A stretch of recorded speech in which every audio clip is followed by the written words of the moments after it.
Thanks, Amy. Lovely. Cheers, bye. Adult trauma call, 8 minutes. Adult trauma call, 8 minutes. I've got an unconscious gentleman. He has severe traumatic brain injury. King's College Hospital, London. I think something hurt. One of the busiest A&E departments in the country. They're a bit busy right now. Yeah, 20 minutes, 30 minutes. King's is extreme, isn't it? Come on. A place where love, life, and death unfold every single day. Fall from a tree. It's probably absolutely trolleyed. I'm very drunk. I just keep thinking, how am I going to cope? All the patients you're about to see were treated in one department, in just one 24-hour period. Camino. Everyone should walk through an emergency room at least once in their life, because it makes you realise what your priorities are. It's not the rush, rush, rush and the money, money, money. It's the people you love and the fact that 1 minute they might be there and 1 minute they might be gone.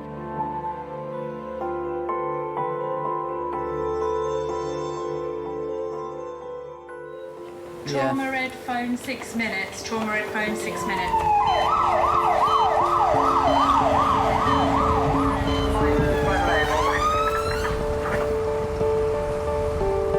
Stabbing. Yeah. You know, used to be Saturday night, it's all right for fighting. It's obviously Thursday night, it's all right for stabbing. It's sad the way things are going. The fact that a lot of people don't have anybody to look after them, to love them. I think that's sad. I think, you know, I think everybody deserves to be looked after and loved. Stabbing. 35-year-old Colin has been stabbed. He has knife wounds in his arms, chest and liver. OK, it's Colin. Hello, mate. Stabbed with a small knife That's it. 4 times. Pop your thumb back if you can, darling. GTS 15-year-old Good time, lad. moving on Good 4 limbs. boys. IV access to oxygen, no other interventions. Even out stable.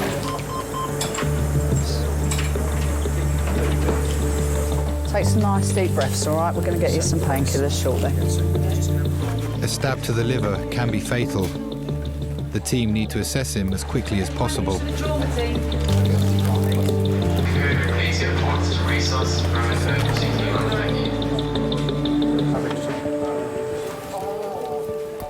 His 19-year-old girlfriend Esther was with him during the attack. His name is Colin. He's our gentleman who's been stabbed. He has got pneumothorax and a liver laceration. Yeah. He has got a chest drain in.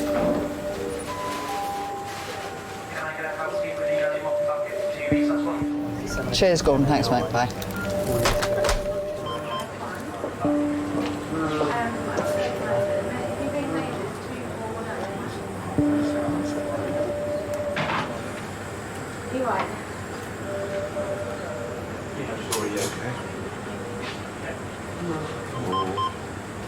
Come here. Oh. I want to see you do that, please.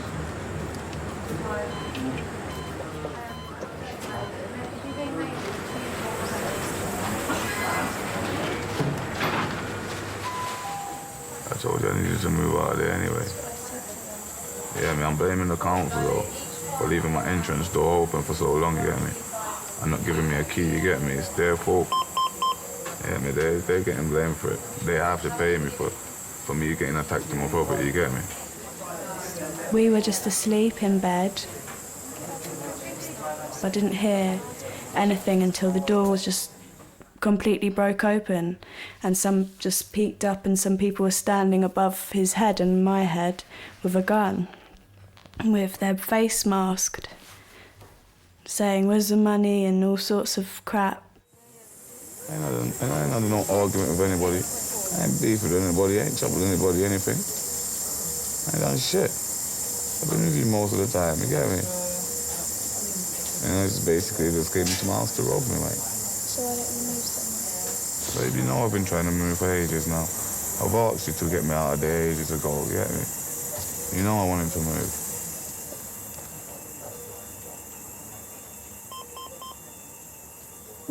I live in Brighton.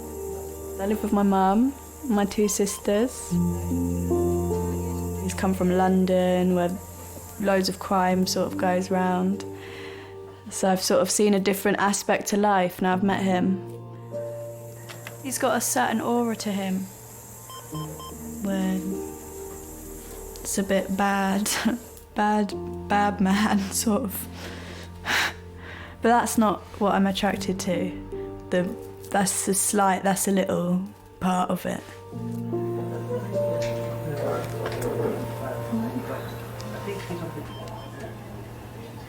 Hey babe. Colin is in hospital and someone broke into the house and stabbed him.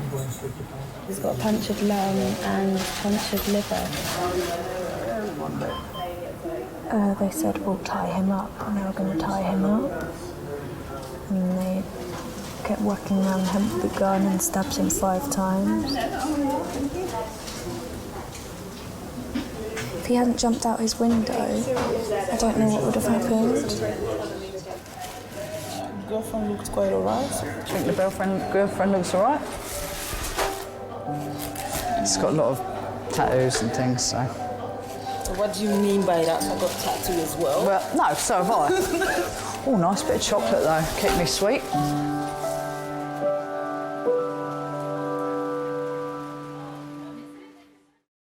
I feel sick.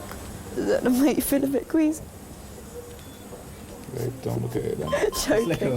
Really joking. We don't need 2 casualties. I want to get a chair. 1 hour after arriving in resus, Colin's condition has stabilised. It was the last thing in my whole life of expecting to wake up and find 2 masked persons in my home. I thought that was the safest place to be.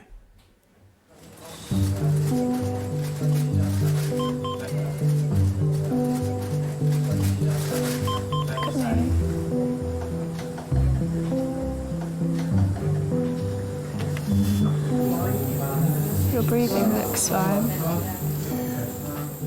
We met a girl called Faye's house. I didn't completely attract to him that time. A few weeks later, I got hold of her number, went for a few drinks, meet up a few times, and ever since we've just been close friends, and then we got together. You've got a nice, kind job. Oscar. She's well-spoken, she's polite. Just everything about her is just perfect for me, I believe. That's what attracted me to her. I love how he looks, I love how he dresses, I love how he speaks, I love how he smells, I love how he makes me laugh. I love how he makes me feel like secure, and I love how he makes me sort of have a sense of direction and help me when I'm feeling low. You'll be all fine. You will be fine. Just saying that. No, no you will. Oh, I'm gonna kiss and hug, please.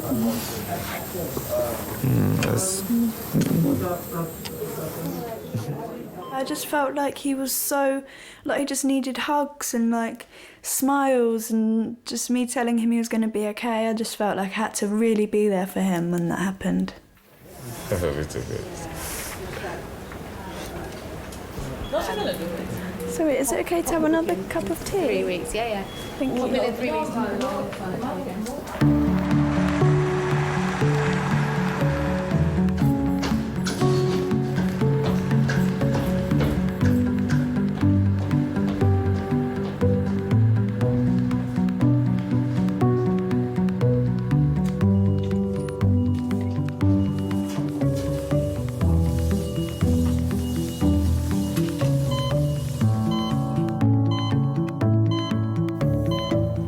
So what's been happening with you? My memories is just going. Is it? I don't know why. Oh, I know what. Around to tell them I wasn't feeling well, you know, I have this phone that I can ring. Yeah. And they sent an ambulance. They said, wait a moment. They went off. They came back and said, we're sending an ambulance. That was kind of them, wasn't it?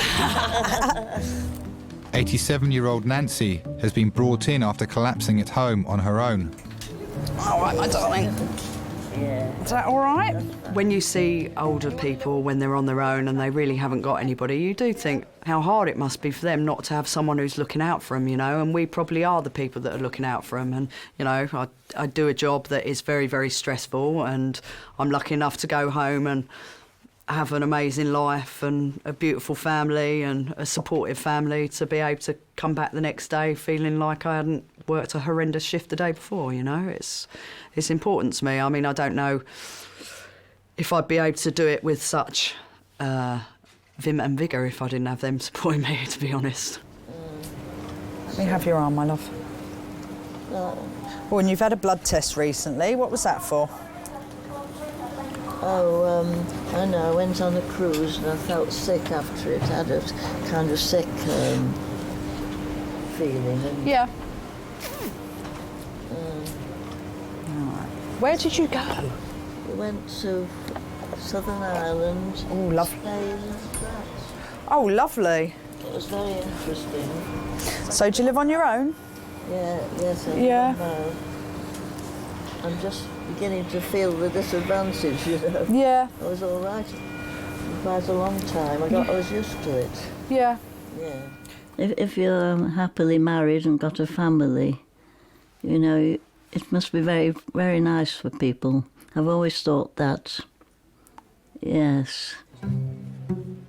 When I would have been courting, the war was on and all the men were away, so we never got a chance to know them. And by the time they were back, it was probably too late. Okay, let me just have your arm. I'm just going to pop a little line in and take some blood from you. Yeah. Oh, you've got very good veins. I come from a long-living family, though. Oh, do you? Yes, and I've never known anybody be in a home. Well, that's brilliant. That's really, really good. Really, really good. Oh, yes, I get around as well. And I like living independently. I wouldn't want to go into a home. And kind of have your books and your music and your things around you. Of course. Yeah. Should have got too many things around me. You're a bit of a hoarder. I think, yeah, that's right. Don't get rid of anything. Isn't she gorgeous? She is gorgeous. I know. She's had hip replacements. She's just been on a cruise. Yeah. Oh, brilliant. And she is 86. I'll be a cantankerous old bitch, I think. 86.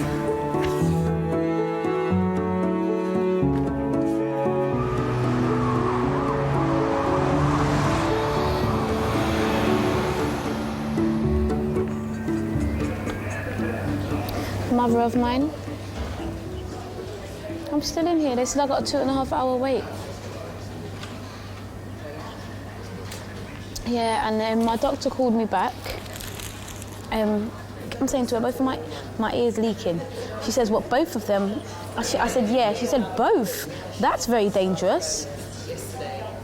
And she's saying to me, well, I think I'm going to set you off with antibiotics because I think. I'm saying, you know, doctor, to be honest, think isn't good enough. And then I'm saying to the doctor, when I said to the doctor, to be honest, doctor, I don't feel comfortable with you saying you think. She's like, well, I'm just trying to do my job. And when people are being aggressive, something, I said, aggressive? I said, I'm not being aggressive. I said, I can be aggressive. I'm not being aggressive. I'm saying I do not. All it is that I don't think that your ethics of working right now is right. When people come to the hospital and the doctor says, well, we think it's this and that, and then they go home and then they die the next day, it's because you think. Do you understand? I said, you haven't even asked me to come in. Mum, they're more than careless. They're moving whatless.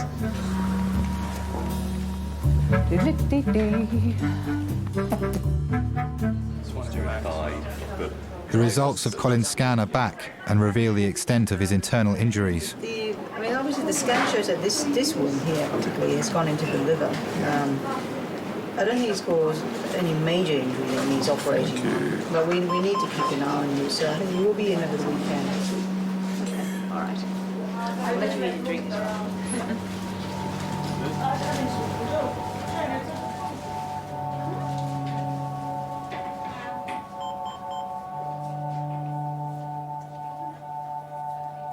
I haven't been in trouble for the last 5 years or more now.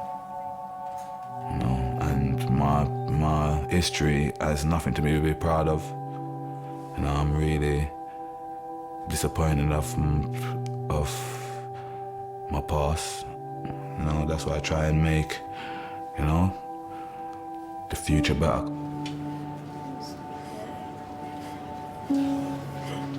It's made us quite a bit closer.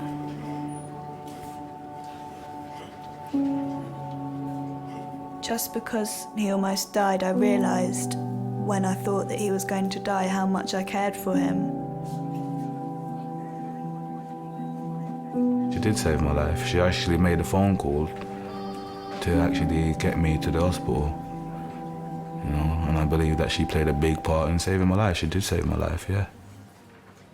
Yeah, I do love her, 1,000,000 times I do. She knows that, I tell her that every day. What would you say to people that will say to you, you shouldn't be with him, he's bad news? He's not bad news. He should be being cared for, not being thought of as, you know, some horrible man and horrible villain, because that wasn't him, was it? That was other people breaking into his house. So that's what I'd say to the people, and I say I love him, and that's fair enough for you to say that, but I'm staying with him. So if you want to have a problem with me about that, that's your problem.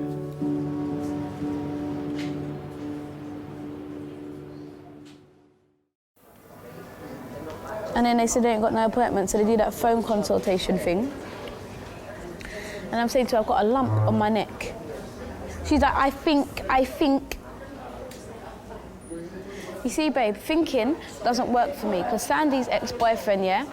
His ex-girlfriend went into hospital with a headache, you know, babe? They sent the girl away. The next day, the girl died. Do you understand? Like, come on, man. These people are slacking. And even my mum said it, because they're not getting paid what they want to get paid, they're just taking a piss.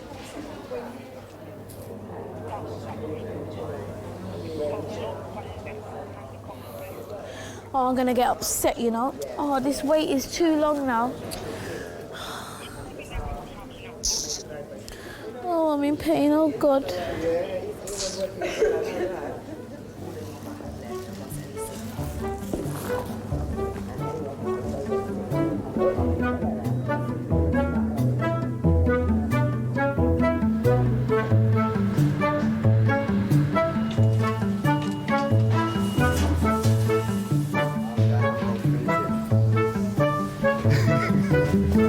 So, how do you feel right now?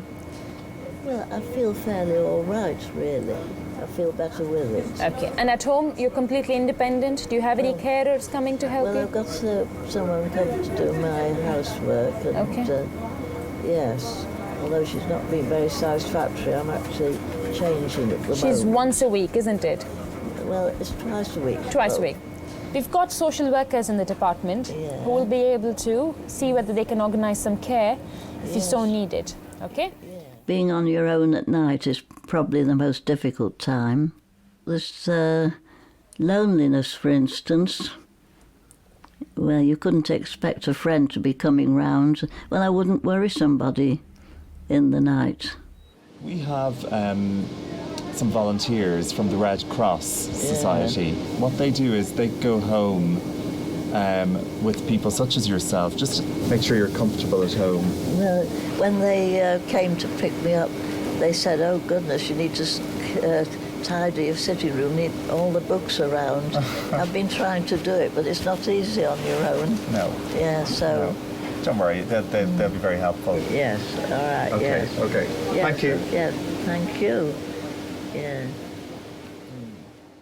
when you had no experience going to hospitals, you could feel frightened, and the sight of an ambulance used to worry me. But now, I'm really grateful and pleased to go there, and that there really is nothing to be afraid of. They really do look after you well. You ready to go? Ready, steady. You just take your time. You're welcome.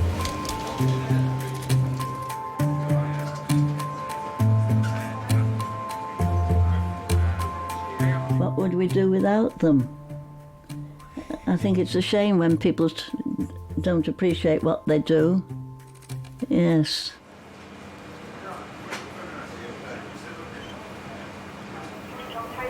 Oh. So you're not coming no more? Oh, do you know, she'll probably say that because I got seen. You know, I was saying I wanted you to come in with me. They've given me some stuff here. The man's had a look in my ears. He's saying to me, basically, if I carry on cleaning my ears, I can kill myself. Carry on cleaning my ears, I can kill myself because I'm pushing the infection into my brain, yeah? Yeah, he said my ears are infected, and I'm pushing the infection into my brain. Yeah. I've got to go, and he's booking me into a specialist GP because they said I need to go to get counselling and see a psychologist or something. He said I've got compulsive disorder, something like that. Obsessive compulsive disorder. Yeah, because I do my ears, I clean it too much. Because you see, if I don't have a cotton bud, I get angry. Yeah. When I don't clean my ears, you know how I get funny. You get me? Bye. Thanks very much. My drink, how you keep leaving? I'm going to look for you. Be good next time. I will. Bye. Bye. Get in there. Get in there. Daniel, get in there.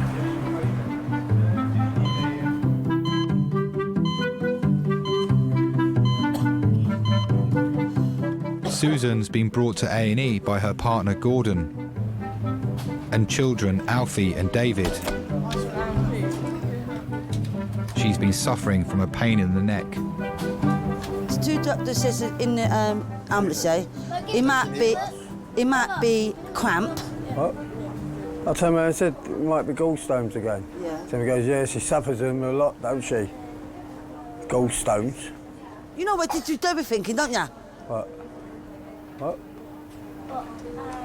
Supposed to be going out tonight. Hello. Sit down, kids. My name's Giles. I'm one of the nurses on today. What's brought you into us today? I'm getting pain on my side. OK, whereabouts in your side? Right there it is, where my finger is. I had it last night. OK. I didn't get no sleep, and the pain is getting worse and worse and worse. I need some tablets. Look, I'm getting pain right near my neck, it's all the way down. It's a microphone. I don't know where, it's all on one side, it is, this side. So it's from your neck down, but it feels like it starts in your... Yeah, my neck. It started from my neck first. One of my colleagues will come in just a minute. I just want to do a quick scan of your heart. It's nothing to worry about, it's something we do on the majority of people. But at that point, just a good opportunity to take your kids down to the Pediatrics department. One of my colleagues will show you the way. You can get some toys or something to keep them occupied. But we'll just, and then I'll do the scan whilst they're down there. All right. OK? What? The scan, I don't like scan, it's going for a little while. I eat it. It used to look like going for a black tunnel. I don't like scans. Leave things alone. With a scan, they tell you to out away. That's the problem. So they might think it's serious. Oh, love. Might be anything. Fucking hope not. Hello. Again. Come here. This is Hilary. She's going to just take you guys down to find some toys and things. You two, go on. And then... No, you can't come with me. No, you can't come with your daddy. Just I'm waiting. Just for a few minutes. Oh, for a minute. I'll be back. I won't take long. No, you can't. I'll be all right. Go on. I'll be here when you come back. Daddy will come. Yeah, Daddy, come. I'll be back in a minute. Go on, quick. Come on. I'll be back in a minute. Daddy will come, yeah. Good boy. Yeah, he's coming. Go. I'll be back in a minute. Yeah, don't cry. I'll be back in a minute, yeah? Daddy will be back. I won't be long. Sorry about that. Okay, I just need to do a quick scan of your heart. Yeah. So if I can just get you to pop your T-shirt off underneath there. Yeah. I'll keep you as covered up as I can, but unfortunately I do need to expose you slightly. Okay. Just keep you as covered up as we can.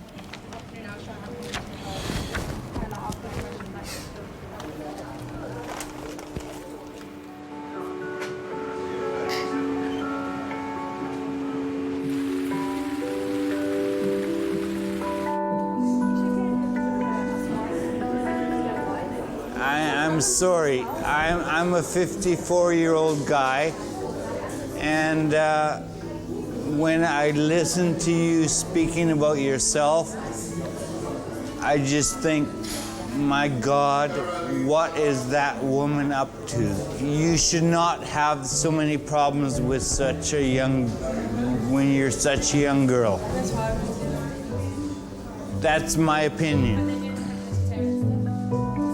54-year-old Robert was found drunk in the street with a hand injury. It's his 5th visit to A&E this year.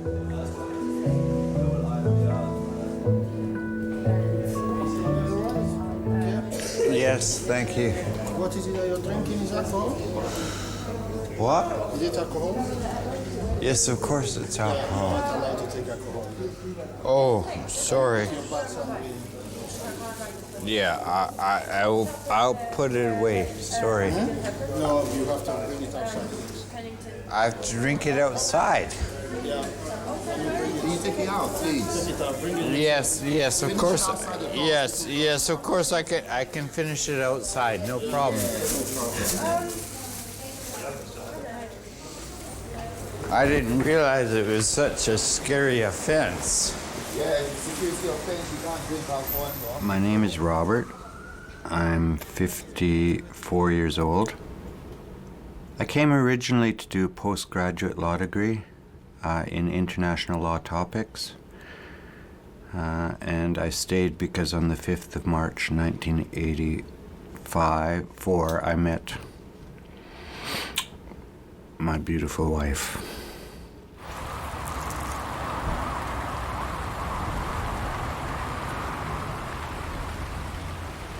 I became an alcoholic because I was spending a lot of time away from my family. And I drank because I wanted oblivion. I spent much of 2010 very angry and saying to myself, pour me another drink. That's me.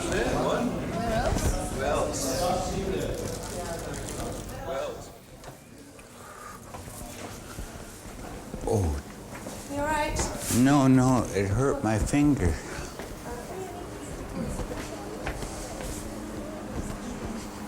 I think what we need to do with you before we look at your hands, Robert, is get you into a cubicle and give you some fluids.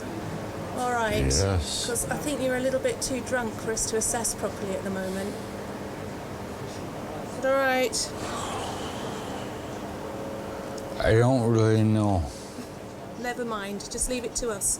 I'm going to try and find a space for you, okay? And then we'll sort out your hand. Do you know what?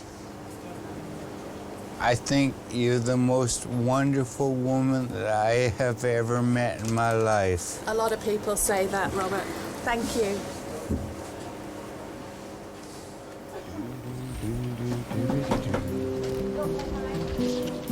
Right, the doc hopefully won't be too long. I'll have a look and see roughly how long the wait is for you. Leave it.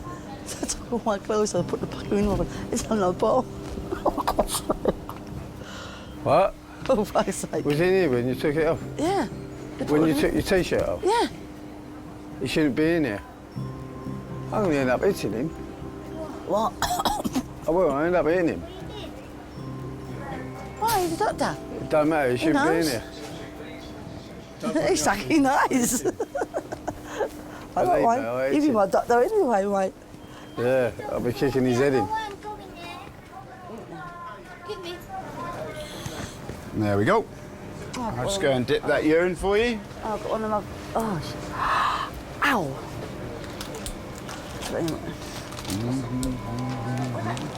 Don't like that prick.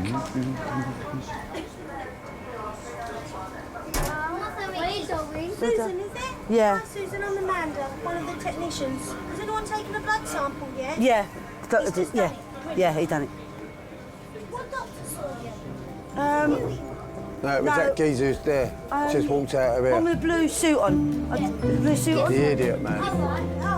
Is that idiot, man? That's nice. Yeah. The idiot. Oh, I wouldn't mind kicking his head in. What is your problem? Don't like him. Because you don't like him. I like him. Don't like him. It don't mean like that, Susan. You don't mean that. But he's touching you. Yeah, he's I a don't doctor. like it. I don't care shit. He's a doctor. Shut up. Oh, one there. Susan is suffering from an undiagnosed pain in her neck. Dan, can you pull the cane, please? And can you stop what you're doing, please? Don't touch the computer. Leave it. I know what to do it. No. Next time, you're not coming up here, Daniel. Leave the computer. You're getting really Daniel. bad now. Leave the computer. Hello, my name's Malcolm. I'm one of the A&E doctors. How do you do? Pleased to meet you. Right, we've got to go in order here. Hello, sir. Young ones? Daniel, yeah. Good stuff. Can you describe the pain for me? Is it like a stabbing pain or pressing pain? Maybe a burning? Do you like having a baby? No. Or worse? Worse. Worse, right. It's worse, yeah. that. Wow. It is Okay. worse. Tell you. We gave you some painkillers earlier. They helped at all? No. No? Nope. Okay. Listen to your chest. Are you able to sit forward for me, do you think? That's gross. Any change in your weight recently? No. Wait. I think she's put on a little. Yeah, I put on a lot, yeah. You smoker? Sometimes, not a lot. Alcohol? No.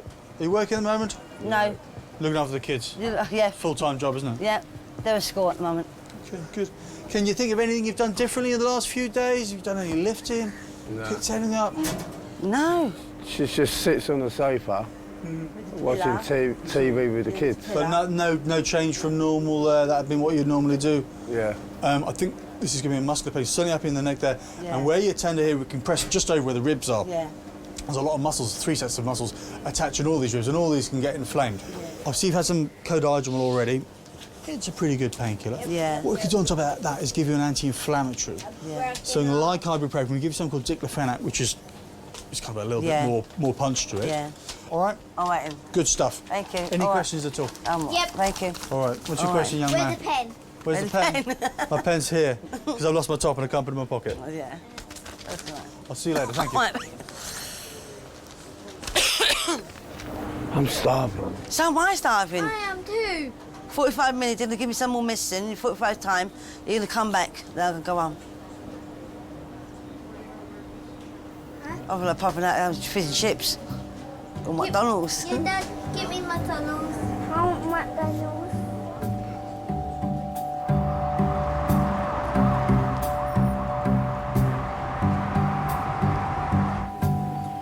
After an hour on a drip, Robert is sober enough to be examined.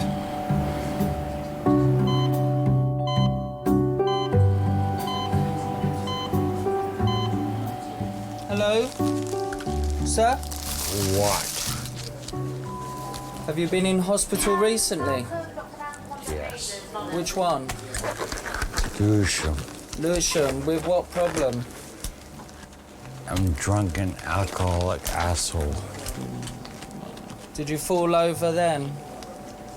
Yes. Did you bang your head? You got some scars on your head then? Yes, I have several scars on my head.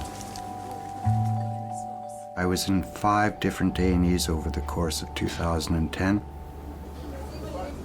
I was really in a bad way, very underweight, and having seizures in the street in Lewisham, falling flat on my face and waking up in a hospital bed, and King's was one of them. I did it about 10 times. How are you feeling now?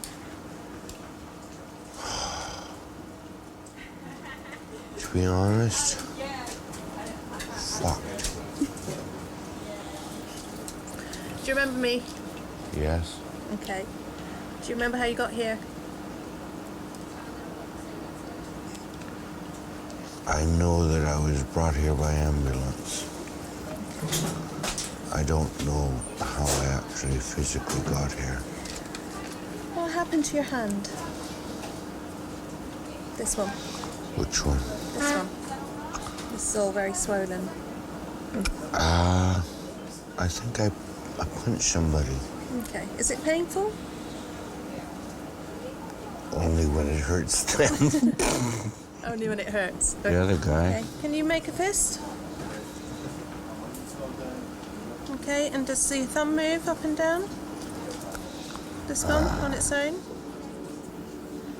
Yes.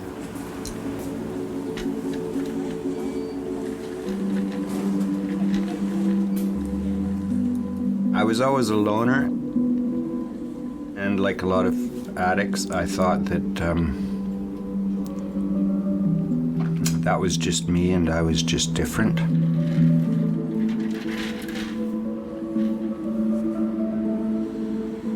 I've lost many hundreds of thousands of pounds. I've lost the love of my wife and my children.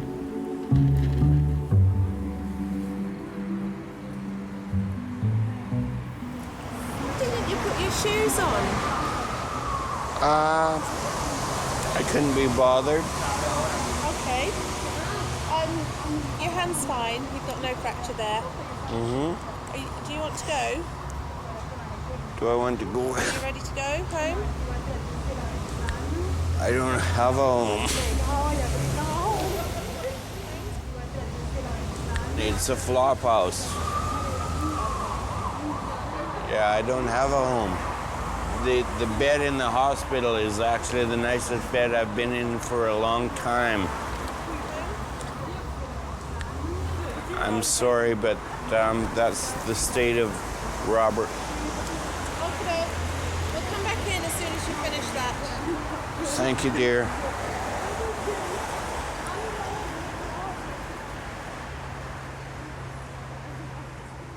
Of course, it's a wonderful thing to wake up in a nice, clean bed and have a person there to take care of you. It's fantastic.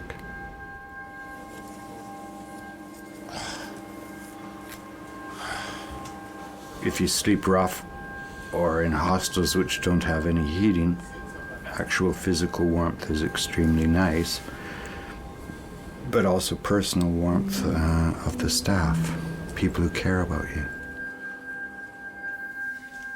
I did tend to think rather paranoically that people were often kind to me because they wanted something from me.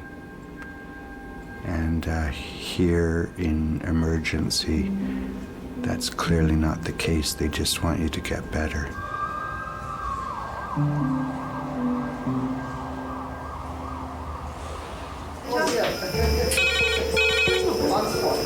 Cardiac arrest, that's all we know. CPR is in progress and full protocol. I had these dreams and hopes that I was going to leave at 10 o'clock tonight. It didn't happen. Can't miss at 10. No, it had gone a bit tits up at 10. 9:59? 9:59.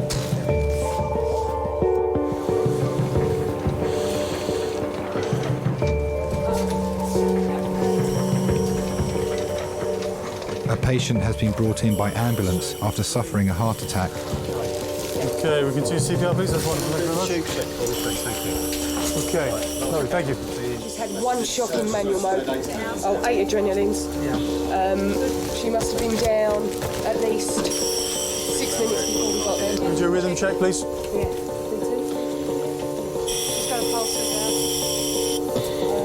Yeah, I agree. We've got a pulse. Get off the scoop.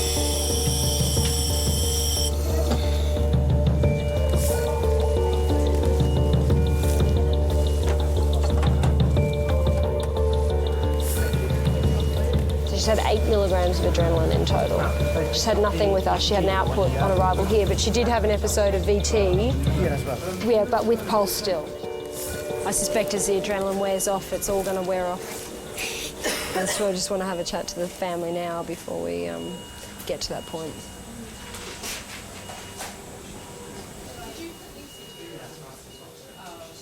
Where's Malcolm? No output. No output. Restart CPR.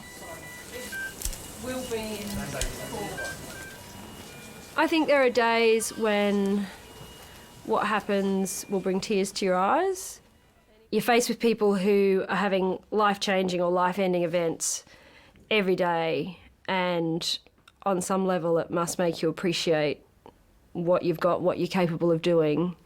And so, you know, I think you're mad if you don't take the opportunities that are presented to you to enjoy life while you've got it, because unfortunately, one day you can be crossing the road and it can all be over. I think the adrenaline. I think it's adrenaline. It's an adrenaline-dependent rhythm, isn't it? Hey? Yeah, exactly. So the adrenaline wears off. And she's got a pH of 6.9. It's not going to be salvageable. No. So we'll just press on until you come back.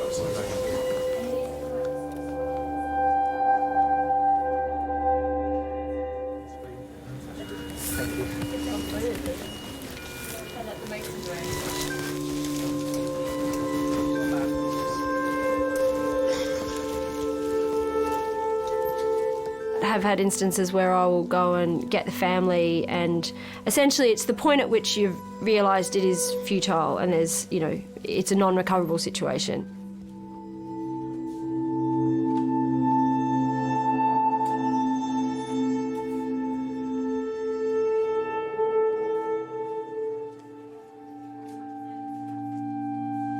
And then the family gets to be there when she, I guess, officially passes away. And the heart stops, and that can be quite comforting for people.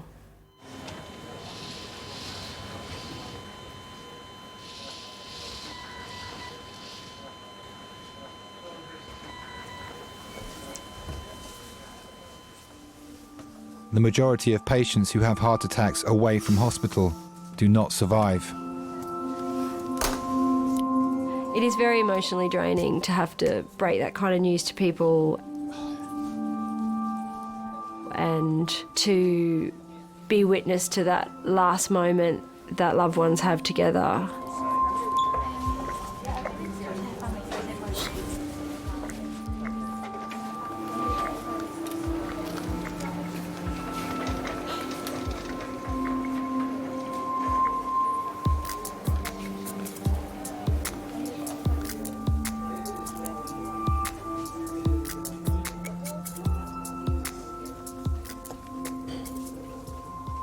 How was the son? Oh, good.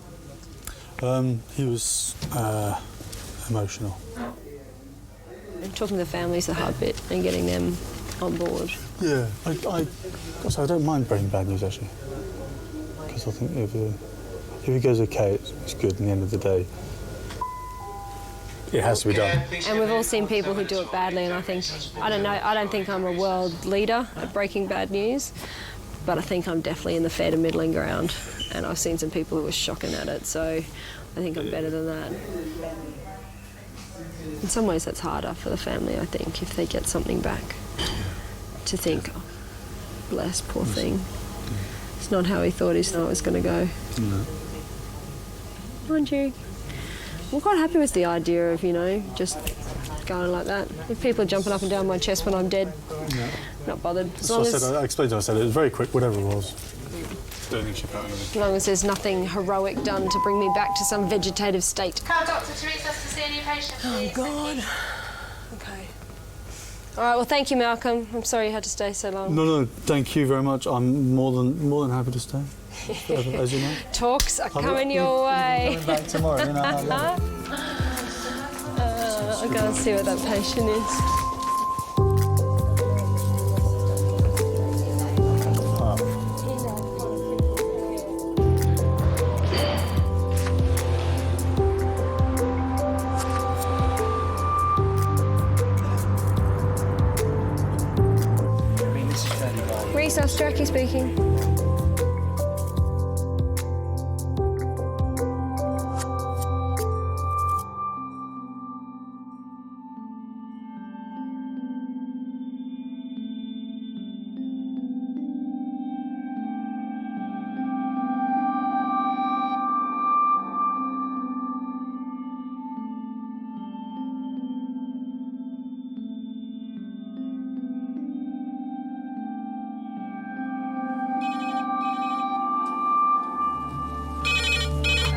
Adult trauma call, 8 minutes. Adult trauma call, 8 minutes.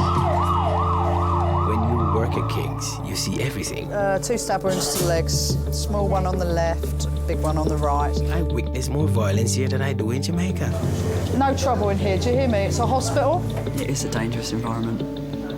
It is. Do you think... Listen to me! All right, it's a hospital, for Christ's sake. You don't have to watch the television to see what's going on in Britain. Right here at King's, it takes place right before your eyes.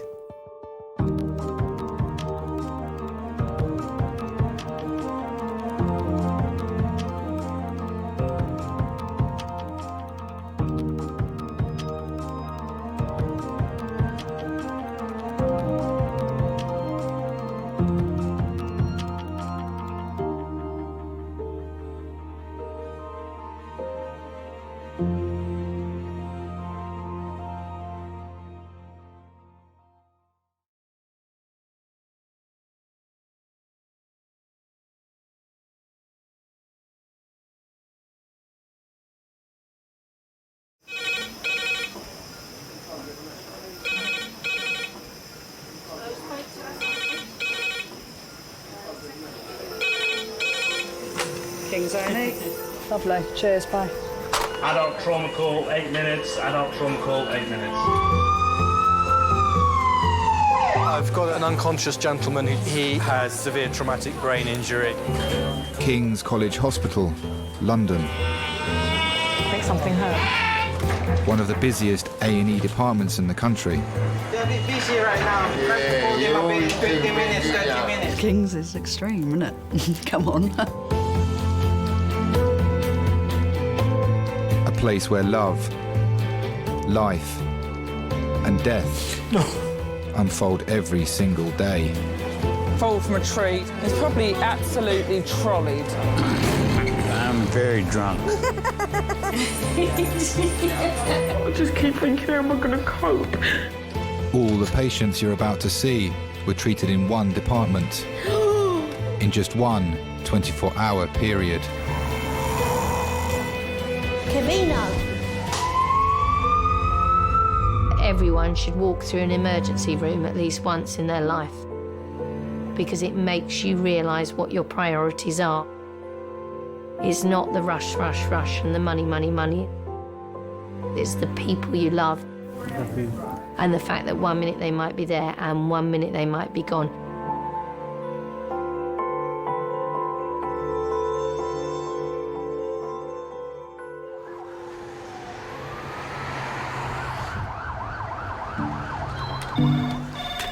Morning, King's A&E. Every day, 60,000 people in the UK visit A&E. No, this one was stretched nurse. Right. Terribly wrong. I'll try my best to sort of just bring it together and close it up. 350 of them are treated here at King's.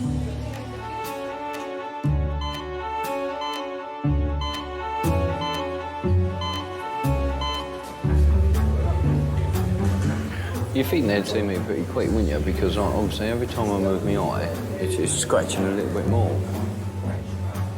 It's more like, it's not painful, it's more like irritating. Yeah, like you are. Do we have a portal, please, to nearer CT? Thank you. Up to 140 staff work 24 hours a day. They're prepared for anything. Just to test whether the battery was working. And so the gun was loaded? Yes. And you didn't realise that the gun was loaded? Yeah, there you go. People coming in with their coughs, colds, a cut on their end of their finger, to the extreme of people being thrown out of cars in the ambulance bay who've been shot. Man with nailed hands. That's the gun. Ooh! Right result. It's not a fetish having injured people coming through the door. Well, for whatever reason, you still get a buzz from hearing the words gunshot wound. It just sounds sexy. Just take some deep breaths for me. Say 99 for me. 99. And again. 45. And again. 99. All those people that have chopped off limbs, digits, people that have fallen over and dislocated their shoulders, I salute you. Thank you so much for making my job enjoyable. Have you got glass in there? Probably. That's coming through a lot more. I wasn't there that a minute ago. I thought, oh my God, my son's going to lose his hand, or he's going to bleed to death, or... Things you put me through. God, he put me through earlier with the police, and then this. I mean, what are you trying to do? Right, well, the police thing's kind of died out. Yeah, no, I know. You know when my 5 months are done, my record's clean again. It gets wiped off. The yacht people told me that. You've got lovely ears. I do. Hasn't he? He has. He's got really nice ears. No, he's got real... That me, That's yeah? you. That's about time. 19-year-old Alex Ford is being seen in Miners, where non-life-threatening injuries are treated. All right, my name's Kim. I'm one of the emergency nurse practitioners. So, what happened today? I just got a bit angry and put my hand through double glazing. I'll just stand over here, mind my own beeswax. Well, good one. Special. Oh, no, I can look at it. That we're going to have to stitch. Yeah. Tess? Do you like that one, Mum? No. That one was Hollywood for you, yeah? No. Do you know what it looks like, Mum? Do you know when the zombie bites into your Yeah, hand? it's all right, yeah. Oh, God. What I'm going to do, I'm going to send you round to X-ray. Yeah. We'll have a look, see if there's any glass in it, and that one up here is going to be stitched. Yeah. It felt quite good, actually. I know it sounds bad, but when I did it, it was like an achievement. Like, I've just broke a window. Yes, with my hand. It's double glazing. Wow. I think I might be stuck in the suture room for about 2 weeks trying to sew this bloke's hand up. Nice great big laceration on the hypothenial, on the thenar eminence, right down here. Lovely. That's what you get when you lose your temper at 17 and put your hand through a glass door. Yep, right. They think that we can just put them back together brand new and that they're invincible. Can't be doing that too often, I hope. That we've got spare parts in the drawer. And we just, you know, a bit like Meccano set. I was going to stay. I was just going to stay at home in bed with the curtains drawn and just sleep it off. But obviously, I ain't going to sleep off a bit of metal stuck in my eye, am I? Could Dr. Robbie contact him on 2405? I know my eye hurts, but do you get feeling in your eye? Has it got nerves like your fingers? No, I don't think it has. Like there, do you know what I mean? It's not really, you can feel it, but not really. No, but when they pop your eye out and it's hanging down, yeah. Shut up. No, that's what they do, seriously. Get out of here. It makes your legs go like that, straight away, like that. That's why they put you in a chair, you're clamped in, they pop it out with like a silver spoon thing, and it's hanging here on a bit of tissue, yeah? Like that. And then they fiddle with it and do whatever they need to. No. Yes, they do. Not my eye, they're not. Well, what we see. So when they take your eye out, what is behind it? What's behind your eye? It's a lot of nerve things, isn't it? I don't know, 3 tendons, isn't it? Yeah, but what is that bit there? What is behind it? Is it like skin? No, it's just hard, isn't it? It's flesh. When they pop that out. Disgusting, man.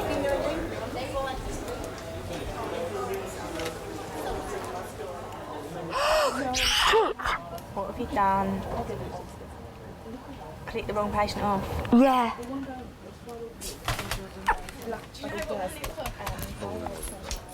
Yeah, the patient I'm about to see. And it's me. Guess what I've done? I've just discharged a patient I've not seen yet.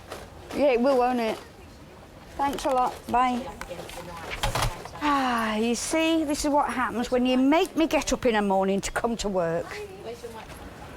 What do you want to be? What do I want to be? A legend. No, what do you want to That's be? it. I just want to be remembered. Is that a problem? You're not listening. It's the easiest. It's a job. Without no one really. Like, I want to be remembered. Like, no. Yeah, but I want to be remembered. Like, I don't want to be a nobody. I want to be a somebody. Like Achilles. My little baby. My little baby. Your mummy's baby. Mm-hmm. Don't grow up. I have to. Don't grow up. Be mummy's baby forever. Sorry, Mum. Oh, that's all right. I ain't Just got to calm down. My little My little boy's growing up too fast. Does your mum and dad... Do you know what you can get me for Christmas? Do you know what you can get me for Christmas? A punching bag. Because you know that'll be the best thing for me when I get angry. Just go and work it out. Cause I was going to get you something really nice for Christmas. What a punching bag will do. No, don't be silly. Anyone. Just tell anyone in the family, get Alex a little small punching bag. He's always had what he wanted, this one. I have, I'll give them that. If he wanted a flat screen telly, he got one. Think about it back in the day. If he wanted a console, he got it. Right, OK. I'm going to give it a good irrigation, a good clean out. We have to develop relationships very quickly because we're about to do some horrible things to you. We're about to hurt you, basically, and it's legal. Gonna hold my hand? Yeah. He puts his hand through a glass window, then he needs somebody to hold his hand while he has an injection. Sorry, darling. Sorry. I've just got a vision of Drogba scoring against Arsenal for some reason, and that really hurts. You're doing well. You've certainly done a good job on this, Alex. I know. I probably won't ever hit anything ever again. It might be a good idea, actually. I'm just going to be some peacemaker now. Yeah. I'm going to go around the streets of Brixton preaching. Sorry. It's very, very deep. This may be a bit too much for us to do. We may have to send you... I didn't even hit it that hard. I swear to God, I didn't. Well, sometimes you don't. It's just the way you hit it, isn't it? It was the angle, yeah. Yeah, it was definitely. It's like I did a martial arts move. Sorry, Alex. I'm sorry. I know that I'm hurting them, but I need to do it, and I'm always saying, I'm sorry, and I'm sure they don't believe me, and they're probably right not to. I can remember being 17, 18 and thinking that I could do absolutely anything and nothing would happen to me. You know, that's just being a kid. Right, we're going to have to hand you over to the orthopaedic doctors. Oh, I used to take risks, do stupid things like walk the other side of bridges and just ridiculous behaviour. Drive my car really fast, I had my Mini up on 2 wheels, round a roundabout. Oh, fucking crazy. I'm such a moron. I won't be smashing anything ever again, though, because anytime I get angry and I just look at it and, yeah. There's been times since where I've got angry and you know what the reminder is? I can't even clench my fist. That's the reminder. Like, I can't even, it hurts doing that, so I just, yeah. And I know the reason is that, the reason why I can't clench my fist is because I got angry in the first place, so yeah.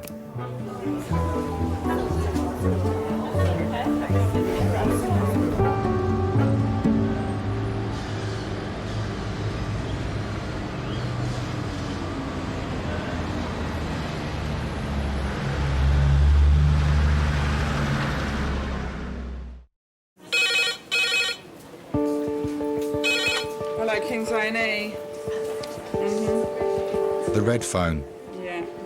A direct line from the ambulance service to the emergency department. When it rings, it signals the imminent arrival of a seriously ill patient. All right, thank you. Bye. Oh, how many minutes did they say? It's about 5 or 6 minutes. Adult red phone in 5 minutes.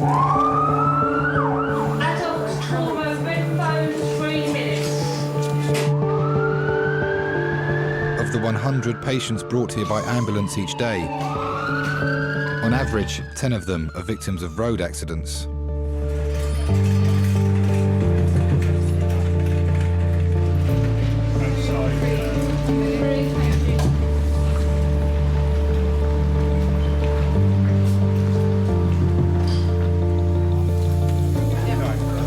Everybody, this is Brendan. Brendan is 31 years old and a motorcyclist. He's ridden head-on into a motor car. His bullseye at the windscreen has gone into the tank of his motorcycle, complaining of groin pain. His injuries seem to be isolated to bilateral fractures of the wrists, and he has an injury to his right testicle. His scrotum is discoloured. He complains more pain in the right testicle than the left testicle. Nothing else for you. Thank you very much.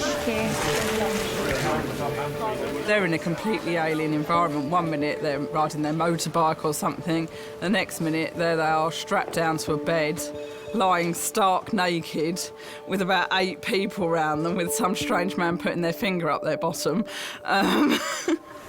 Brendan, we need to put a drip in, but because you've broken both your wrists, or you might have, I'm going to put one in your ankle, so it's going to be quite uncomfortable, okay? Just to let you know. Okay. All right. You don't mind just holding his ankle for a minute? This is going to really hurt. Sorry. You know, and they're in pain and they've got no idea what's happening. All they can see is the ceiling. You know, they've got no idea what's going on, and it must be petrifying. I'm from the waterworks side. Okay. Down below. The important Certainly, all right. don't mind all this other stuff. We'll all fix, yeah. Right? Yeah. The consultant has told me that you have an injury down below. How does it feel? It just felt like I've been heavily booted in the nuts. But I think it's just the right testicle was giving me a bit of Have you ever had any problems with your testicles before? No, not to my knowledge.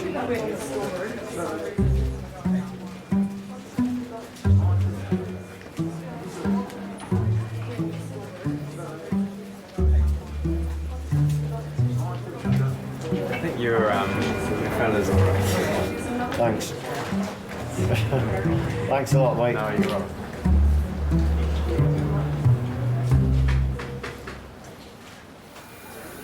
It looked like a purple carrot, I can tell you that much. I thought it was touch and go at one stage, because a couple of days when I was on the ward, going to the toilet thinking, lifeless. There's not a lot going on down there, and not even the nurses can help me out in that respect, and it's lifeless. I'm like, okay, well, hopefully when I get back home, you know, might see some signs of improvement. But it was black and blue for a couple of weeks.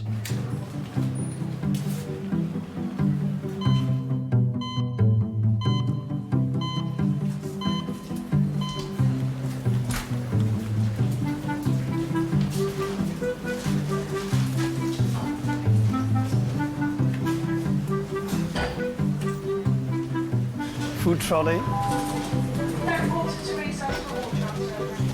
I do have. Alice has brought her sister Pat into A&E after a fall on a shopping trip. Cheese and pickle, there, egg and cress, savoury cheese. Savoury cheese is quite nice. Give it a try. You want to give it a try? And you're entitled to have a drink and a crisp with it for $3.49 as a meal deal. He had them on that trolley. Did they sandwiches? Yeah, he did. He said sandwiches. Well, I see biscuits, I never see No, the sandwiches I think were on the top. He did say sandwiches. Yeah, he did say it. Food trolley. But you don't know when they were made. They could have been last week's. I was looking forward to me fish and chips. But there you go. I didn't know what time today I'm going to have a sandwich.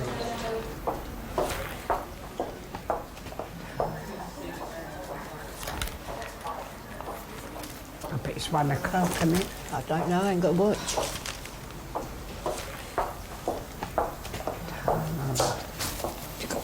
Time, yeah. Is 1:15, nearly 1:15. 1:10. Thank you.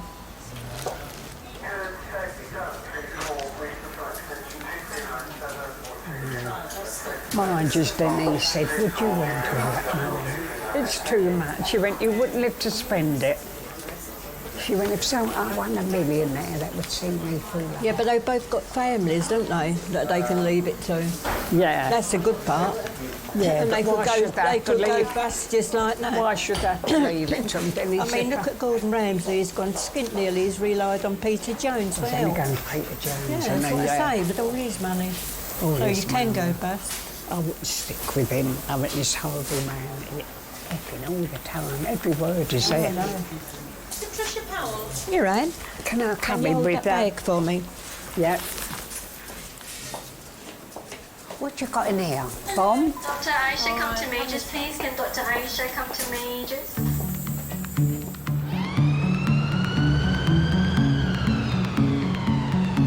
Have you been a smoker in the past? Yes, up until yesterday. Up until yesterday, okay. Have you been smoking for a long time? Oh, say really that long. about late 70s. Okay, and how many a day? Well, try and keep it down to 20. It drives me nuts that people don't look after their health. There's only so much that we can do as doctors. We're not magicians. Do you smoke quite a lot then? Breathe in and out through your mouth for me. That's it. Can you do it again? Good, and keep going.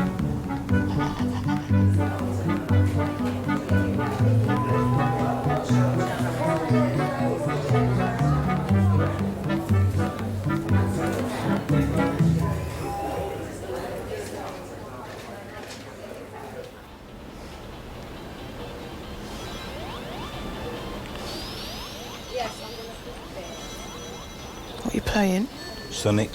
I wanted brain training, but Leanne took it out and I can't find it. This is the 35th time Lynn Brackley's been to hospital this year.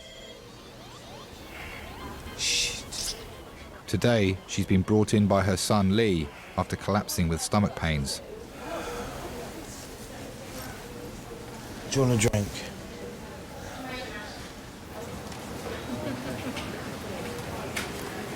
Linda Brackley. Hi. How are you feeling? Are you in a lot of pain? Do you need something for the pain? Okay. I've been asking for ages. Sure. Can you tell me a bit about the pain? I'll assess your pain and I'll write something. I was in 5 weeks ago. Right. Yeah. Mr. Patel took out my gallbladder. Right. I'll be truthful with you. I've had enough of being in pain. Right. Do you know what I mean? I've had enough. Okay. I'm sorry about that, but we'll try and do something for you today. Thank you. Okay. And how are you coping at home? I'm not. At the weekend, the pain was that bad that I really felt like doing something stupid. I did because I've had... Like what? I haven't got to say, have I? Yeah. I haven't got to say it. It's just... No, I just want to know... What, how I'm feeling? No. If you thought of something... Yeah, I did think... Yeah, I did. Yeah, I did, because I've had enough. Right. Okay. Do you know what I mean? I thought that once the gallbladder come out, after having the gastric bypass, my life would be different, but it isn't. It is because I've lost the weight, but it just seems to have opened up a can of worms, and I'm not dealing with the situation that good at the moment. Have you had this thought before, or this is the first time you had it? No, I've had it before. I have had it before. And have you ever sort of... Yes, I have done it before. What have you done? I have took an overdose before. Okay. Just remind me why you had the bypass again? Why? Because I was fat. Okay, that's fine. And I couldn't lose. How fat were you? I was 29 stone. Okay, and now? I am 15 stone 13. So you're getting more and more thoughts of harming yourself recently, is that right? Yeah, because of the pain. Oh, okay. When you're fat, everything gets put down to your size. Yeah? And people don't actually look into the situation. It's, oh, there's nothing wrong with you. It's your size that's causing the problem. Like, big people have rights as well, you know. Yeah, they surely do. You know, but because you're big, they just discard that. But they can't do that no more because I'm still big, yeah, but I'm not as big as what I was. Yeah. So they can't do that to me no more. Sure. So I'm not going to take that. Okay, fine. I'm just tell me if it hurts a lot. I'll be gentle. Fat people have rights as well. We have feelings just as much as skinny people or anything else. Do you know what I mean? If anything, fat people might have more feelings than skinny people. To be quite honest with you, because I think that fat people are more loving.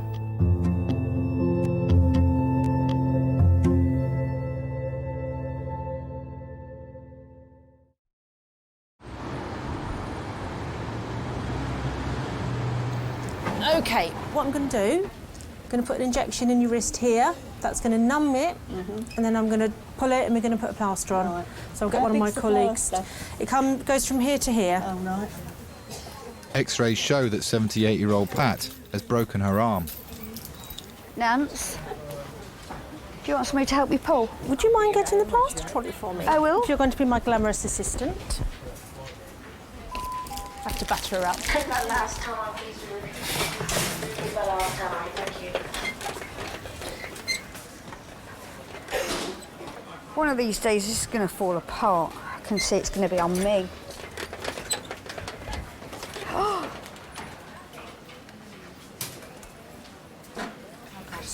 I think she's all herself. Yeah, she's not bothered. Talking about me again? No, darling, no. Would I ever? All right. Yes, I'm trying to tell her some good news. Hang on. Tiger Woods. Yeah. Here's another one paid too much. Dirty Dirty Yeah. sausage and she likes Johnny Depp. I love Johnny Depp. I've got a photo of him just above my oven, so Oh. I can have it when I'm Only cooking. the oven? I have. No, it's on my tie. He is absolutely gorgeous, isn't he? I've got to So tell that my... when I'm cooking, I've got a full eye view of him there. You're going to get burnt one day looking at it. I really don't care. You're going to get all love him. splashed. Come I on. don't care. Men's going to look. If he was in here now, she'd go through torture. She'd just look at Oh dear. What you got to do is when I'm doing this, you've got to think of Johnny Depp. I'd let him pull it without doing the needle. Oh. Love him. He is gorgeous, isn't he? How come I'm doing this, by the way? Show him a glamorous assistant. Go on with it. It's going up my nose and everywhere. Think I of don't know. yourself as Angelina Jolie. That's right. Oh, she's nice, Angelina. No, I've gone off Angelina. No, since she stole Brad from Jennifer. I'm not into Brad Pitt either. Right. Claire, would you both like a cup of tea? Oh, lovely. Could you? Have there any sandwiches in here? Oh, I was going to get you a sandwich, wasn't I? I will get you a sandwich as soon as I've done this, I promise she's you. gonna get us a sandwich. I will get you a sandwich. Yeah. Yes, once we've done this.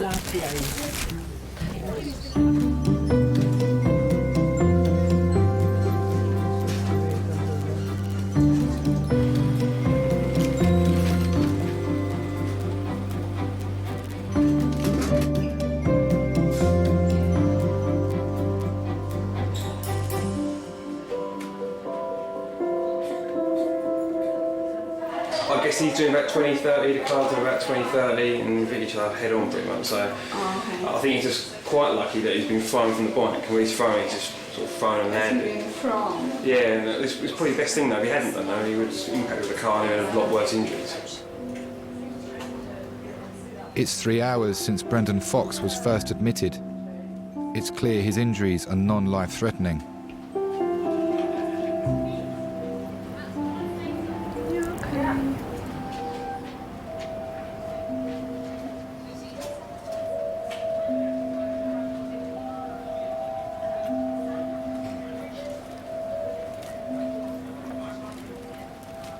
Does your job make you more aware of your own mortality and think about your own death and those that you love?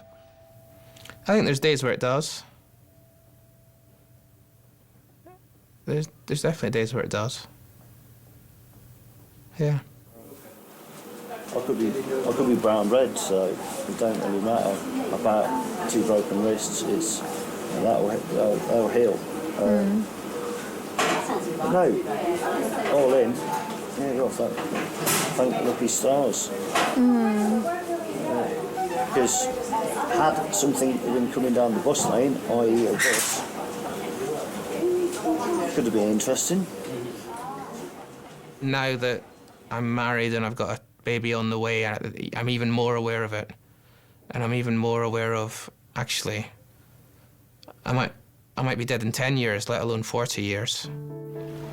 Very scary, was it? No, but I just think it's somebody trying to tell me something that there's only so many lives you've got. How many have you used up?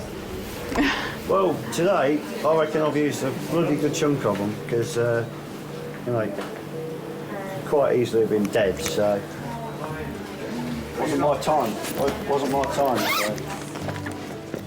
Every day when you go out on the bike, there's always a nearly. You nearly got me, got away with that one. And eventually your luck runs out, you know. The odds are at some point you're going to get it, but how you escape or how you get away with it is it's all down to luck at the end of the day.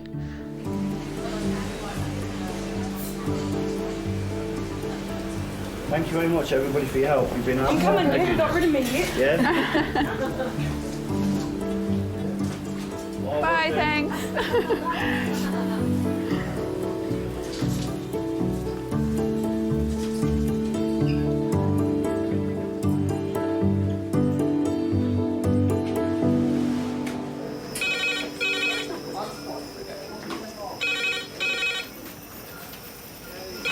readings, A&E. Hello. 2 minutes. Lovely. Cheers, bye. Red phone, 2 minutes. Red phone, 2 minutes.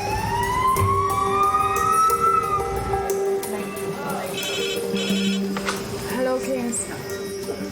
Adult trauma, red phone, 3 minutes. This is Claude. Called us today with a bit of difficulty in breathing. I love resus. It can be a bit stressful if we've got more than the 5 patients in there, because we've only got 5 trolleys. Okay, and how long?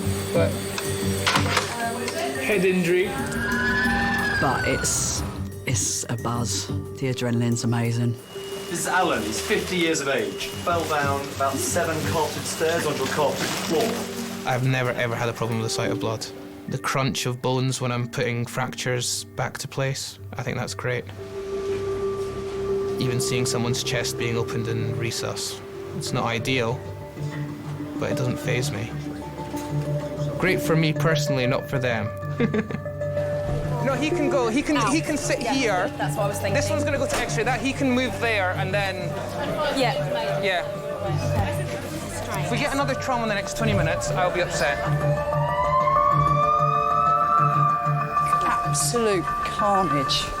Right, how many red phones is this now? Because this is nearly getting close to my 15 in a bloody shift. 15, you reckon? Yeah. I only did 11 the other day.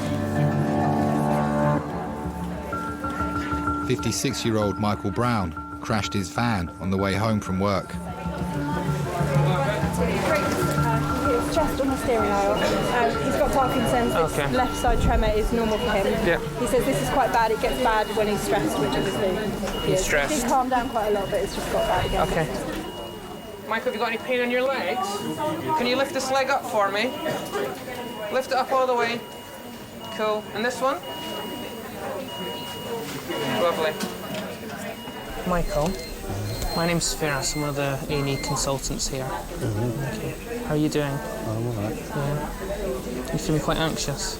It's just my Parkinson's kicking. I know. It's very easy for me to say try and relax, okay? But do try and relax as much as you can. Yeah. I'm not worried about you, let me put it that way, okay? Just because of what's happened and what symptoms you've got, I think we just need to be a little bit more cautious. Yeah.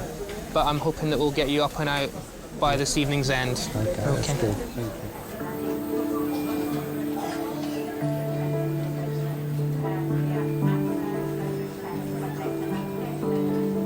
you. Well, I just thought I could have lost them.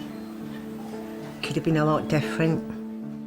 That was basically the main thing that went through my head, you know. I could have lost him and he could have been a lot more seriously hurt. He's always been the strong one. He's always been there for me. It was just horrendous to see him like that, and I hope I never see him like that again. Hiya. Look at him, is he crying? So why are you upsetting him, huh? Huh?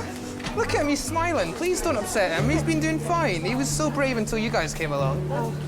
I'm not worried about him. It looks scary and freaky, okay? If I was worried, I would tell you. What we're gonna do, we're gonna x-ray there, we're gonna x-ray there and there and down there. If those x-rays are fine, we can give him back to you. Oh, good. Is that a deal? Yeah. Okay.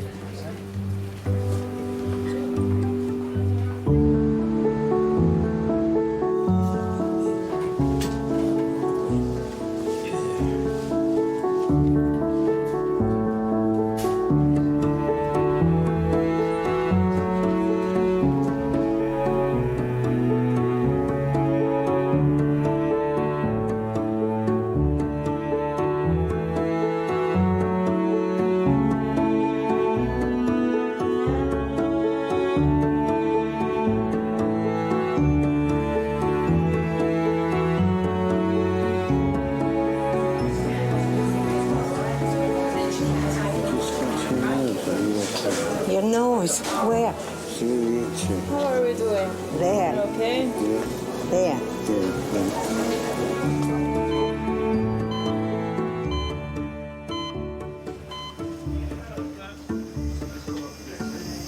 That's it. Hold still for a sec, sir. Doing really well there, sir. 81-year-old George Rumsey lives with his great-nephew Jay. Things a little bit, isn't it?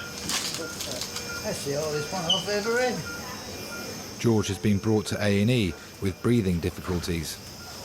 Okay, that's all done, sir. I'm going home now. Yeah, we have Thanks. paperwork. Thanks for coming up here. That's all right.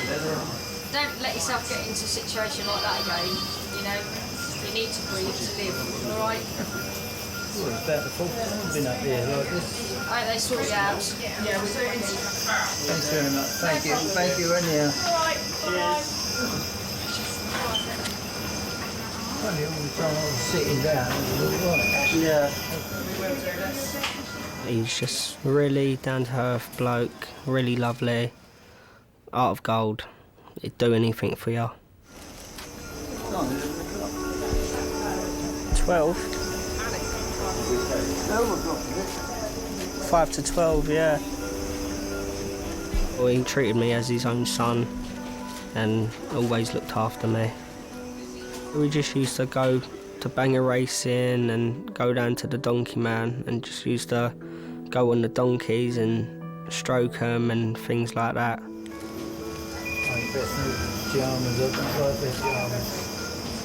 Well, if anything, if you're here overnight, I'll bring something cut for you tomorrow. How do you want the bottom, Jay? Whenever I needed someone to talk to, he was always there, and I could go into him any time, really, night or day.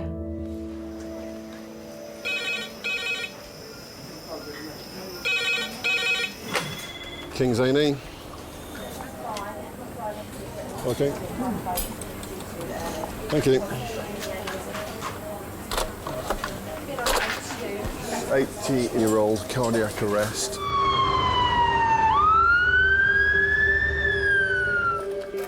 Can I have a porter to resus with a striker trolley, and can I have an A&E doctor to resus immediately? Thank you.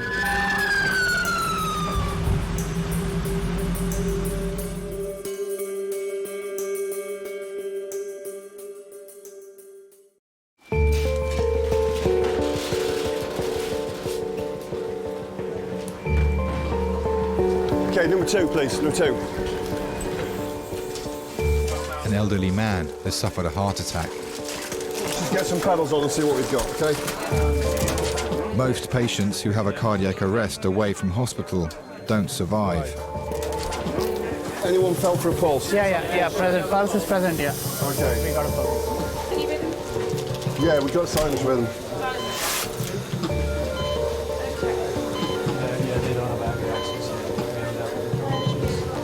I think we've lost rhythm. We're going to start CPR again. Yeah. Sorry, where's the family now?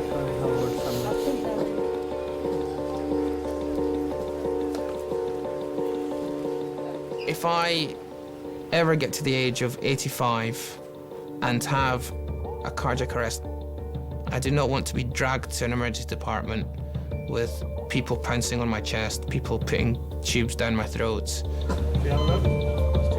Right, okay. Somebody else do a pulse check, because I'm not going to be reliable. What's the point? If a person dies in that circumstance, it's not dignified. I just want to die at home in peace. After several attempts to resuscitate the patient, he is pronounced dead.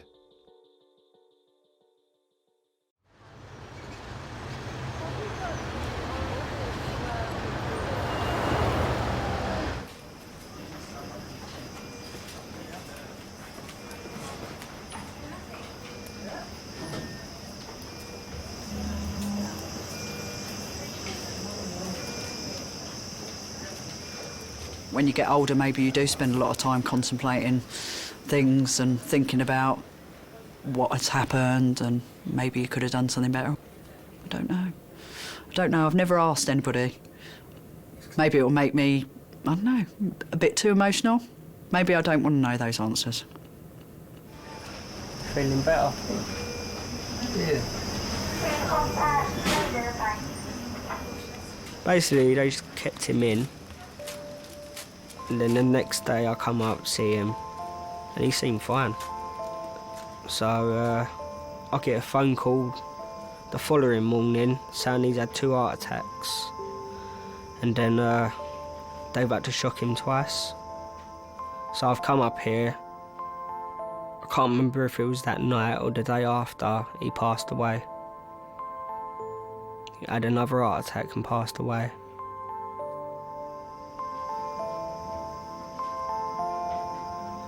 It just probably was his time.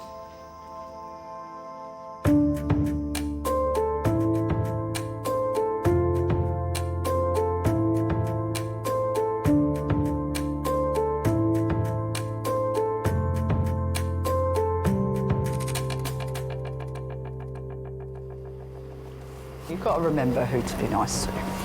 You've got to still care about the people that actually deserve it. Like that little old man last night.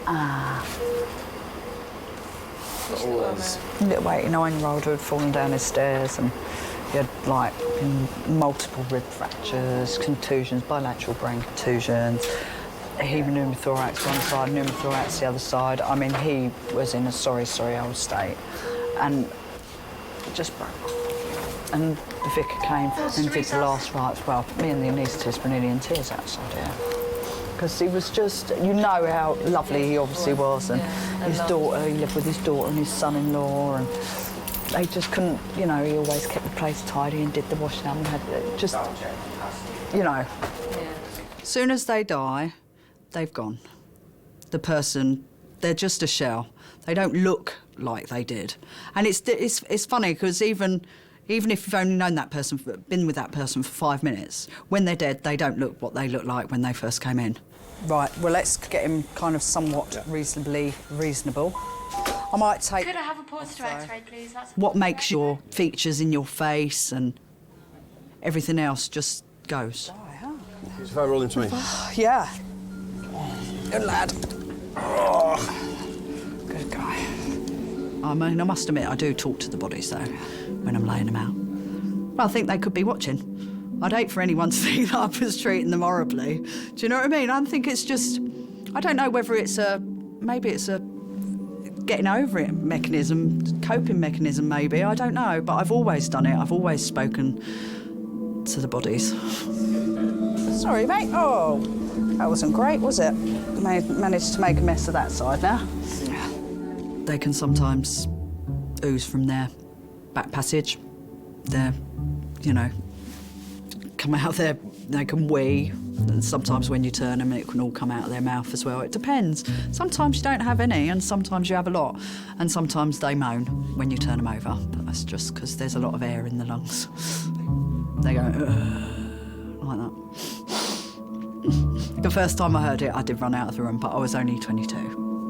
I was a baby. Oh, you got some suction. Let me just suck out what's come out.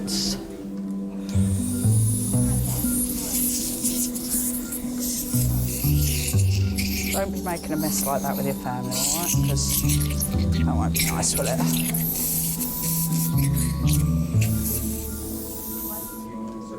That's better, isn't it? It looks much more comfortable. There we go. There we go. All right, mate? There. It does affect me, because I realise how amazing life is. I realise that I don't ever want it to end, and I hope to God that I end up as fit as a flea from very many years. But I don't think it... I do have a really black and white view on death. You know, people die, it's upsetting, it's horrible, but it is a fact of life.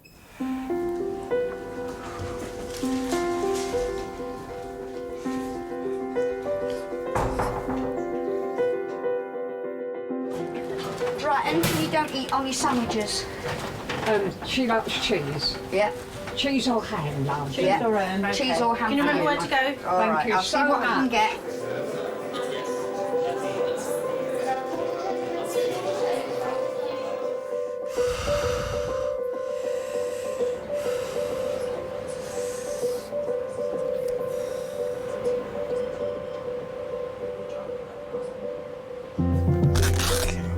very tempting to move. Just keep it still just for a few minutes longer.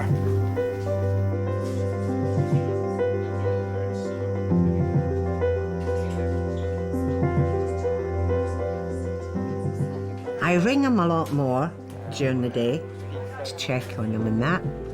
And I do get up and cook him his breakfast some mornings.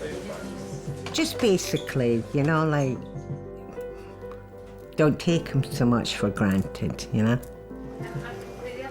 It makes you think that you should take that extra time because you never know what the outcome of the day is going to be.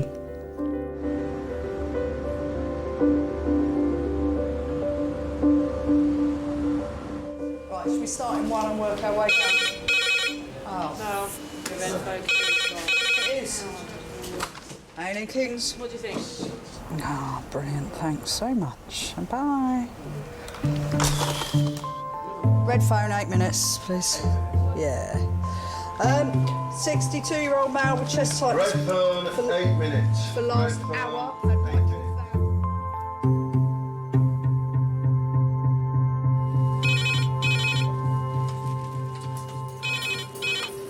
Hello, King's A&E. Got some bad news for you, man. Kofi got knocked over today. 2, 3. We have another trauma call coming in with a stab wound. There's a guy over there with a knife sticking out of his head. Yeah. This gentleman has just walked into reception. He's been shot in the face. Yeah, it's Wild West tonight. It's the stuff of movies, but we get it sometimes at work.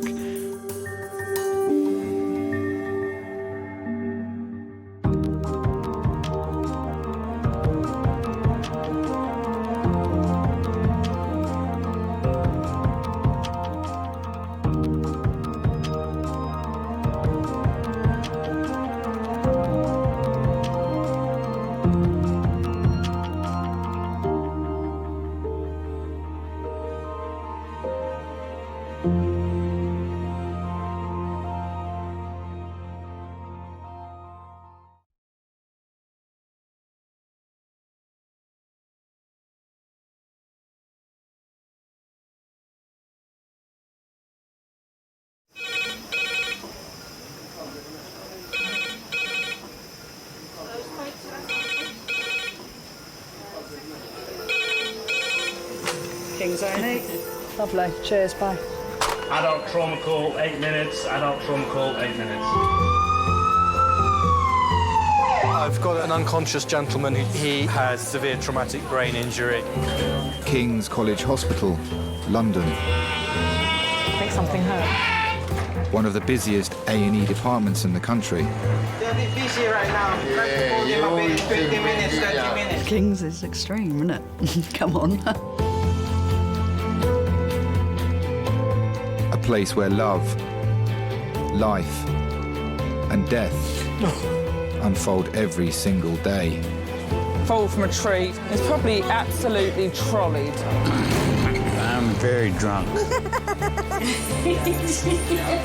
just keep thinking, how am I going to cope?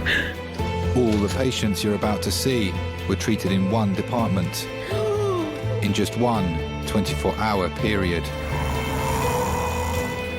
Camino. Everyone should walk through an emergency room at least once in their life because it makes you realise what your priorities are. It's not the rush, rush, rush and the money, money, money.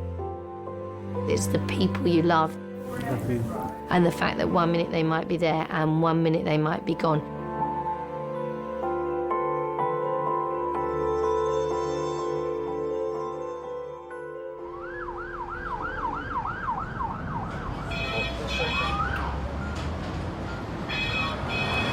Hello, recess. Red phone, trauma call, resus, ETA, 8 minutes. Yeah. Red phone on recess, 8 minutes. What's that mean? ETA, 8 minutes. There's a resuscitation coming in. Red alert. What's that mean? Something very severe. Shot, stabbed. Don't know, it could be anything, couldn't it? Could be heart attack. Pediatric trauma call, 8 minutes. Pediatric trauma call, 8 minutes. I've one going to FSU, one going to CDU. I just need all hands on deck. I guess the things that I find difficult to deal with, and I hope it's not a young child. And I think most of us find dealing with critically ill and injured young children a challenge. Has that neurosurgery read? Resource, hello. Yes, hi, it's Chris Lacey, the trauma consultant. Just to give you the heads up that there is a young 11-year-old being brought in by HIMS who's GCS 11 on scene, RTC 30 miles an hour. Lovely, thank you. Bye. No, not yet. 11 years old. The 11-year-old. Status update. It's now face, chest and tib fib injury. Okay. Face, head, tib and fib. We have anaesthetics on site. We've alerted neurosurgeons and we've got fluids drawn up. Okay, have you got your kit ready, John? You happy? Yep. The number of staff called to a trauma depends on the severity of the injury. Airway doctors, breathing doctor, C team. Okay, everyone knows the history, everyone's happy? Okay. In this instance, 15 people are waiting to treat the young boy about to be brought in. So you guys are going to be doing most of the talking to the child if there's any talking to be done.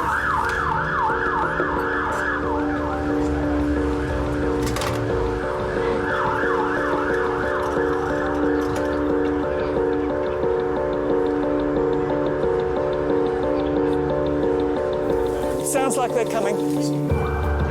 An hour ago, 3 friends were racing home. One of them ran out between 2 cars and into the path of an oncoming van. Okay, day 3, please. Good evening. Okay. Do you have a name for the child? Kofi. Kofi, okay. Are you leaving? I am, thank you.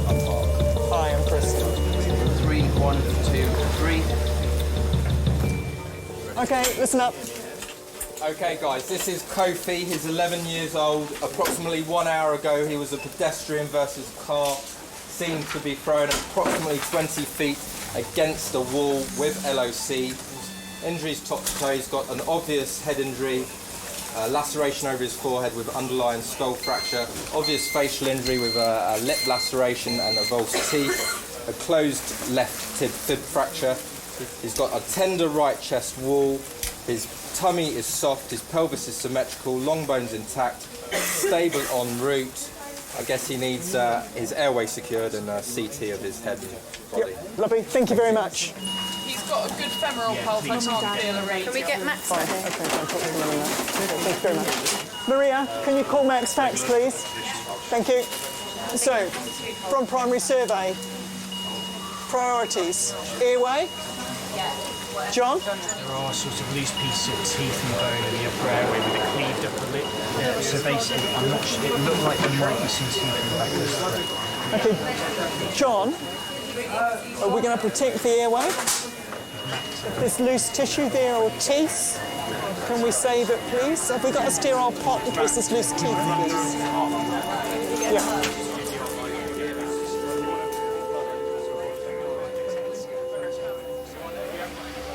Hello? Hi, got some bad news for you, man. Got some bad news for you. Yeah, Kofi got knocked over today. It's not in a good way. But I say he's not in a good way physically. So, yeah, he's got broken leg, broken arm, head wound. They're going to check it now to make sure that he hasn't fractured his skull.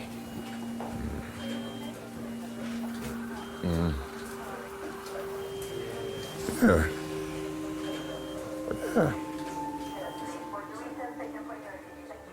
When Kofi was born, he was my first boy, and to look down and see I have a son, you know, was amazing. And I always remember the first thing that I did with him, as when I took him, and I held him up in the air and just said, I counted his toes, I counted his fingers and, you know, looked over him, and then I just held him up in the air, and I said, thank you, God.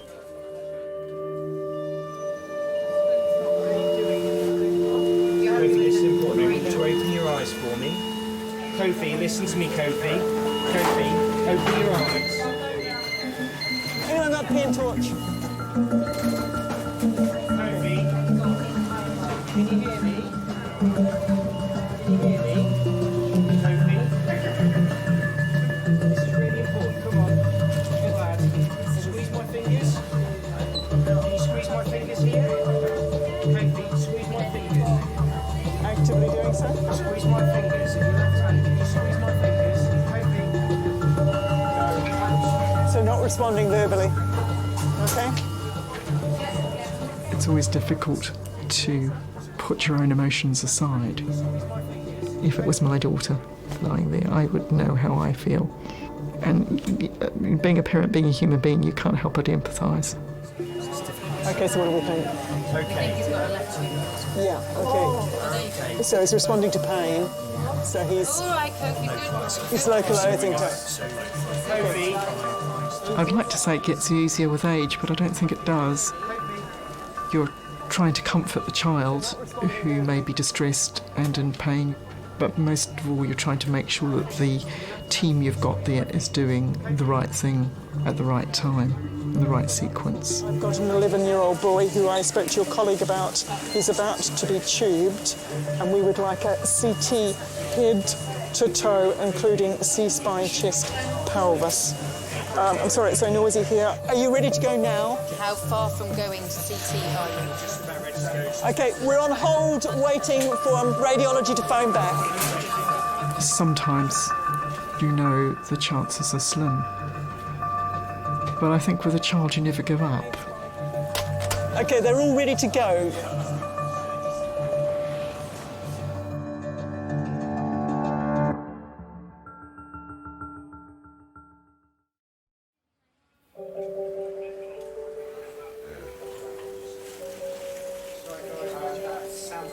They just brought him back from CT scans. 11-year-old Kofi has been severely injured in a road accident. Because basically the car hit him and knocked him into a railing. So the damage has really come from the railing more than the car. He's got a right-sided frontal 7 to 8 millimetre subdural hematoma with no swelling, no hydrocephalus, and no midline shift, so it's stable injury. I was supposed to be going to church that night. It's Wednesday night. I go to church on Wednesdays. For some reason, I was something just came over me not to go to church. And then my daughter phoned me and told me what happened. She was screaming down the phone, "Daddy, can you come quickly? Daddy, can you come quickly?" And I panicked. I was really panicking, Because of how she sounded, I thought the worst. Immediately thought the worst, that, I don't even want to say it, I just thought the worst,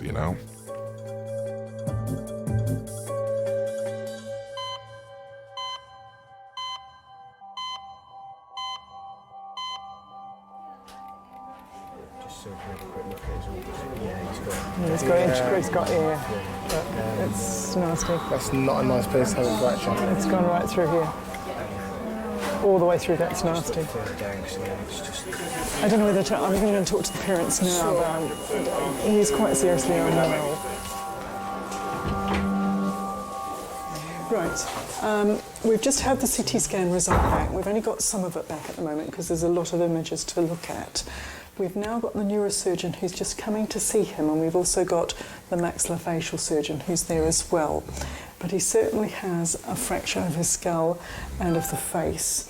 And there is signs of some brain injury as well. So there is blood around the brain, on the top of the brain. Now, I'm sure there'll be lots of questions and things that you're thinking about, but just give us a little bit of time to get all the image reporting back, and then we'll come and tell you a little bit more about what's going on. Okay?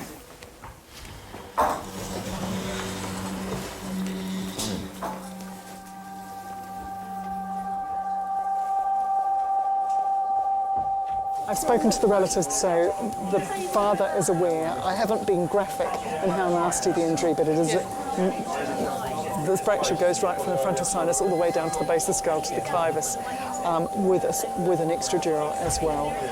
There's lots of intracranial air. It's a horrible injury. The facial injury is bleeding. He's got a pH of 7.2. His HB is 9. He's going to need blood next. So could you speak to the lab about getting some cross-matched blood? Okay. Right. Kofi's head injury is now the main concern. Once they've stabilised him, he may need brain surgery. He's going to go to Pediatric intensive care. Okay. Spoken to Dad, haven't told him a lot of the detail, but he's aware grossly of the injuries, but I haven't told him graphic detail. It's potentially a lethal injury. It's not a nice injury. At the moment he's quite stable, but it's potentially a nasty head injury. Life-changing, if not fatal. Yeah, it's life-threatening. No.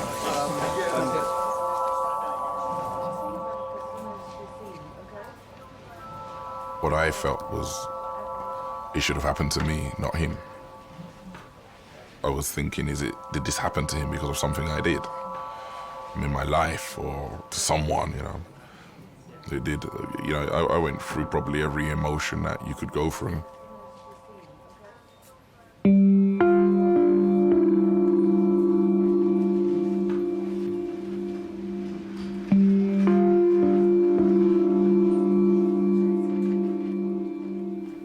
I was just thinking, my son, you know, and a hurt went through me. I felt hurt in places I didn't know hurt.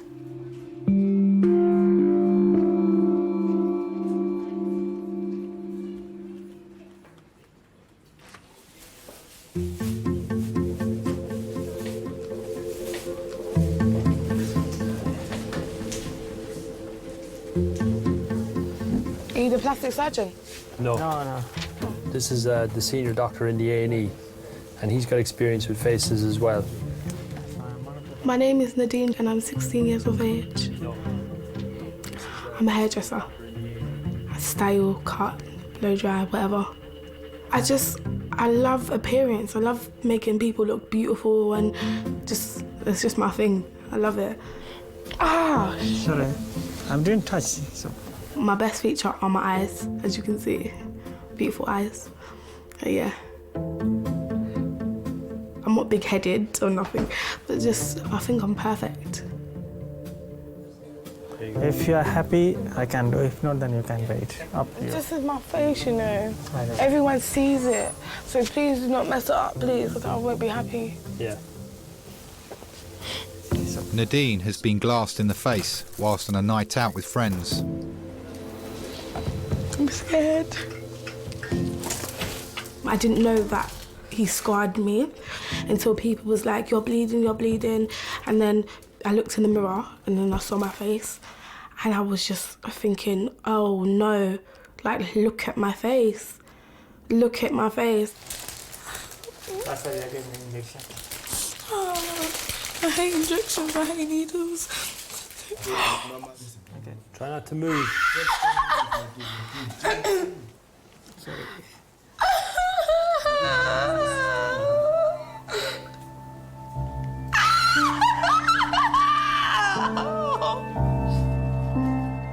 There was like maybe 10 or 11 boys.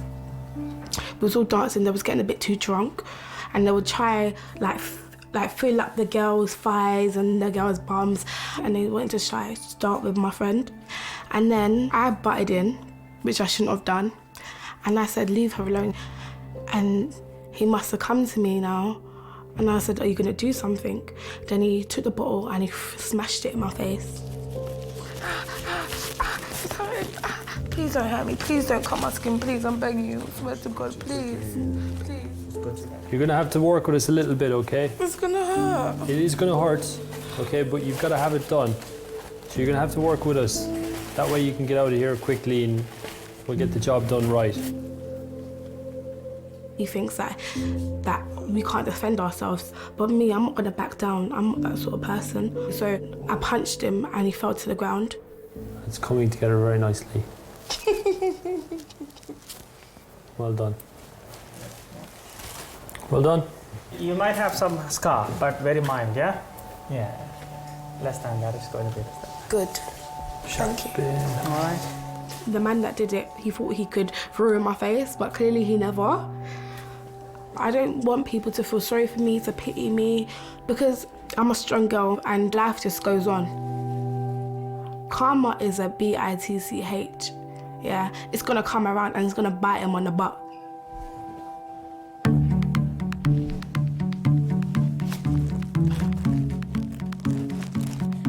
Look at all that blood. Look, there's blood everywhere. Oi, oi, oi. There's blood everywhere. Sorry.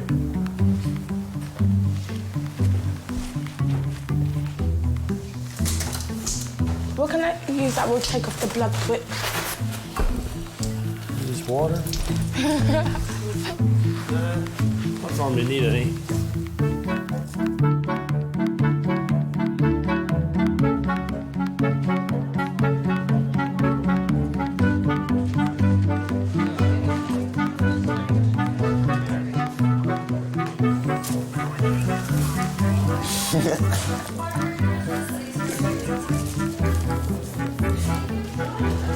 I actually don't want to get called in now until I finish. Siobhan, Claire. Siobhan, Claire. Hold on 1 minute. Hello, what can we do for you today? My back. Triage is basically a quick assessment so that we can prioritise when patients need to be seen. Any allergies at all?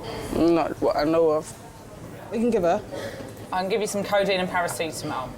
You can be high. Codeine is strong, boy. You're gonna be high. You're filtering out basically who's very unwell and needs to be seen straight away, who can wait for a bit, who can wait for a long time. I've had some pains in my chest which have started about 4 weeks ago, but they got quite chronic today. So chronic I cancelled an after-dinner speaking in Birmingham tonight. It can be quite monotonous because you're probably seeing a patient every 2 to 5 minutes and you're asking the same questions over and over and over again a lot of the time. You allergic to anything? Inland revenue. And then you'll get someone come in that's really sick. You're presented with something you're really not expecting. Without any notice or a moment's notice, and everything changes. The whole atmosphere of the place changes. A 22-year-old man has come through reception, having been shot in the face. Oh, sure. OK. Oh, my... Right, come through, sir. Oh, sure. OK. OK, darling, just come through this way. Right, Sonia, this man's been shot in the face. OK, darling. It's fine, mate, all right? OK, darling, we're going to get you on the trolley. Just come on the trolley for me. Let's get this off. Let's sit on here, babes. What's the story? He's just walked into triage saying he's been shot. What's your name? And do you know where you are? It's the stuff of movies, but we get it sometimes at work. Where you are now? OK, my love, there's going to be a sharp scratch in your left arm. Keep it nice and still. This gentleman has just walked into reception. He's been shot in the face through a window of a car. So I don't know if that's glass all over his face, yeah. That sort of livened my triage. Oh, my God. Hello, King's A&E. OK, listen up. We have another trauma call coming in with a stab wound. So if we can hide some of the team to be ready for that. Third trauma call. OK? The majority of people that we get coming in having been stabbed or shot are under 20 or in their very, very early 20s. In fact, it's extremely unusual to get someone over the age of 25. Stab wound to the chest, 17-year-old. Stab chest. OK? Down on 5, please. Good. Get them all signed in, please, guys. stab wound to the chest. Okay. You do find that there are cycles of violence, and you just get a period where, there's lots of retaliation going on, and so you could have a wave of gang activity. Sometimes the police will alert you to that, and so, we expect further violence. Hello, King's ED. OK, we have another trauma call, a stabbing to the face. If the transfer team can stay intact, I will take what's left. Probably 5. I think it's incredibly scary that they're so young and that's the way that they deal with their problems, and they've got their whole lives to live ahead of them, and yet they're putting themselves in a position where they could be killed or they could kill someone else, and it's so sad. Has everyone looked in his eyes? Not yet, I think the youngest victim of gun crime that we've had in the department is a 5-year-old child, which is just unbelievably shocking, and it's extremely scary to think that's the way things are going.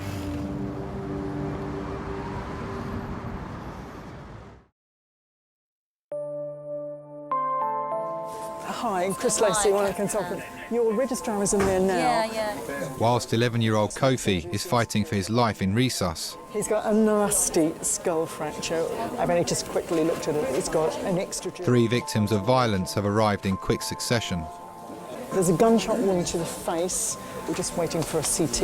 And then we had a chest stabbing, predominantly superficial. And then there's a knife to the face with the knife in situ. He needs to go to theatre tonight, but he's stable, completely stable. Fine. And can wait. It's been a little busy. Has he got over there with a knife sticking out of his head? Yeah. Hey, are you okay? Right, poor bugger, because we're fine the other side. Get you to have a seat on there. If you can take your jacket and shirt and all that off. Don't let me forget that. That's the most expensive brolly you'll ever hold. Oh, really? Actually.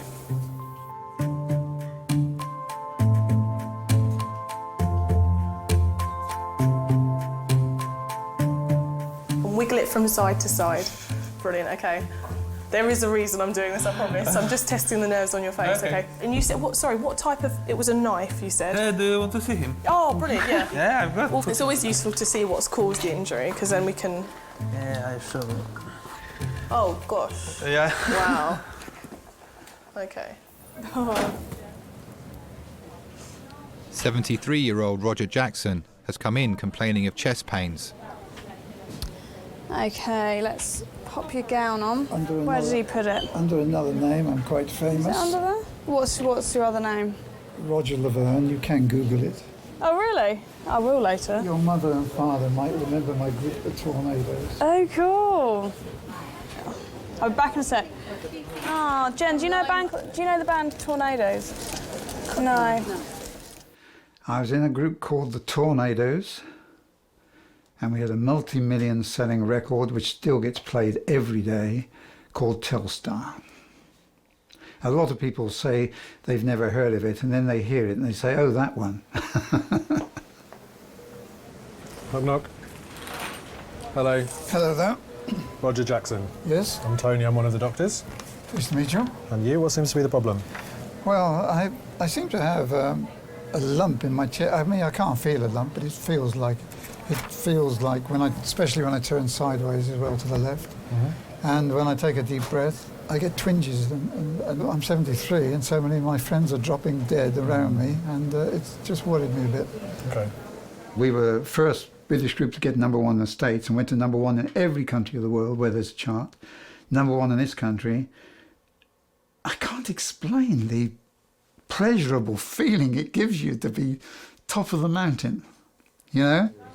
Tornadoes. First British hit in British history to get to #1 in America. Oh, really? Telstar. Me. And you were the pianist? I was the organist, the main sound, Telstar. I was Billy Furier's pianist. I was Olivia Newton-John's, if that was me. I shared a hamburger with Presley. That was on the set of Girls, Girls, Girls in the States. And it was in a lunch break. We had our arms around each other munching hamburgers. Oh, fantastic. This came out in October. There we are. There's Roger. You'll see my name, Roger Laverne, there.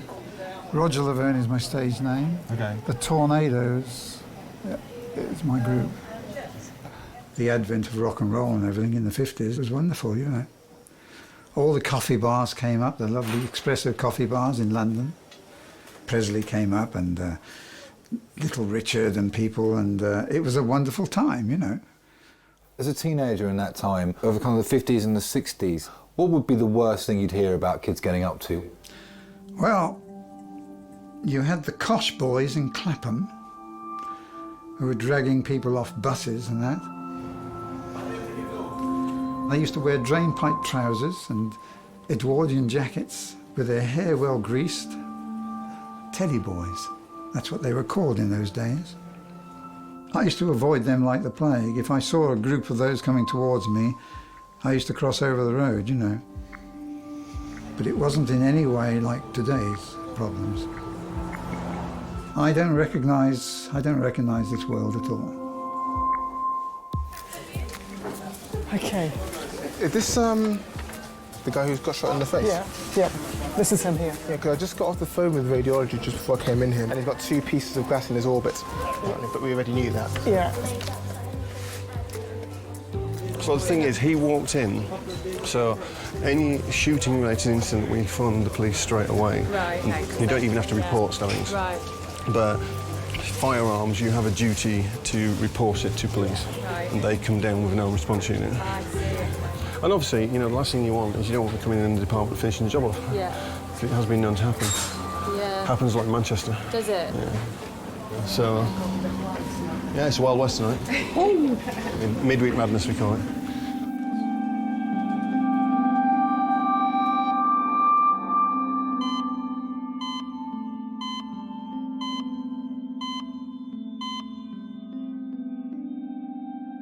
Kofi's condition isn't improving. The medical team are still trying to get him stable enough for vital brain surgery. It's chest CT. Are you worried about it? I'm worried about his CO2, even though we increase his ventilation and his CO2 is not clearing. Okay. And the tooth that might be missing, That's the question, isn't it? are we worried about that or the chest? Ask, is his C-spine clear? The rest of his... No, his C-spine's not cleared, and they do need to. There's an alveolar fragment with a tooth, and there may well be a tooth missing as well, which is what we're just worrying about with respect to ventilation. He needs probably a unit of blood, but I think as soon as we get into PICU, the better. It is sometimes quite difficult to deal with situations where you've got multiple patients in resus with conflicting needs or different needs. Which, sorry? The guy who was stabbed in his chest. Where is he? He's only in his boxes. You're dealing with a family and then you have to go and deal with a stroppy teenager who's having a bit of a tizzy fit. That gentleman needs to come back. No, we'd like him back, please.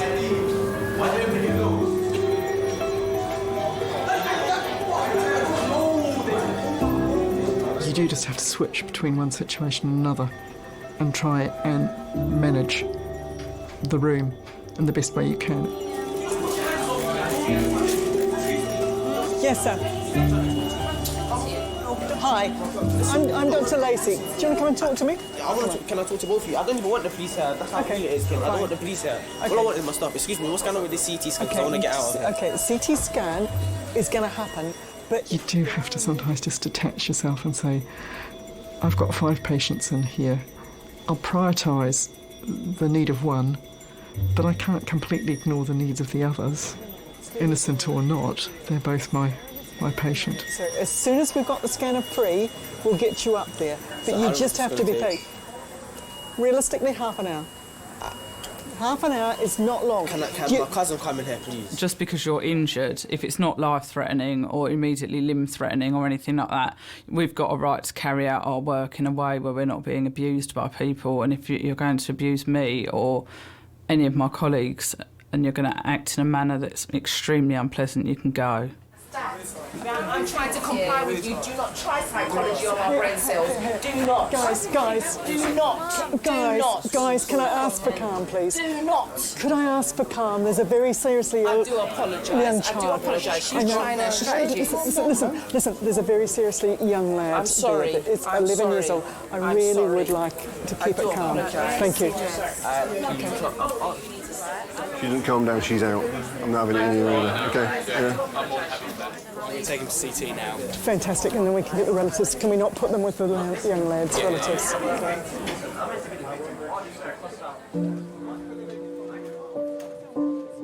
I hate to say it, but those that come in that didn't bring on the situation themselves, you do actually care that bit more about them and saving their life than you do about someone that's brought it on themselves. You always do your best for the patient, but deep down you care more about those people that you don't feel deserve to be in that situation. Okay. Now, parents haven't seen Kofi. I wondered if this is a good time to see if they want to come in. You wait until I turn up there? Yeah, it just depends how long you're going to be. 15 minutes, max. Okay, all right, because they've been very patient and very tolerant. Right. I was in the hospital when the young man that had been shot in his face came in. And I thought, that's the world that I don't want my sons to be a part of. I admired how he was growing up. Like, if he wanted to do stuff that his friends wanted to do, if it was something I disagreed with, if I could sit down and actually have a sensible conversation with him. It wasn't a fight with him. I didn't have to fight with him to get him to listen or to take advice. So I was proud of how he was coming along. Kofi's parents have been waiting outside resus for 3 hours to see their son.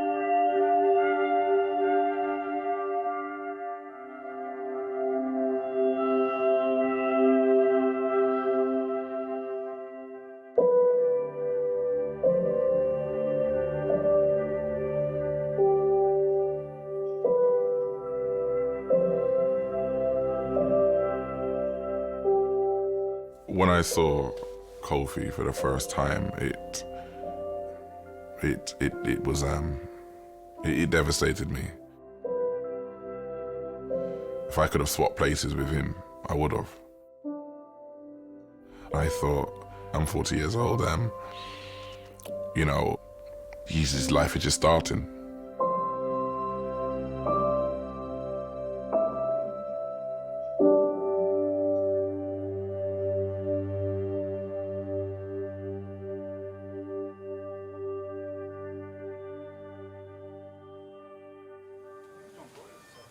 In 1982, I realized I was mortal. In Mexico, I had viral hepatitis. I was in a sanatorium for 18 weeks. It was really dangerous, viral hepatitis. Then I had cystitis, chronic cystitis, and salmonella. The thing which knocked me sideways when I was playing in one of the most plush, lovely restaurant bars in Mexico City, and on May the 15th, 1986, my hands, which were all straight, that one's bent now, you can see, they went like that in 15 days. I was like that for 10 years. And you had them released? Yeah, I had them over 7 years operations. I was the actual favourite cocktail pianist of the President of Mexico at the time. Oh, really? And the Dupuytren's contracture came in 15 days. Stick your tongue out for me. Okay. That was the worst nightmare of my life, I think. I was a cripple. That was finished. And then, of course, I got cancer in 2004. And so you smoked on and off for 40 years? Yes. And how many a day? Too many, actually. I think 2 packets. Okay. And what kind of cancer did you have? Esophageal. And I'm out of. I've done my 5 years remission now. So. And did you have any chemotherapy or radiotherapy? Oof! God, did I? It knocked me sideways. You know. Well, your heart racing is completely normal. Is it? There's no evidence of any angina or any heart attack or anything like that happening on here. The way you describe it, it sounds more like a chest problem to me, a lung problem, than a heart problem. Okay. I think we need to do a chest X-ray in the first instance and some blood tests to see what's happening with the blood tests. Okay. Okay, whatever it is, I don't want it, you know. And as I say, a lot of my friends have just dropped dead, younger than me, and that gives me the wobbles. I've got prostate cancer right now, yes, brand new. This is a new thing, you know. And sadly, they caught it late and it spread to all of my body, and they don't think they will ever be able to eradicate it completely.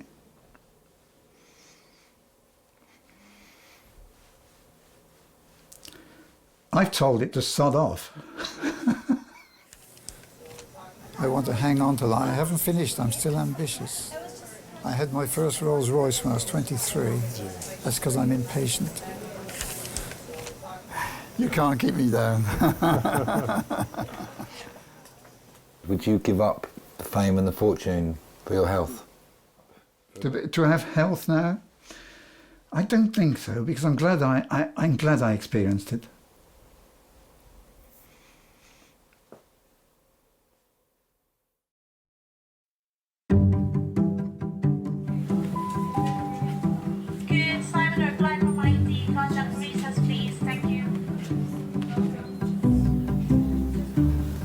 Trying to get your hair away so there's no hair in.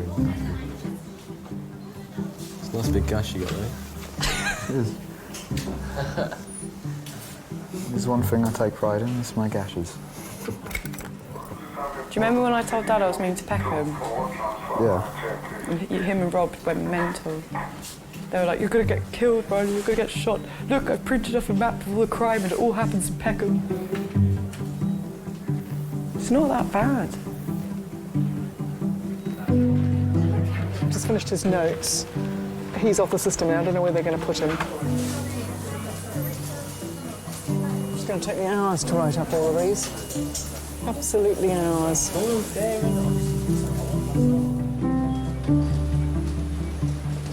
I guess the fear is that in the next 10 years, you know, where we see 15, 16-year-olds being commonly involved and younger 10, 11, 12, 13, you know, not infrequently be involved, you just worry about how low that line is going to go. Are we going to see 8, 9-year-olds commonly involved in 10 years? I hope not, but I guess it's a very real possibility. So I've got the most taken details of you. Okay.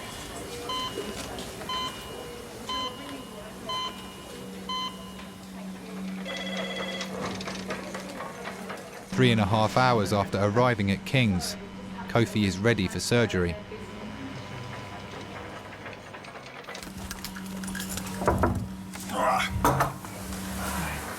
Just to let you know that Kofi's just gone up to theatre now, and as soon as we've got any information back, we'll get one of the team to come and talk to you.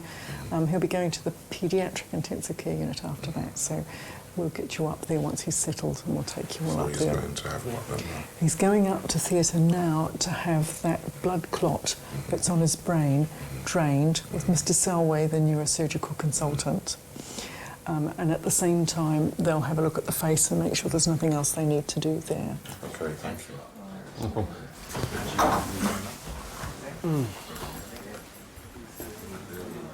I'm Scott, by the way. I'm the nurse in charge tonight. I'm running the place. Wayne. Now, obviously, I'm not a neurosurgeon. I don't know where the clot is or what they need to do. Sometimes they need to take a portion of skull away, lift it off, then they can get at what they need to do. Sometimes they can just drill a hole. They'll keep him asleep in a coma for a few days, I would imagine. Once the swelling's down, they'll start to wake him up. And only then will they be able to assess how well he's recovered.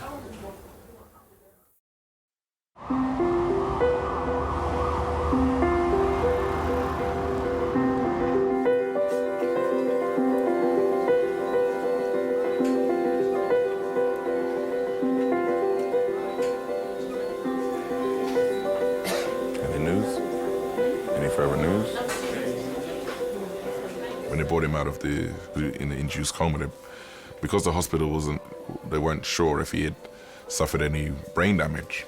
I set about proving that he wasn't brain damaged. Little boy, it's your daddy. It's your daddy. A little soldier. I said to him, your mum's holding your right hand. So if you know your mum's holding your right hand, squeeze her hand. And he squeezed his mum's hand. I made him a promise that I wasn't going to leave him until he came out of hospital. And I stayed with him. He was in hospital for 13 days, and I was with him for those 13 days. You're still giving, his swelling's gone down a lot, hasn't it? You're still giving trouble, little soldier. I think he was dreaming about playing football, and he was kicking in it. My full name is Kofi Jordan Wayne Cadogan. It was good to wake up and see my dad's face, because I felt more safe, like there's not a better feeling, because my dad is great, I love him. What's the best thing about surviving something like this?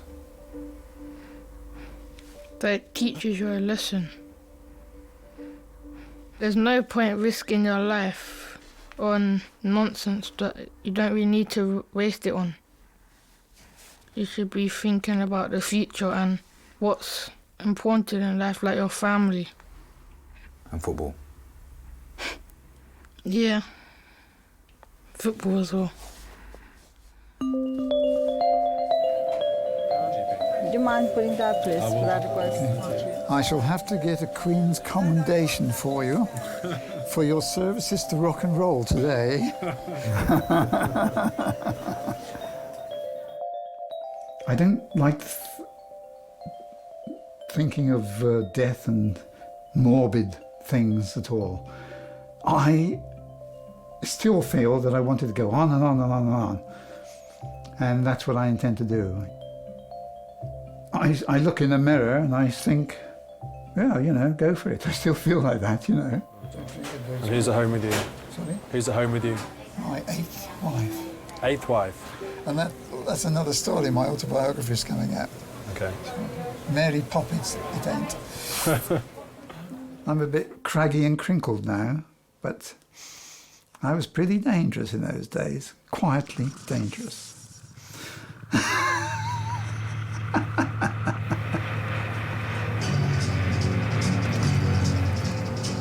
Okay. Right, rock and roll. To rock and roll.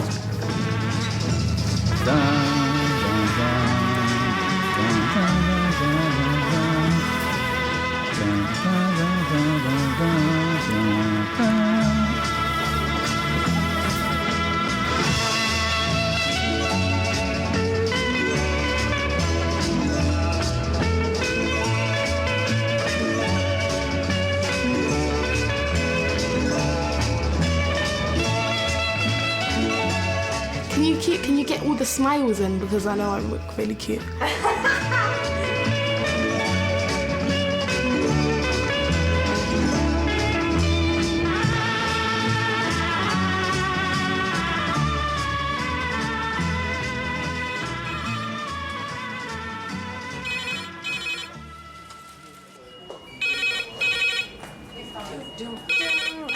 Hello, King's A&E staff nurse. Thanks, bye. Oh, lovely. Deep breath, head out. It'll have to be number 11. I might as well just keep the drunks together. Which one's the best, you think? That one? Or? That's quite cool. Look, all my boyfriends, all lined up. Oi! Just don't know which one to choose. I think it would have to be number 10.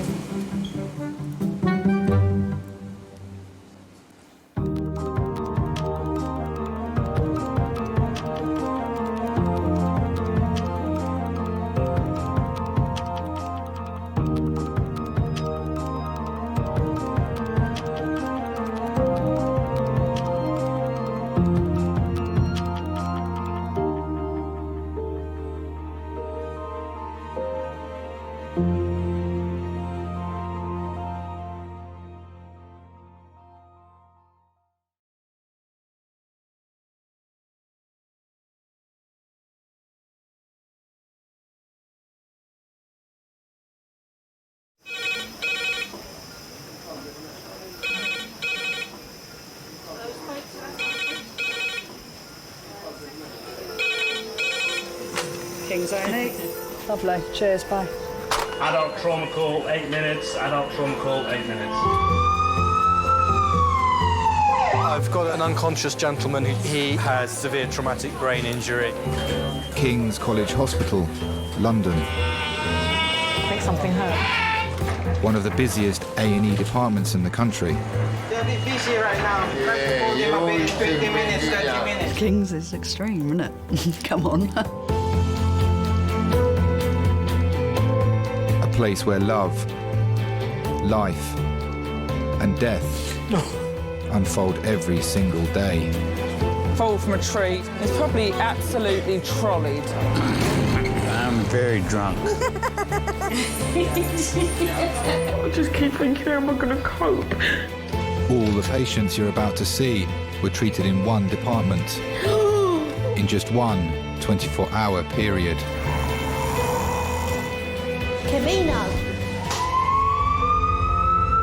Everyone should walk through an emergency room at least once in their life because it makes you realise what your priorities are. It's not the rush, rush, rush and the money, money, money. It's the people you love and the fact that 1 minute they might be there and 1 minute they might be gone.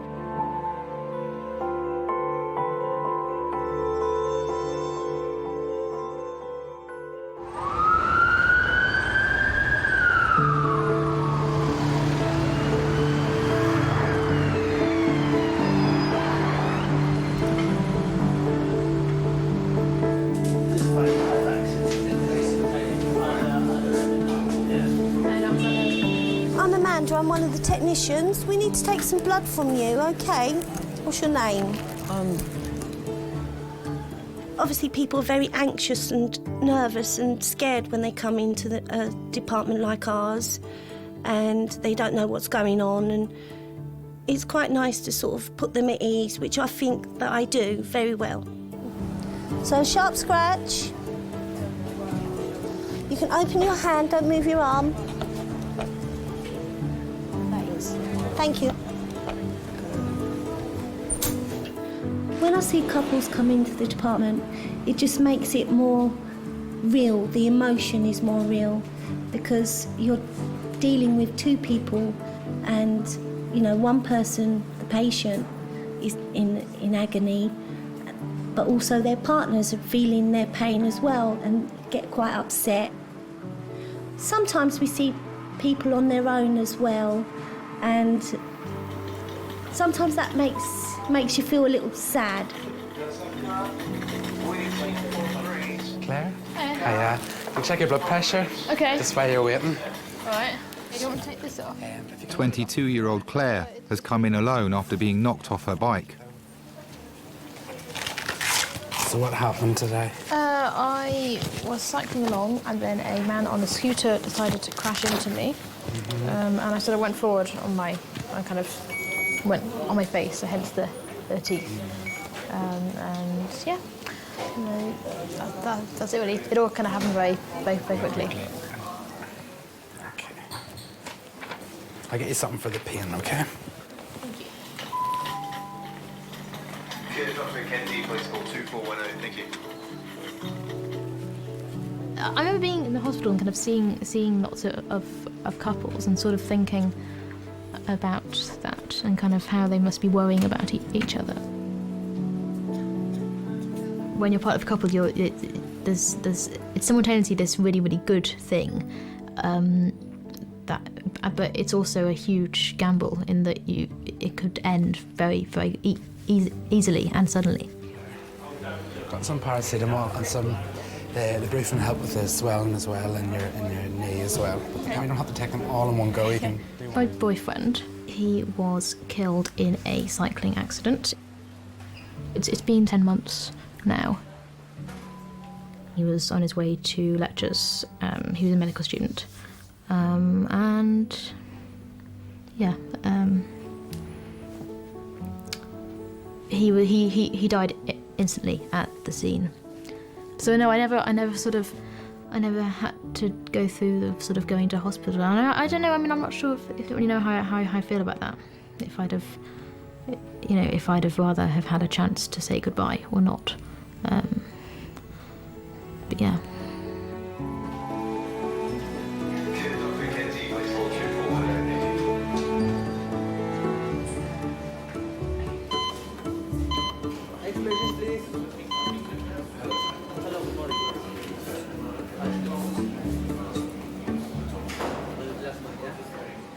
John and his wife Brenda have been together for 29 years. At Brenda's insistence, John recently had a private health screening. The results have sent him straight to King's. So just to reiterate, I just need to get the story right in my mind. Seen on Friday privately, did an ultrasound scan of your tummy. Take me back in time a bit. Why were you having the ultrasound scan? What were they looking for? Routine health screen. Oh, routine health screen. Ah. My name's Jackie Butler. I'm one of the other A&E doctors. Sorry, I'm going to just have a quick look with our ultrasound machine as well. So I'm going to lie down a bit flatter. Is that okay? Yeah. People can actually come in and physiologically be quite unwell, but because there's still enough blood pressure to circulate to the brain and the skin and all those sorts of things, they don't necessarily appear sick. Okay, now I'm going to try not to press too hard. John's health check revealed an aortic aneurysm, a dramatic swelling of the body's main artery. Okay, so you're going to feel a big scratch in your arm. It's just going to pop a little needle in and take some blood.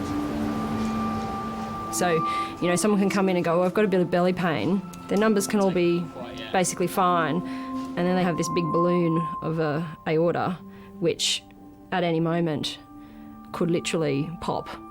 And if it pops, then that can be the end of you. No, that health check was worth having. It was money well spent. Yeah, sure. How much did it cost you? I think it was around 140 quid. Best £140 you ever spent, I reckon. Well, you know. I had a funny feeling that there was something wrong. Didn't know what it was. Couldn't put my finger on it. I mean, I had to persuade him. You know, John's very, oh, I'm all right. But I got him down there, and I mean, they said to him, you are just a walking time bomb. Did you want to sit up a little bit? He's got a AAA. He's got an aneurysm. Yeah, he's got an abdominal aortic aneurysm. He's been picked up incidentally on Friday. They've just done a scan, just routine, and they found it.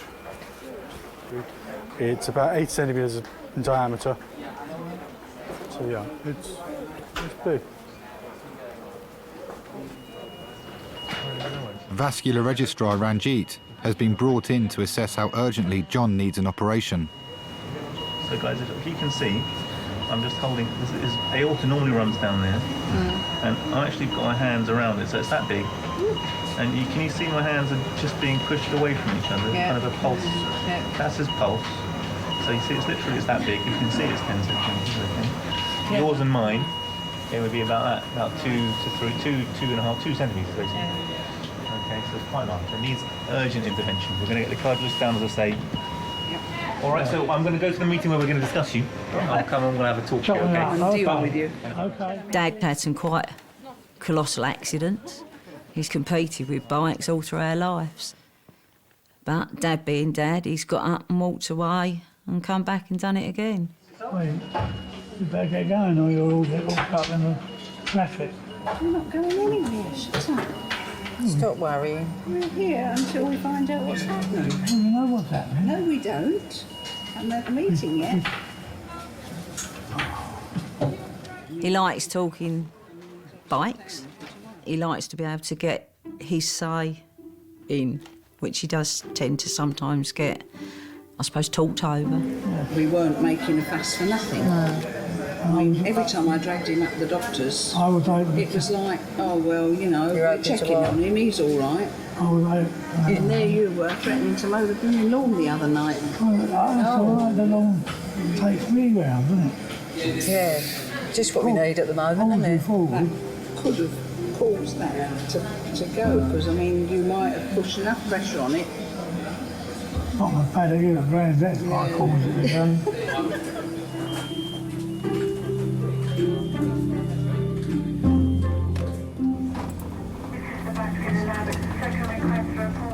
When I did see couples in the hospital, I was kind of aware that it must be this really intense period of their lives. When I was a child, I used to find it quite fun going to the hospital. And now it's a bit of a scary experience. Having my own accident really kind of put things in perspective. I don't cycle anymore because I'm sort of lost too much to cycling. I don't want to lose anymore. We do forget how vulnerable we are. So I guess, yeah, just to remember that really, and also sort of think about how the risk you're taking are impacting on the people who love you.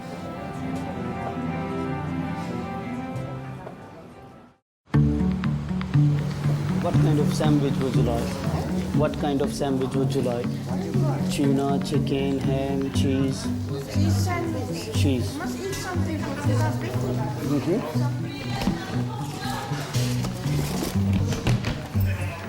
Cheese with a salad. And we do meal deal for $3.49 with a drink and a crisp. $3.49 with a drink and a crisp. We do meal deal, yeah. It's a hospital kind of thing. Means everybody plays their parts to make sick people to get better. So would you like a drink and a crisp with it? Yeah, what's up? Okay. Something non-fizzy? Not sweet. Not sweet. Sugar-free. I wish I could be a doctor, but I'm still thanking God. I'm in a good health, with a good family, and playing the part as a doctor plays to getting people better. Thank you very much. 151.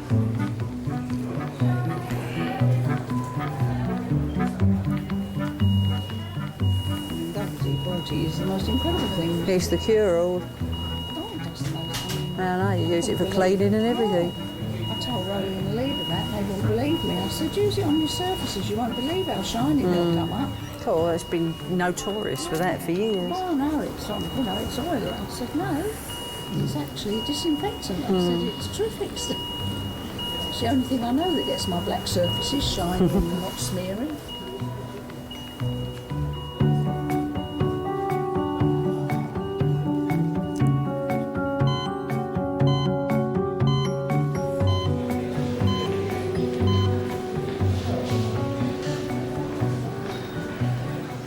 .82-year-old Frida has come to hospital on the advice of her GP.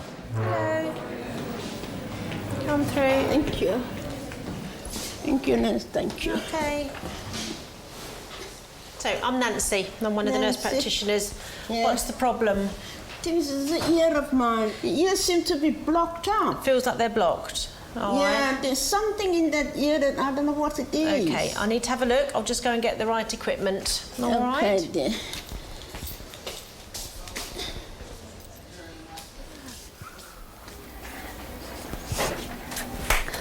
No, Nance, can you tap? Can I tap? No, I've never done tap. Emma's thinking of doing some tap dancing. Oh. There's a place on Tuesdays. Listen, I'm a bit heavy-footed. I need a man to dance with. Tap, you dance on your own a bit. Dance on your own? Yeah, well, that's no fun. Jill's done it. Jill's done tap dancing. She did a little exhibition at her. I want to be in hold, like they do on. I love it, like their hands. How do they do their hands? I know. Well, they're all like, yeah, and their heads swaying, and they're this way. Oh, you better find some ballroom dancing classes. yeah. Alan, do you fancy some ballroom dancing?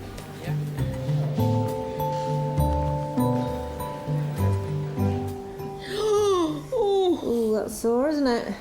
Oh. Sorry, sweetheart. Oh, that's sore. Yeah. Oh, dear.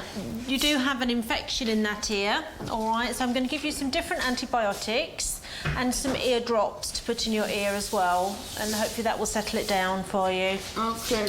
Hello. How are you? I'm good. Yeah. Call the blood lady me. If you need anything. I will. I'll try not to. All right. I wouldn't do my job if I didn't feel it was important You know, I want to feel wanted and important. Andrew, I just need to put another cannula in your arm, just so we can give you some more medication, OK? My career is... I'm giving up my life, really. Well, I'm not giving up my life, but I'm dedicating my life to other people. You just keep your arm still there for me, and that gives me a reason, or a good reason, to get up and get out of bed and get to work, because I know that someone needs me. Someone will need me potentially today, tomorrow, and that's a great motivator.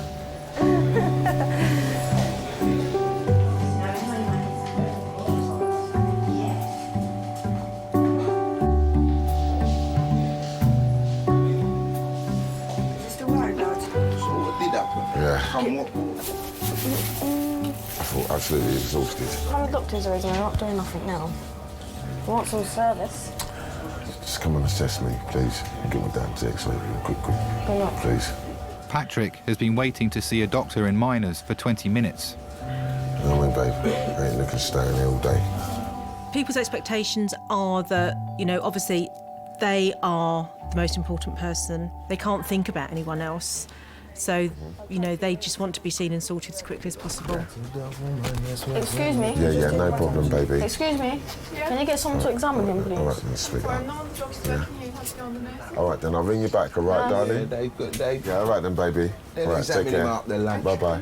Hey. OK, you can look after me now, yeah? Could I ask I'll ring you back, one yeah? person to stay, please? Otherwise... I'll ring you back, bro. I'll ring you back. Good. What happened? I don't know, really. I just stepped up a step.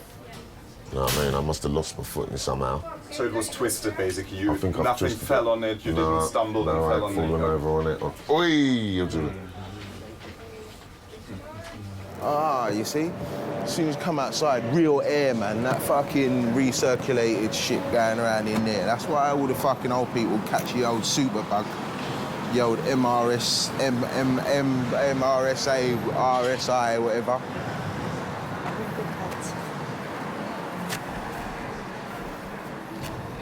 Such a dickhead. Let me talk to one of our orthopedic surgeons, what they think, okay? Thank you. Can they come back in now? They can come back in now, innit? Yeah, I reckon so. Why not? just sit that so you could examine me. That's it. You know what I mean? Where are they? You know what I mean? I feel my thumb on. Oh,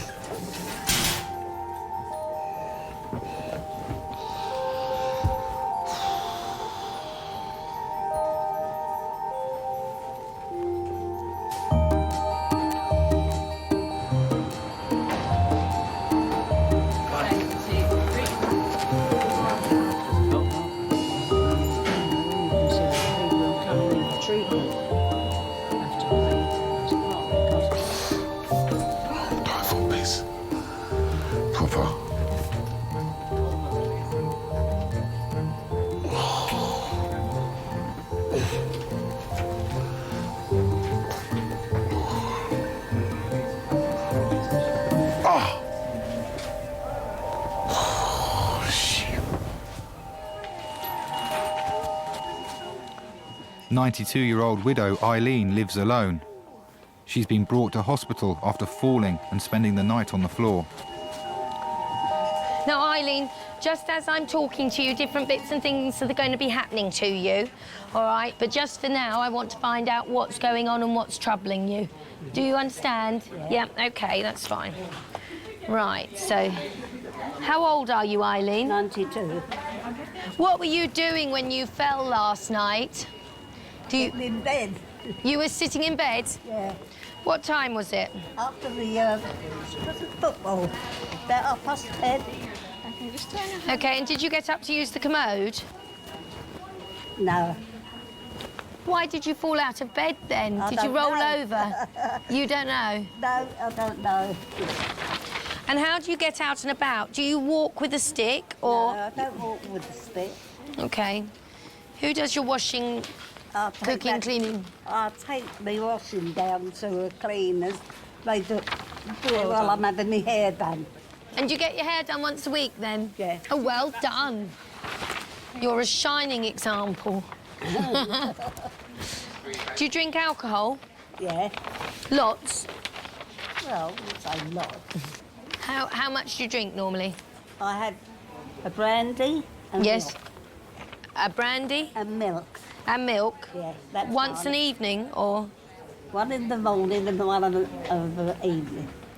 Seeing as you have got to the grand age of 92, I think if you want a little tipple, we will let you have one. Yeah? OK. Do you get lonely? Yeah. I never see any of my husband's family or relations. How long is he dead now? 5 years. I'm sorry to hear that. Yeah. And he had Alzheimer's. Horrible looking after somebody like that. I said, because I never knew where he'd be. I always used to find him down the bottom of our road, and he's always down there. Do you miss him? Yeah. How long were you married for? 30-something years. Oh, a long time. Yeah. Now, listen, if I could wave a magic wand, I'd make you being 20 and running round again, but I can't wave a magic wand, all right? But I have got a big hospital here. If there's something we could do to make you happy or happier, would there be anything specific that you would ask for? Another man like my husband. All right, well, listen, what I will try and do is take your pain away. I suspect, Eileen, having been on the floor all night, you are going to have to come and stay with us for a bit, all right? Right, let's see what we've got to do with you. Now, whoops-a-daisy.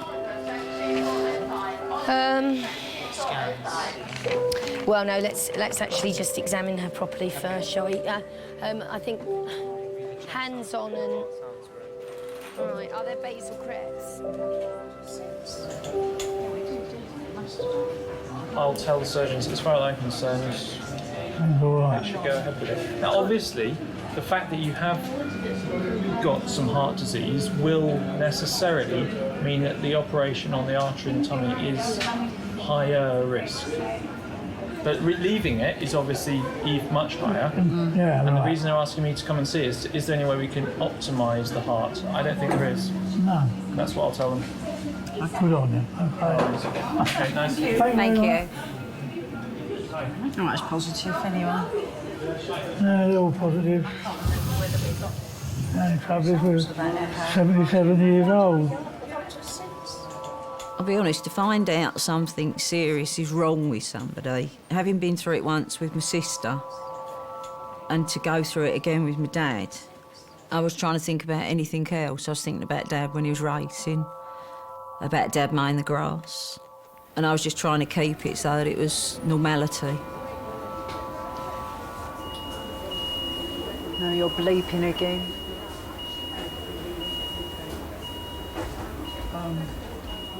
Oh yeah, according to that, you've got apnea now. What have I got? Apnea, you're dead. I'm going to have to go and move my car. You know what? I shall have to move my car in a minute. What's that? You know I'm here, I'm living. Yeah, I know you're here, I can see that. Still be alive at 7 or 8 o'clock. He's what, Dad? By what? Probably still be alive at 7 or 8 o'clock tonight. He says these things almost to tempt fate, don't to worry. prove him wrong. Where are you going now? Make yourself ill. More upright. You better pull your kilt down a little bit. It's the stage where I am. So like being at home really with bare legs, isn't it? I know that pain there, man. I know that pain. I know that pain. I've never had a knee injury before. I've encountered that before. I have. I've never had a knee injury, so it's all new to me, mate. Yeah, man. I'll tell you what. It's when it rains. Oh yeah, the coldness. Yeah, when it rains. Oh, the coldness. The change in the atmospheric pressure. Yeah. Boom. So it That's starts when I going feel in it. your knees. Yeah. And so I know I've got arthritis to look forward to. Oh, yeah. Yeah, I've got it already. In my hands and my elbows. So rheumatoid arthritis and all them things there, but you know, still with it, innit? I'm gonna have it with the knee now. That's what it is. You know? And like the people them attract the foolishness. It's not like I'm gonna have to go and volunteer down the local old people's home to make sure I can get my spot when time comes. You have to book early then. Yeah, book in now. You have to book early. Book in now. Yeah, you have to do a couple of years volunteering, and then you get your spot, innit? That's what I say. Yeah, yeah. But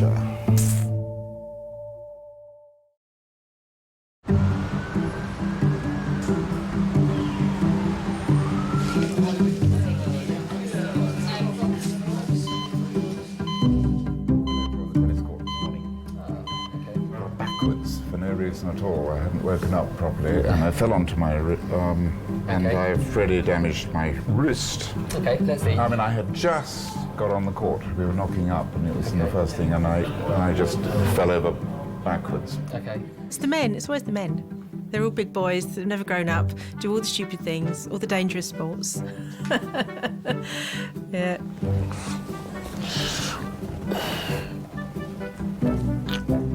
They're the ones that aren't dealing with the pain quite so well.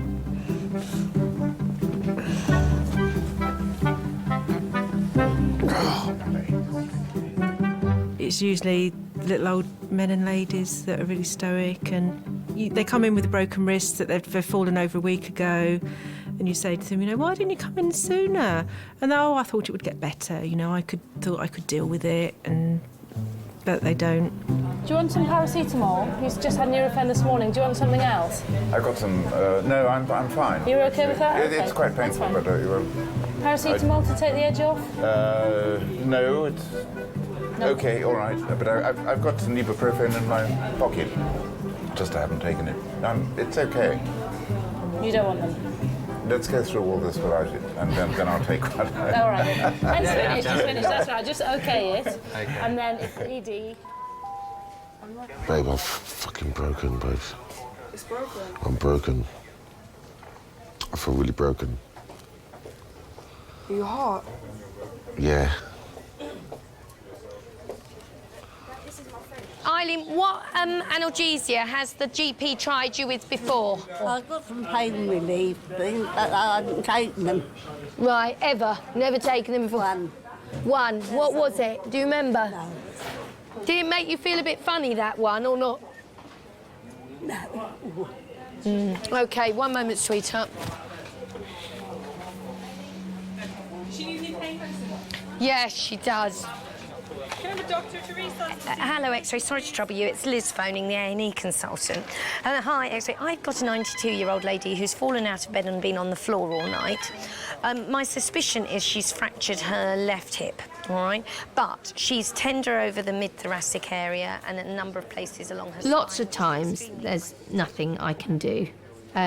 We are meant to grow old. We are meant to get ill. And we are meant to die.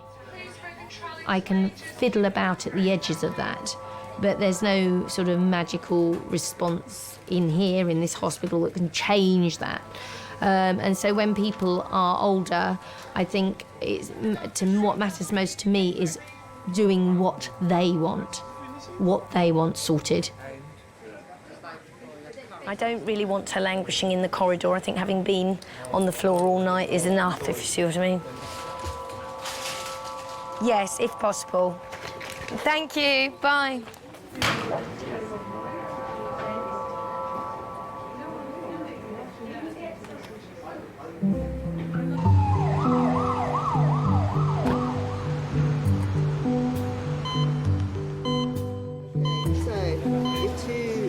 Still in there, she needs to be thrown out. 3 is now empty, she's gone to resus, 4's gone to CDU. Dudley folks, the guy.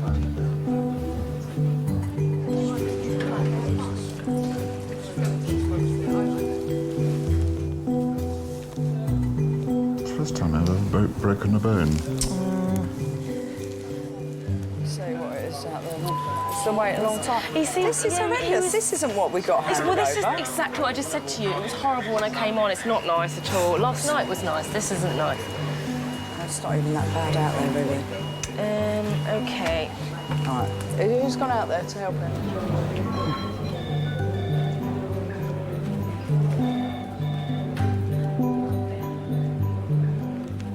Darren and his girlfriend Alice are waiting to be seen. He's hurt his foot kicking a chair whilst playing a computer game. Sitting beside them is 82-year-old Joyce, who's suffering from a stomach complaint. Mind you throw yourself over me, you know. Pardon? I said, mind you throw yourself over me. Watch it. Right, do you want to come round? Surname? Connolly. C-A-N-N-E-L-L-Y. He was the one that was meant to have had... Not looking very well now. Oh, God.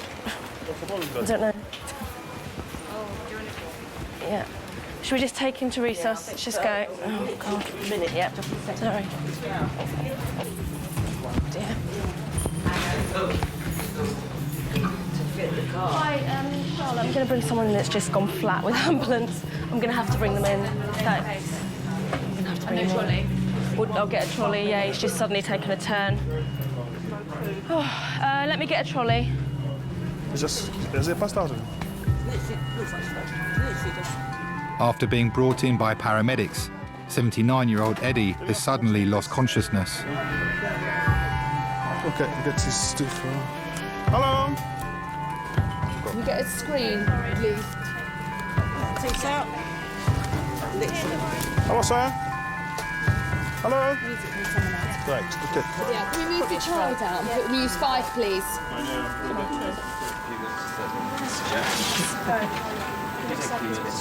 It is, it's all stressful. I've had somebody just literally almost crashed on me and had to rush around to resus. It's just, what was Fiona saying about it being nice? It's absolutely living hell.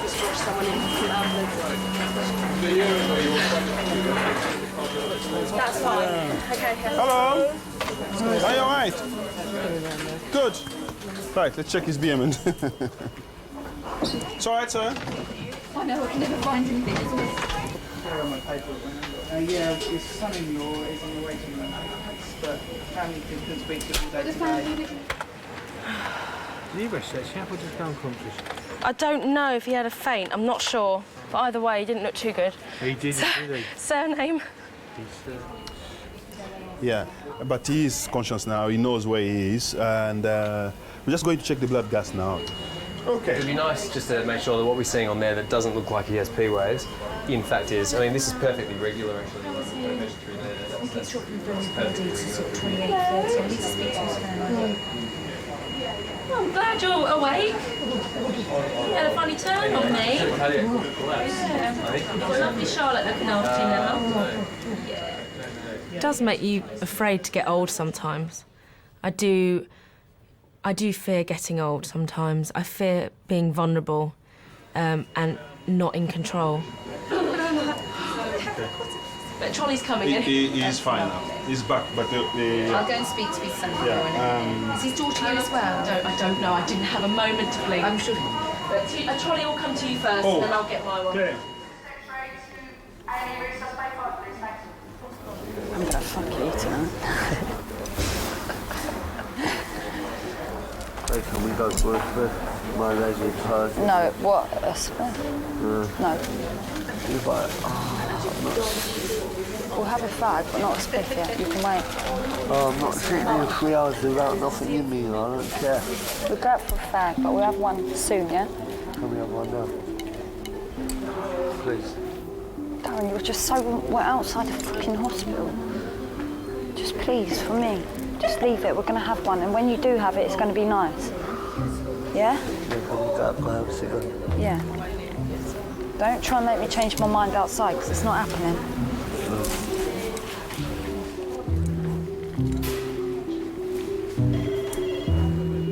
Hello, A&E Majors. Claire, it's Mario here. Oh, Mario, hi. Yeah, just give me a rundown. How is the major now? It's hideous, it's hell. It's horrible. Right. How many hours? 9 patients waiting, 2-hour wait.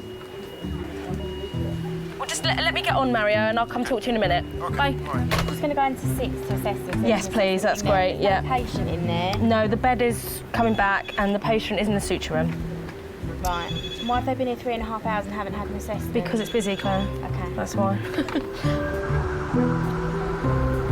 That old lady's rude, man. Did you hear her? Don't push up yourself on me. That's what he said. He said, don't push up yourself on me. I was like, oh, shut up, man. Come on, gorgeous.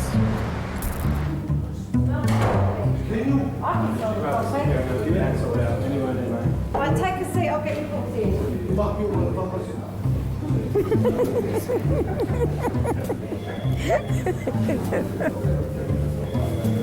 Oh boy.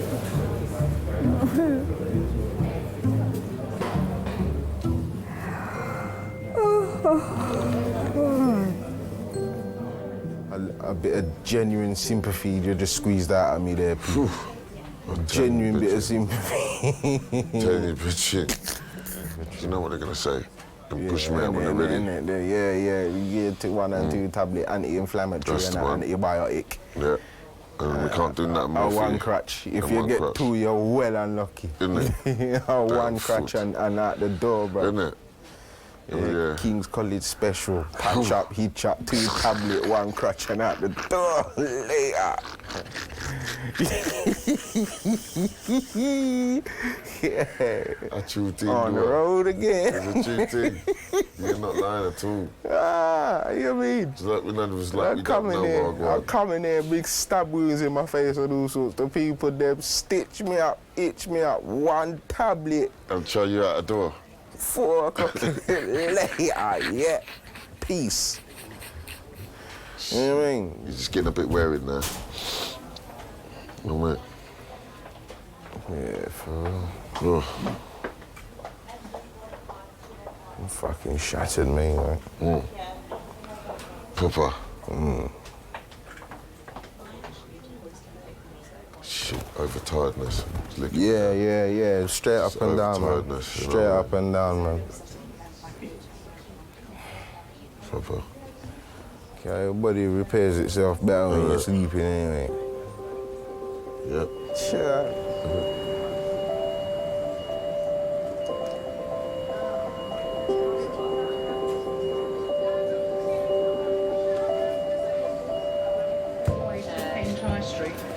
Right, we're going now. All right, thank you. Do you know what ward we're going to? We're going to Cotton Ward. Cotton? Coffin. No. What? Coffin Ward. Trust you. What was it? John is being taken to a ward where he'll await major heart surgery. Everybody else did. I'll check with the matron when I get back.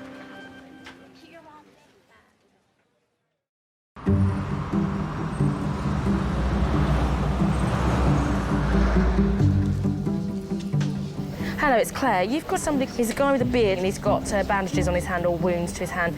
Can you not let him through to majors or minors? Because he's a nightmare. And he was in this morning abusing everybody, shouting. He may have walked out the department, but he may come back. He's got a beard and he's like, rah, rah, rah. He's Irish gentleman, shouts a lot, quite abusive. Cheers, darling, bye.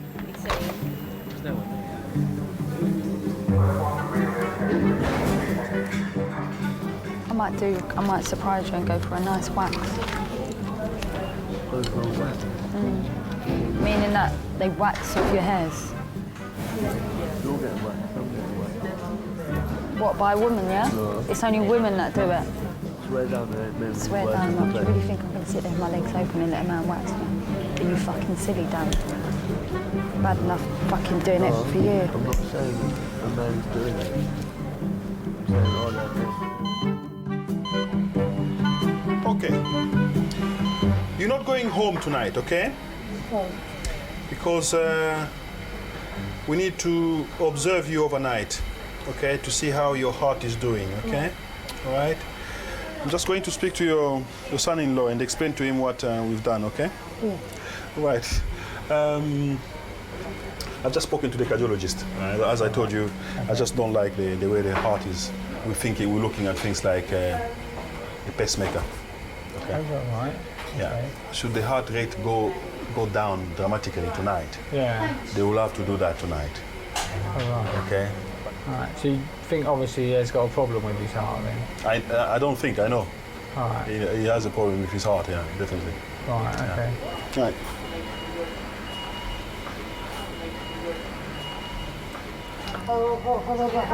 You might have to have a pacemaker fitted.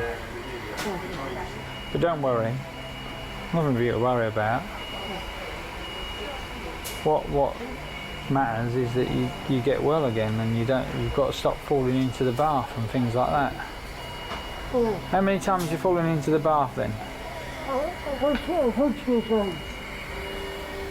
More than once? Well, why didn't you ever tell us before? You never ever told us. Hey? You never mentioned that you can get out of the bath.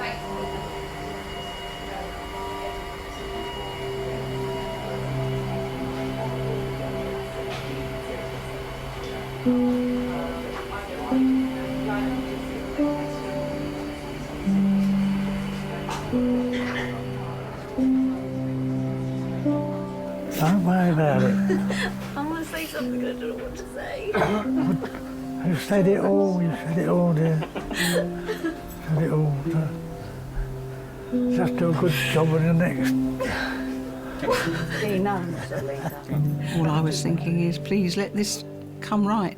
Just let's, let them save him. Because, what else can you do? You're helpless, you can't do anything. But on the other hand, of course, you've got to stay strong for everybody else, haven't you? You can't give in. He'll be all right. Judy's told him, Alita. Yeah. Don't do this, you'll set me off. I'm just trying to be... Sorry. It's all right, dear. You'll probably be better. Get to you.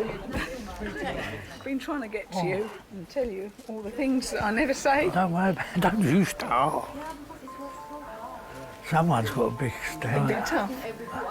You're not going to leave me. I know, all right now. Now look, you're not loud. No. You know I love you lots and lots. Yes, don't dear, you, yes. And I love you too. Yeah. Don't go and leave me because I can't No, manage without you. God. It just can't be like this because people is people. I know, and the thing live is, for we've so all been long. there, done that. This is the best place for you at the moment for a couple of days. Find out what's wrong. You can't keep falling over, Eddie. One day you're gonna fall over and, All right then. Yeah. Take care. I'll see you later. All right. Yeah. All right. Take care then. See you then.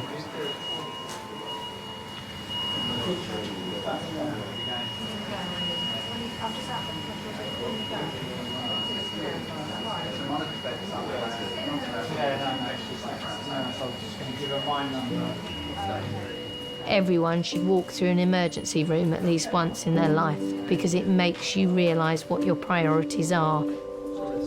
It's not the rush and the money and the materials and the things. It's the people you love and have around you and the fact that 1 minute they might be there and 1 minute they might be gone.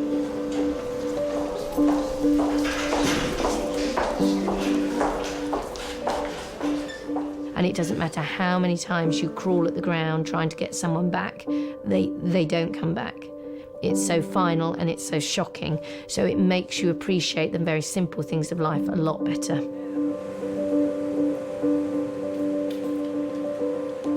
Hey, sweetheart. I've scrubbed every commode, I filled up everything. Oh my God. How many sickies have you had today? Oh. All right, sweetheart. That little one, she's a little madam, she was. Now, which cubicles don't have blood pressure leads? Oh my God. I'm going to write it down because I want them to sort it out today. Yeah, number 14 looks half and half.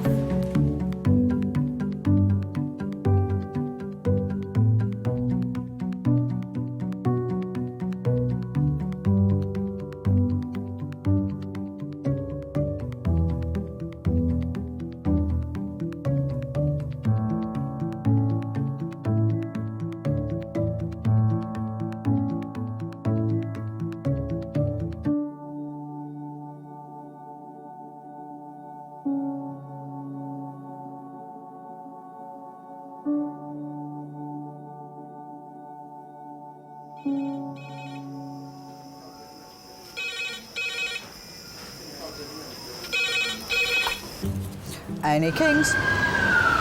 2.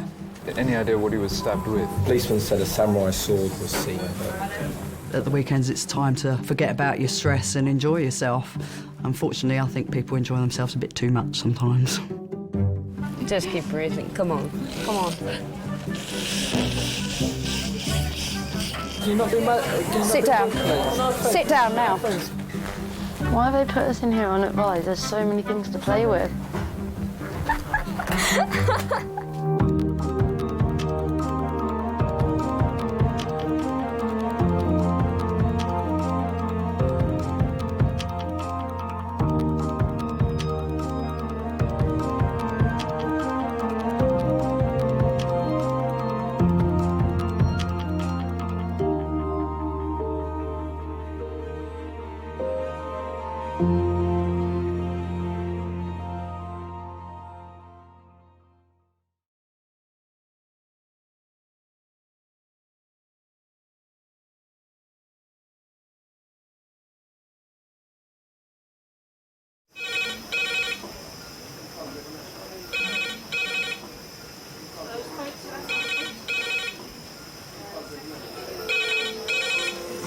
Kings A&E. Lovely. Cheers, bye. Adult trauma call, 8 minutes. Adult trauma call, 8 minutes. I've got an unconscious gentleman. He has severe traumatic brain injury. King's College Hospital, London. I think something hurt. One of the busiest A&E departments in the country. They're a bit busy right now. Yeah, 20 minutes, 30 minutes. Kings is extreme, isn't it? Come on. A place where love, life, and death unfold every single day. Fall from a tree. It's probably absolutely trolleyed. I'm very drunk. I just keep thinking, how am I going to cope? All the patients you're about to see were treated in one department in just one 24-hour period. Camino. Everyone should walk through an emergency room at least once in their life because it makes you realise what your priorities are. It's not the rush, rush, rush and the money, money, money. It's the people you love and the fact that 1 minute they might be there and 1 minute they might be gone.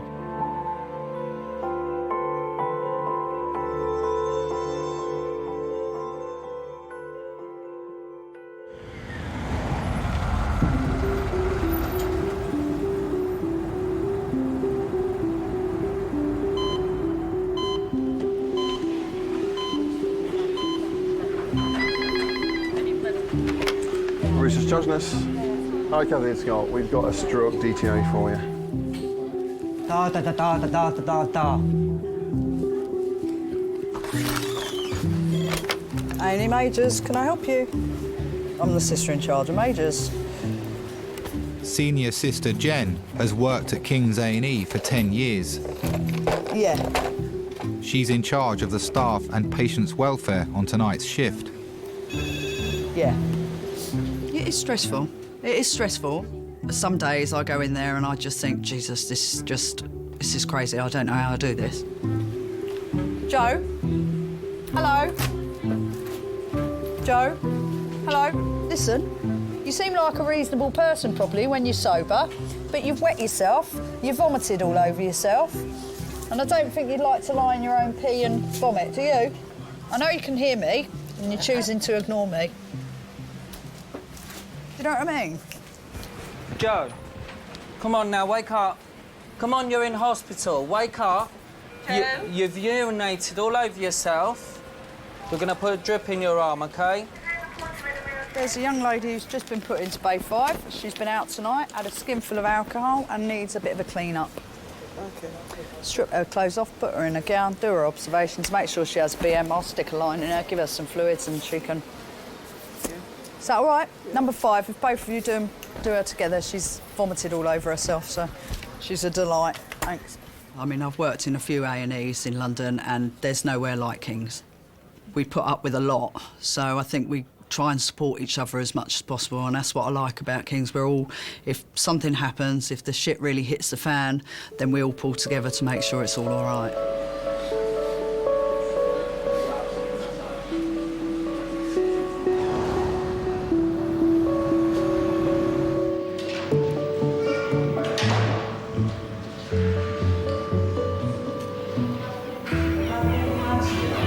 What the fuck is going on behind us? Can you see that?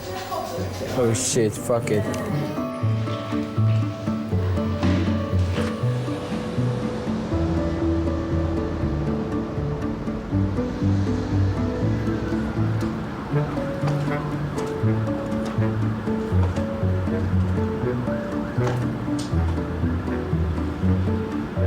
Mum, why is it called King's College Hospital? That's the name of the hospital, and that's about the staff. Because a lot of times they have patients that come in. They're not very nice and they're very rude to the staff, and that say aggressive things and they act aggressive.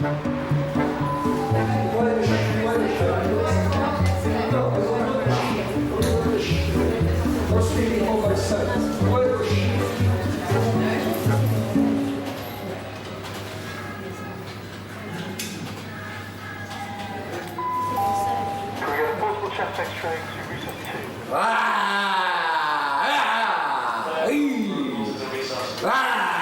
So he's still currently at that address. What's his telephone number? He hasn't given us one. Next to Kim.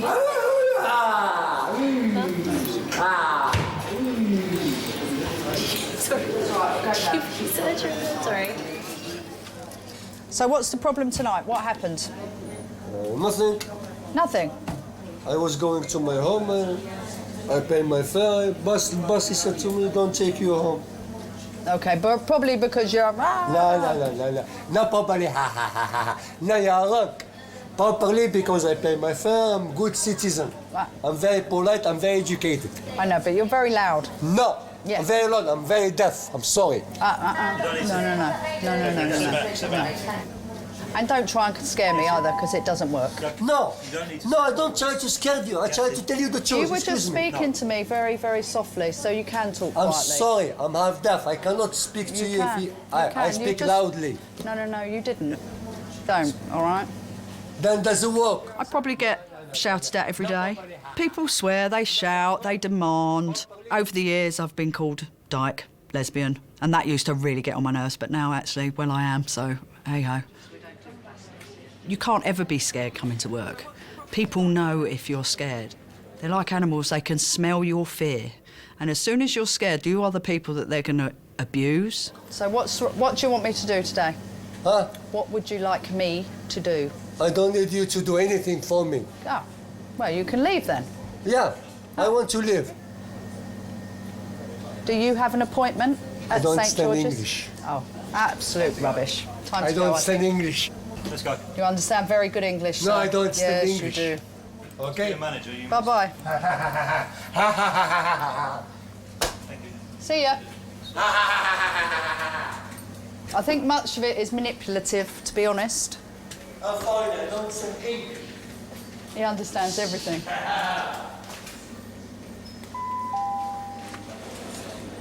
we get a portable chest X-ray to resus 2, please? Portable chest X-ray to resus 2, please. Thank you.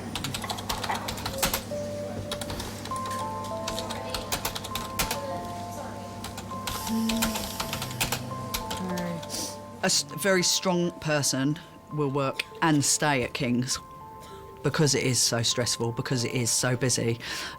You have to be strong-willed, determined, maybe a little bit aggressive sometimes, and yeah, but with a bit of a sense of humour and compassion, of course.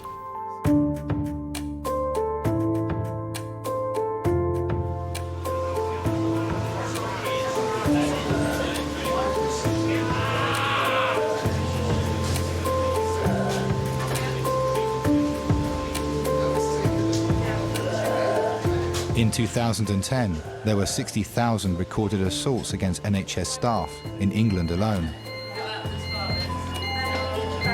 Adult trauma call, 8 minutes. Adult trauma call, 8 minutes. So we'd have a bet on this one. Drink, drugs or crime? As to the reason for this trauma. A&E does breed particular nurses, and sometimes you have to be able to make light of what you're doing. At any time, if you laugh, it makes you feel good. So if you see something pretty gruesome and you have a laugh about it, then it instantly, the stress and that horror, because sometimes it is horrific. So what do you reckon, Kirsty? Either drink, drugs or crime? Drink, drugs or crime, drugs. OK. I'm going to put for drink. Are you going to take crime? I'm going to be MDMA.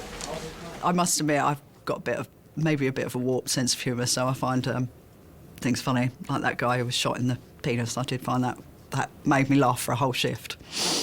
Because he just kept looking down at it, and I thought, yeah, I'm sure you are looking down at it, just thinking. Other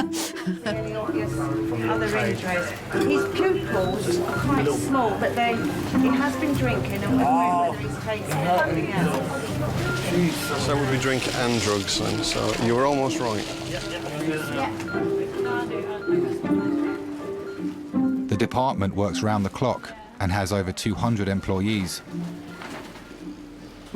Behind the scenes, 60 non-medical staff keep things ticking over.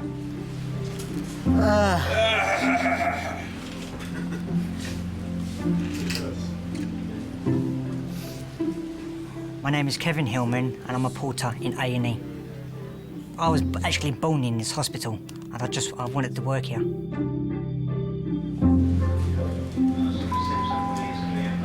I have a portrait and X-ray, please? Yeah. My job involves taking patients up to the wards, taking them to X-rays, collecting bloods, and occasionally doing removals.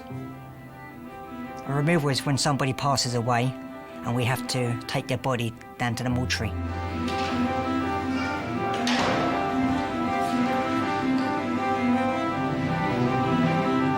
Kevin the porter he calls me his big sister.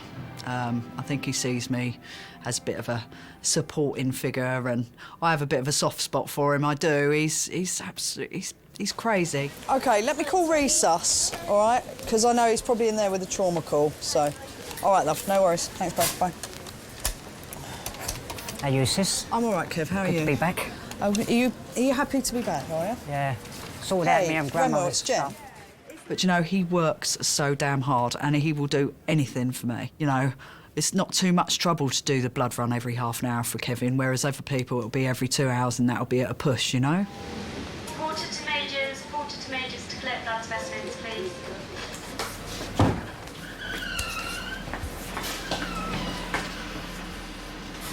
Parker, wicked. When we have to get flying squad blood, we can't hang around. We just have to go straight down there and pick up the blood and bring it back. If they're urgent, Kevin, they've got to go. Thank you. We have to get that blood back to the patient as urgently as possible, because the patient could be bleeding to death. He could be. I'm there to save lives, help people. I am. Can I get porter? Can I get a porter? Yeah, give us them. I'll take them. I'm going that way, because I've got to theatres. Right here. And two. What a night, David. What a night. Been fun.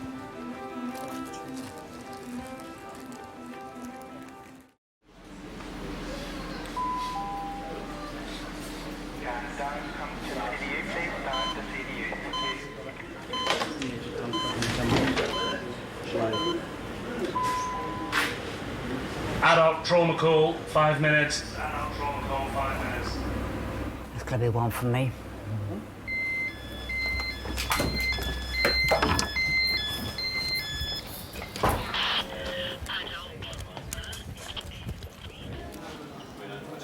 Ex-army chef Kevin hopes to one day be a supervising porter. Some people say I am the fastest porter at the moment in the hospital, they reckon.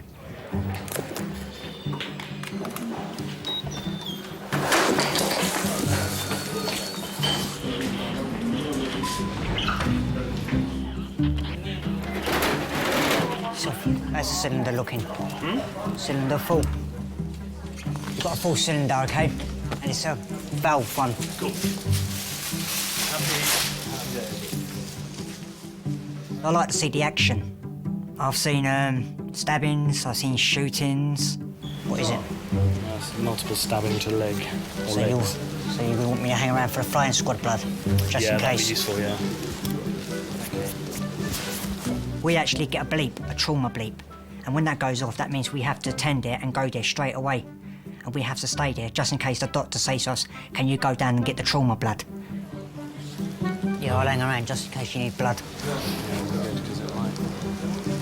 Blood pressure's fine at the moment, but you never know what they've stabbed in. It could be an artery and it could be... Yeah, drops. I like a bit of trauma. I mean, I must admit, it sounds a bit gory, but I do like a nice shooting or a bit of a stabbing with bowel hanging out. You all right, yeah. Yeah. If we run a good trauma, it's fantastic. And if you save someone's life when they've come in that mess, then it's brilliant.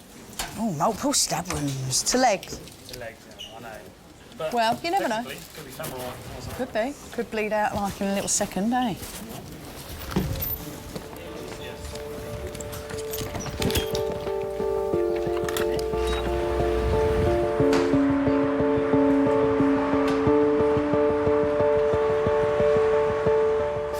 Penetrating trauma to the chest, which is stab wounds, King's is one of the busiest hospitals in all of Europe.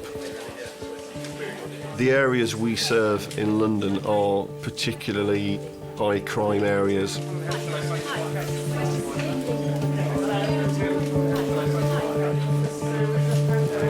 you able to shimmy on over, my friend?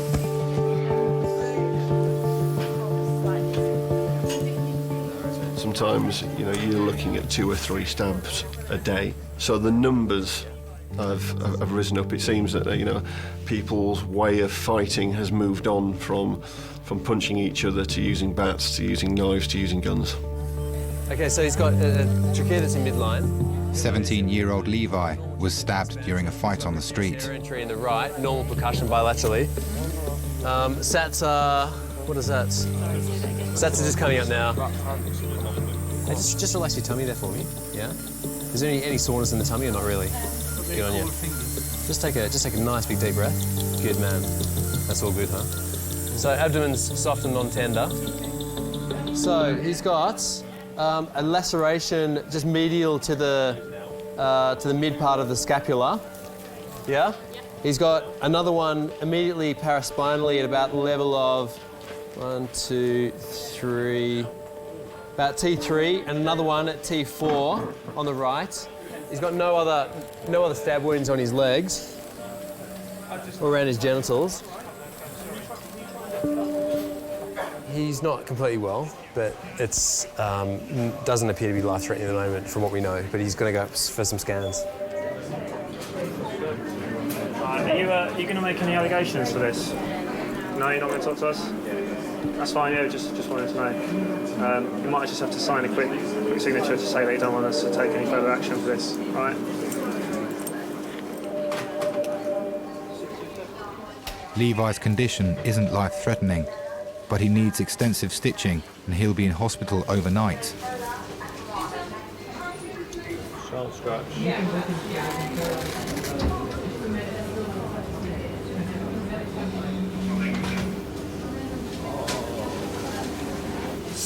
Oh, fucking hell. They will all go numb, all right?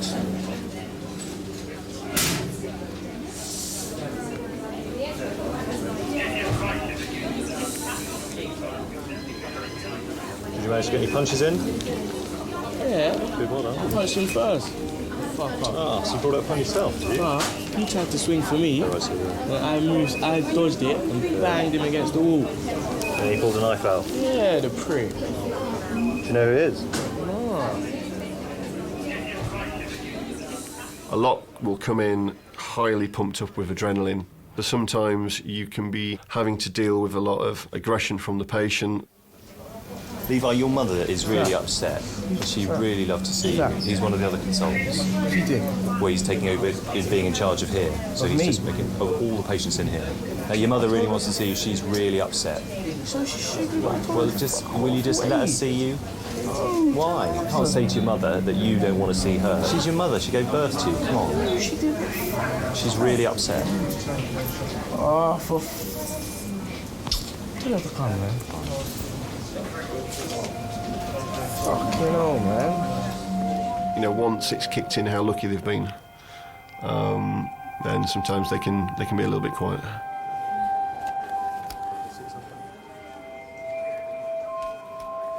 Sometimes family members can not even be aware that they're out, and you get a lot of emotion from some of the mums.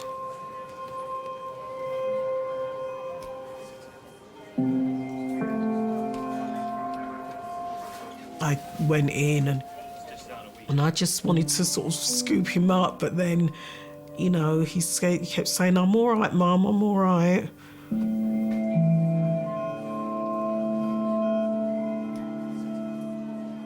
And he just looked so small. He looked about 12.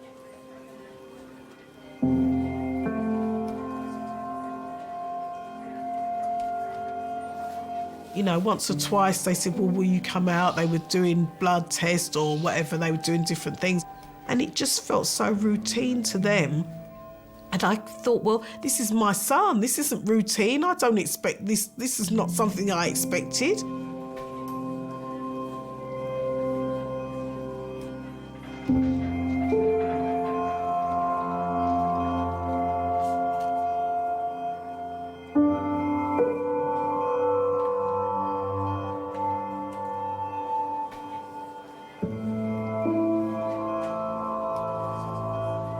What used to shock me 10 years ago, I've seen it, so it no longer goes, you know.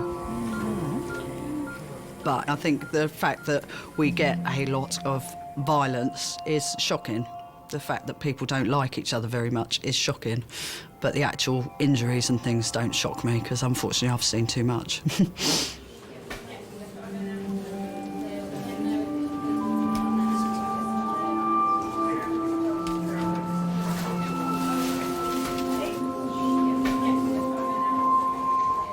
Approximately half of all penetrative injuries seen at King's are a result of violent assault.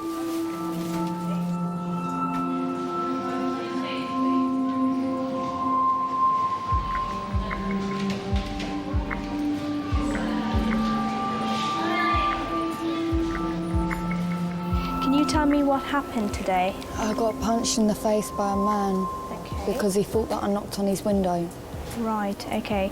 And was it just one punch? One punch and I fell to the floor. You fell to the floor. Did you hit anything on the way down? No, it was on gravel. It was on gravel. Just look up for me. Oops, that's all. Okay.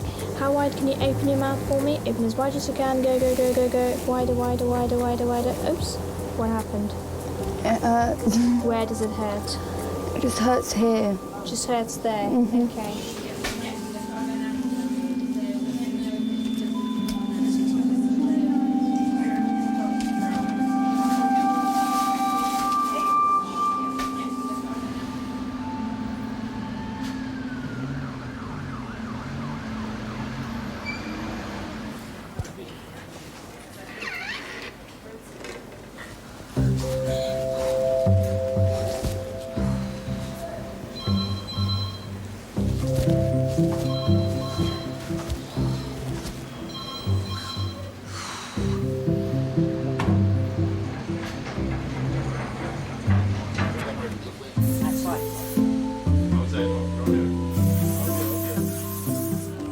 Hello.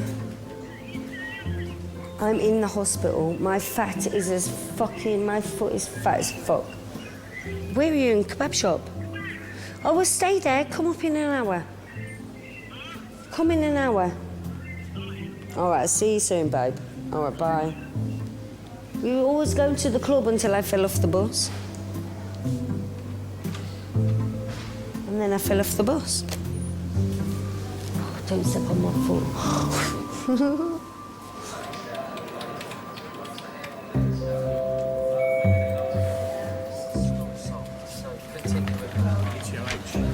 Oh yeah, just a bit. Absolutely trolleyed On free alcohol? Yeah. Yeah, I knew it. It's just come out of the House of Commons. Nice. On our money then? Oh, yes. Ah, Why couldn't you go to fantastic. Tommy's then? Yeah. Why couldn't you go to Tommy's just across the water? No, I didn't. Did you hear what I said, Luke? It's just come out of Commons. I said he's been drinking in the House of Commons. You say it's just come out of the Commons. All right. Okay, sorry. But we picked him up at Grove Lane. You didn't say that. You didn't say that. Don't get arsed with me. Well, His camera's here and I don't he got that really care. I'll from- still he got put that one on from- you, son. Past medical history. How do I know? He wouldn't give me his date of birth. What do you thought I might Well, I, know? well, I thought that was part of your training. Potty training. You could do that as Did well. you say potty I training? thought that was part of your training. Part. So when you start speaking like this. In it, bruv. In it, man. Get me. Get me. Any obs? Refused. We've got one more test for you. You have to come and sit back in the chair. Ah, fantastic. Okay. All right. I'll give you 10 seconds and I'm going to put you in the chair myself. Gosh. Okay. Actually, No, I won't do that. Come on, you're wasting time now. Hey, God. You're wasting time. We need to go look after other people. We're cool. We're okay. I'm going. In the chair. No, sit down here. We're okay. Let's go. My man, don't.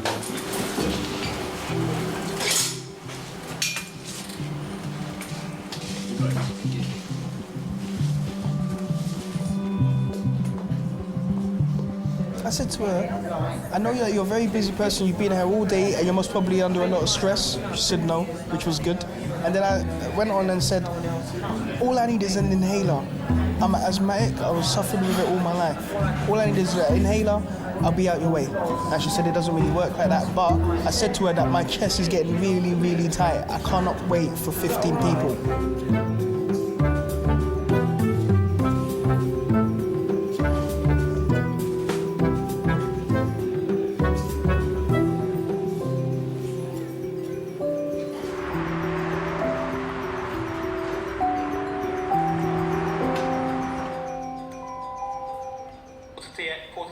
There's no sort of leeway in anything that these people do.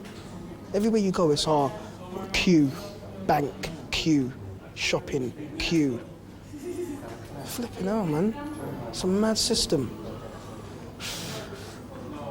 And they never give you a straight answer. I asked the nurse, do you think that I'm going to be able to get an inhaler? I'm asthmatic. Obviously, I'm going to need it. They said to me, oh, it's highly possible. What is this? I don't know. What do you mean it's highly possible? Did I not hear something like... It's because of the A&E why there's more deaths. Because people sometimes need, like, critical attention. You know what's wrong here is the fact that you have to wait in there for 3 hours. I mean, it's ridiculous. 3 hours, you know? I mean, people got things to do. Everything's to do with 3 hours nowadays. Yeah, it's always 3 You hours. have to sit down for 3 hours. I mean, the money that they put into the NHS, yeah, this should be a smooth operation. No, but you know people what? should be coming in and out quickly. It's shocking. All they need to do is give me an inhaler. You need to give me that or I'm gonna die.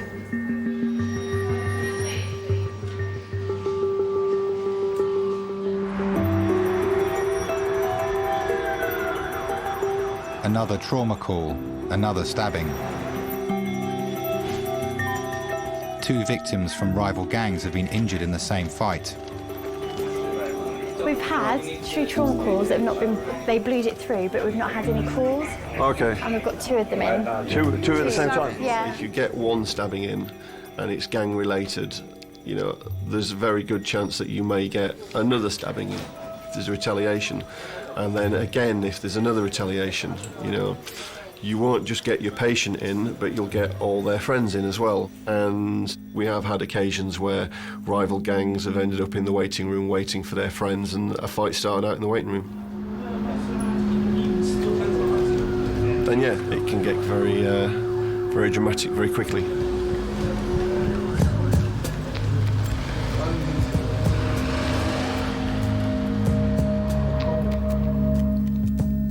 It is a dangerous environment. It is.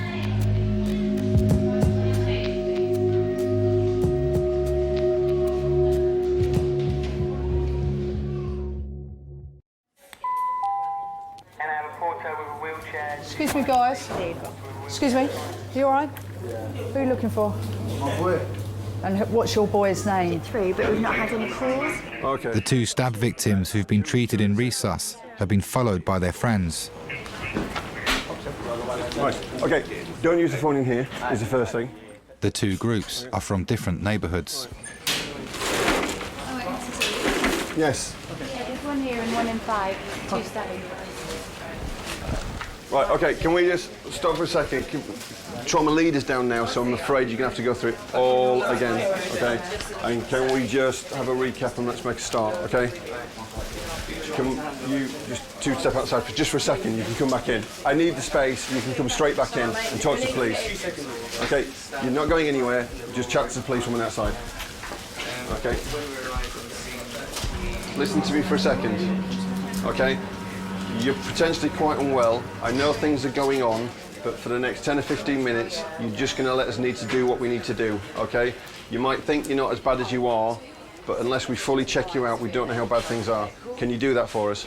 Okay, you can come back in. I'm not got any problems with that, but you just need to let us do what we need to do, okay? It might hurt, it might not, I don't know, but let's just crack on, okay? Cheers. Now, the other guy that's been stabbed?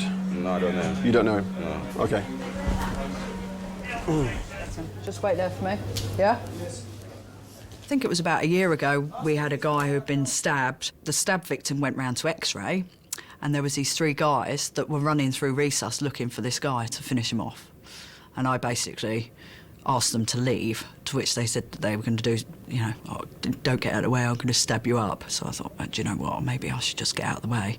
Got out of the way, and they tried to find X-ray, but security had been called, so they did a runner.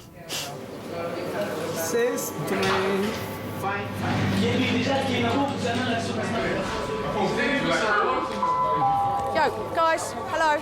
It's a hospital. What? It's a hospital. You have a problem? No. Nothing's going on in here. Nothing's going on. You got... Seriously. Who are you with? My other half keeps telling me that I shouldn't get myself into those situations, but I can't stop being who I am. Listen, why are you so scared? What's going on?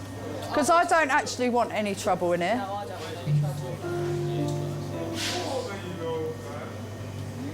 Listen, guys, if you want to... No trouble in here, do you hear me? It's a hospital.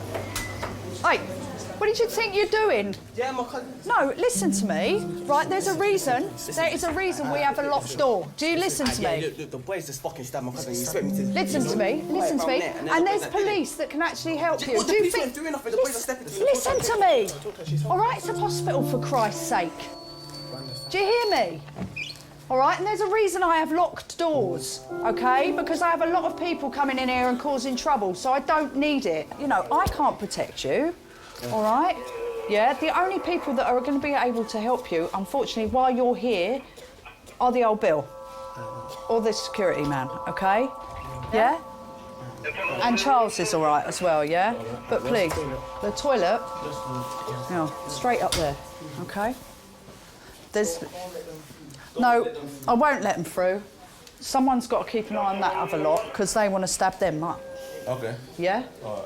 And I'm just going to have a... This lot. No. No. I think a bit of respect has gone, and I think that is hard, because that has changed quite considerably, that there's no respect for what we do and for anybody else that's in the department at the time if they want to get at somebody.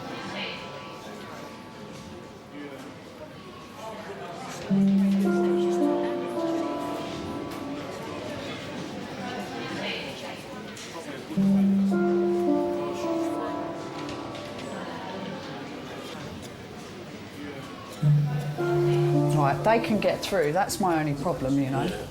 I'm just going to lock the assessment room. I'm going to lock the assessment room door because they're trying to get in. We have a little issue. There's a rival gang outside with another guy who's been stabbed in the hand. They've just gone out to make a phone call and basically... Yeah, no, it's fine. No, those are the ones that are actually scared. The two that came running through, I mean, I can honestly say they shit themselves. And they just thought, oh, fuck.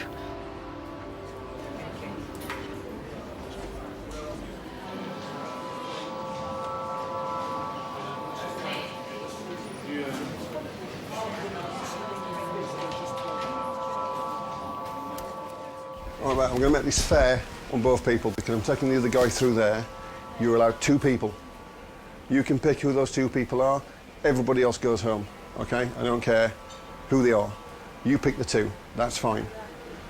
Same with the other guy, and everybody else leaves this building, OK?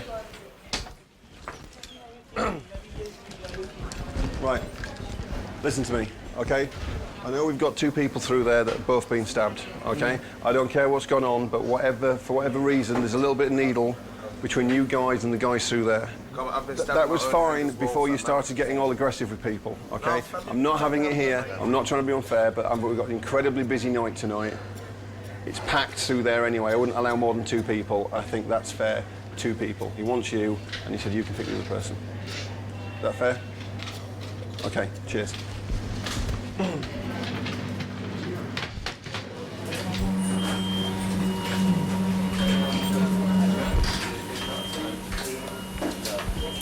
The other thing as well is, OK, I don't want to see you two in any other places other than here or the waiting room, OK? All right.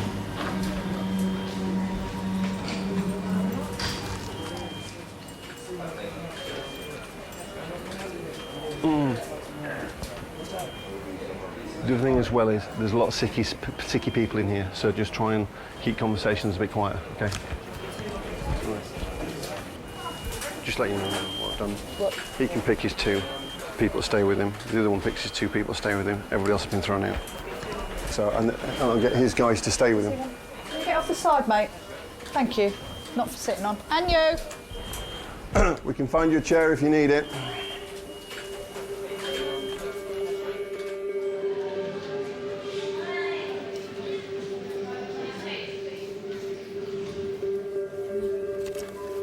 I don't know whether being unsympathetic to people that are stabbed and things is right, because I'm not. I have sympathy to the fact that they don't have anybody who cares about them. Not their injury, the fact that they sometimes don't have their mum and dad come down to make sure they're all right. Sometimes you ring up their mum and their mum doesn't even want to know. And a lot of people don't have anybody to look after them, to love them. I think that's sad. It is shocking, and I am shocked, and I am upset that, you know, we have 13, 14-year-olds that go to school and come in stabbed. It's bloody awful. It's the hardest thing in the world, but unfortunately, I'm in a job where I have to put them back together. And unfortunately, I'm in a job that I can't, you know, if I came into work and I thought about what we saw every day, I probably wouldn't want to come into work anymore. Because it is constant. Yeah.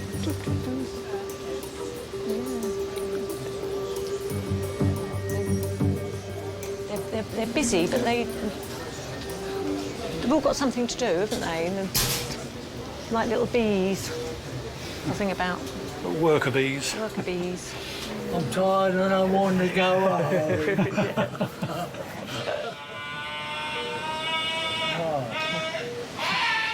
I think something hurts. I got some drunks in there. No, I don't think so. No, I think he's just in pain.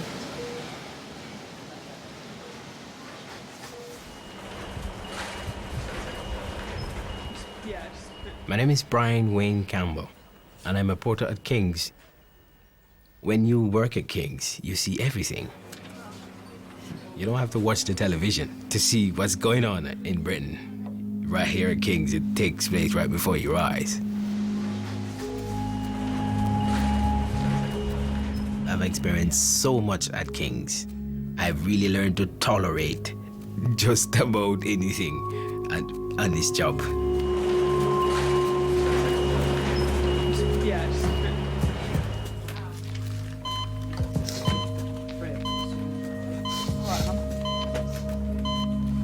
In reception, some of the boys from the stabbing incident are waiting for treatment for their minor injuries.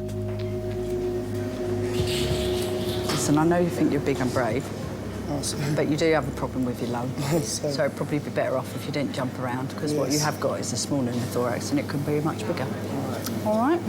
Yeah? Could I have one of the plastic bottles, please, so I can drink water in that tap? Is that possible? There's a water fountain around there, so there's some cups. Yes? Is there any food available? Food? No. No? Your guy, idiot boy. Yeah.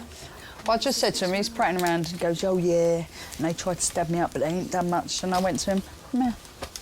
So listen, I'm not being funny. I said, you can say whatever you like. I said, but prattling around like that when you've already got a small pneumothorax, it's just going to make things a little bit bigger. So if you want to continue breathing and feeling all right, I suggest you calm yourself down instead of mucking around. And he was just, he's out in the waiting room with all his mates, bigging it up like this. Yeah. What, the guy And stuff. I don't know about But they're all, there's a massive gang of them out there. So your one, and stab each other up again, aren't they? well, your one needs to leave from a different exit.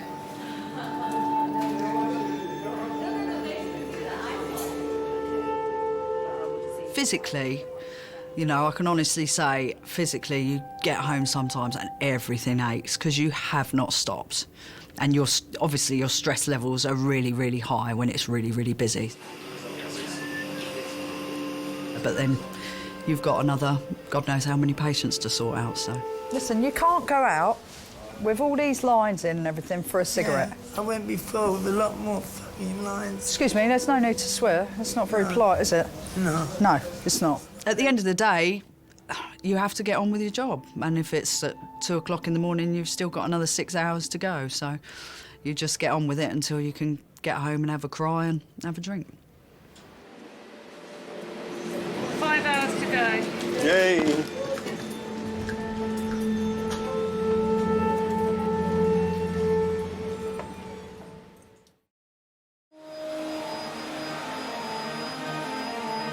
It's early morning and shifts are about to end.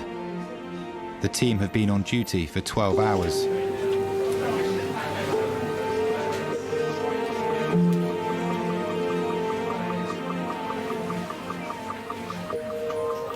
It was quite a pleasant night, actually. It wasn't too bad. A little mass gang warfare going on in the waiting room and stuff. It's busy, right? We saw the entertainment. Yeah. And then, you know, the opposing gangs, they brought them to the same hospital. 2 boys come out the back from recess. And they Could I have a portrait X-ray, please? That's a portrait X-ray. and Sister Jen getting in it. But anyway, so it's all a bit volatile at the moment.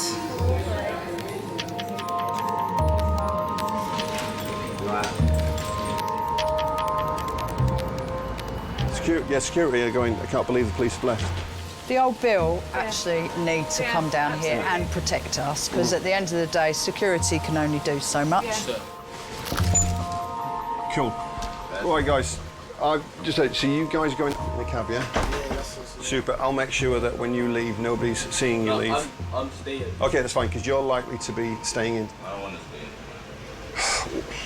How deep is it, boss? Deep enough that you need to stay in. Morning. Welcome to Jamrock, my friend. Pleased to see you. Busy night? It has been an eventful night. Really? Yes, they didn't stop balling out for our names. They've been trying to kill us.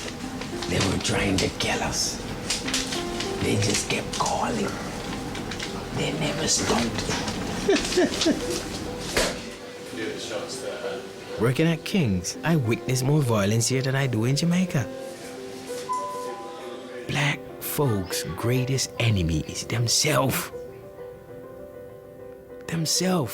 When you see a situation in A&E, there's stabbings, the enemy is another black person. Most of the time it is, almost all the time it is. Why? On tonight's shift, there have been 4 stabbings. Every year, more and more young men come to King's with knife and gunshot wounds.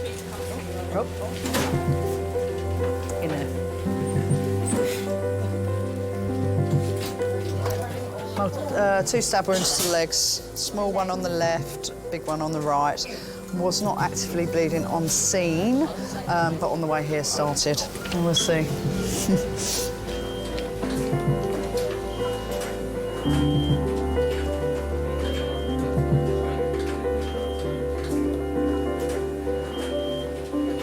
I want to make a special appeal to young black males.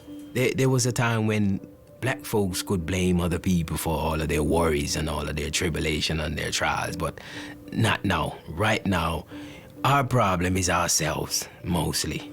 We're self-inflicting wounds upon ourselves. We're destroying ourselves. And I want to appeal to young black males especially. You can find life. You can find success. I think there's so many opportunity out there for young black people. Opportunities you probably never had 30 years ago. Make use of it. All I'm saying, give yourself a chance.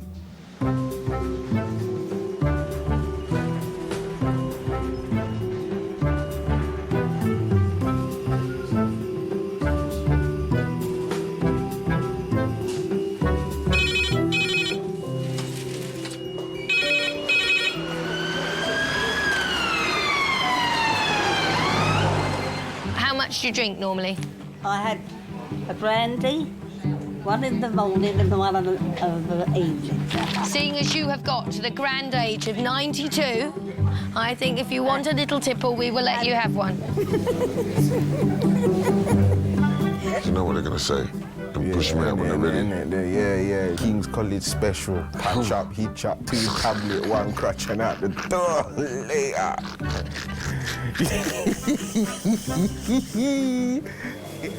Oh, boy.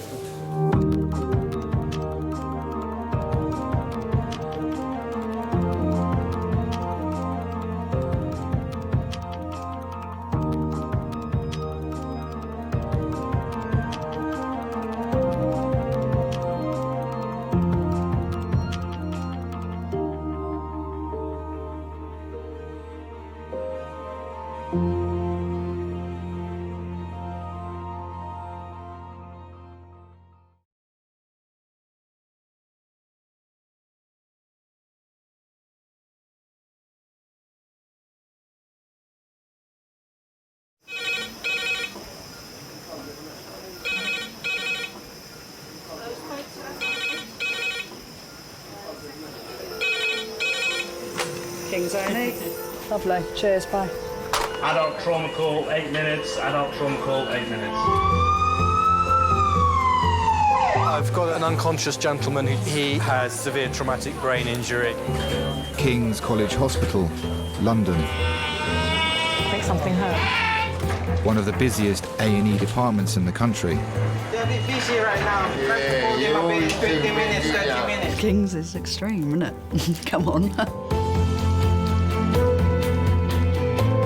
A place where love, life, and death unfold every single day. Fall from a tree. It's probably absolutely trolleyed. I'm very drunk. I just keep thinking, how am I going to cope? All the patients you're about to see were treated in one department in just one 24-hour period. Camino.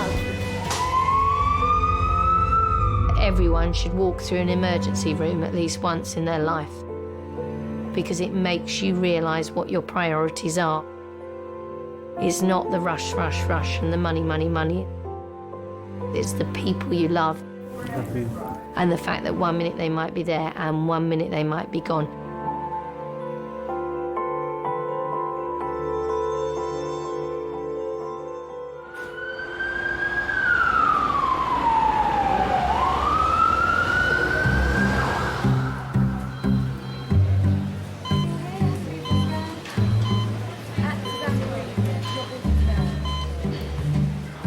Just my luck to, like, get hit by a ball on my head.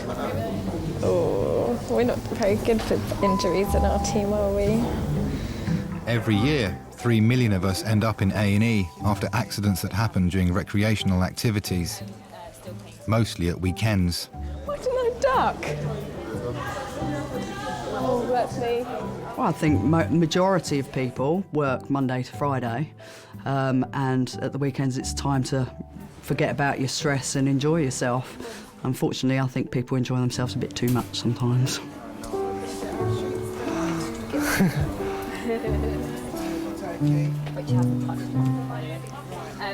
Still paying score 8 out. Look at that, we're cooking with gas. This is how it should be. And we've been busy now. Scott has worked at King's for 10 years. I came into nursing reasonably late. I didn't start my training till I was about 22. But, you know, in my career, I've seen absolutely everything. I remember when we used to have just the big whiteboard here and you used to write everything on it. Yeah. Yeah. Piles. Can I have a portrait and X-ray, please? Carrot in anus. Carrot in anus. I had ping pong balls in anus the other day at triage. Yeah, it was a bit embarrassing. Because I was sat there and, like, you know when you really want to laugh? And then I was trying to be serious and asking the questions. I couldn't do it. I couldn't do any obs. I was like, I can't do it. So what was, sorry, male or female? Male. And they'd been playing with, they had 4, and he noticed they only had 3 left. Fair enough. How are you more comfortable? Standing. Okay. Right. Can I get you... I know these gowns are not flattering at all. We get your top off now, just because it's going to make it a lot quicker when they come to examine you.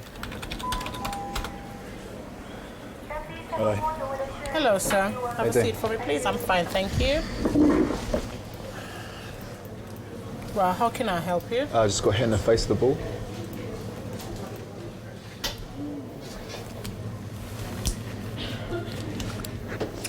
What is it? A hockey ball? Hockey ball. Yeah. Any vomiting? No. A loss of consciousness? No. Okay. So you had it smack in the eye, yeah? Okay. Pain here? Yeah. Okay. Anything here? Yeah. Okay, we'll do an X-ray. I don't think there's anything broken. More than likely, you've probably torn that ligament a little bit.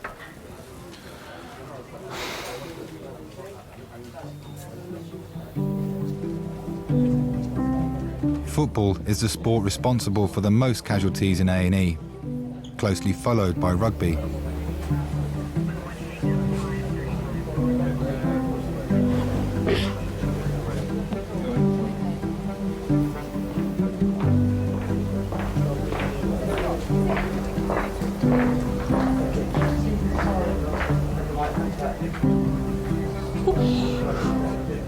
Or is It doesn't hurt. It doesn't hurt? No, it hurt at the time, but it's fine now. My teeth feel weird, but that's it. It's not, yeah, it's fine up there. Okay, yeah, that hurts. Yeah. There we go. Clean knee. Why am I washing your knee? You're quite capable of washing your own knee. Wipe it. Thank you. What am I doing? It's clean.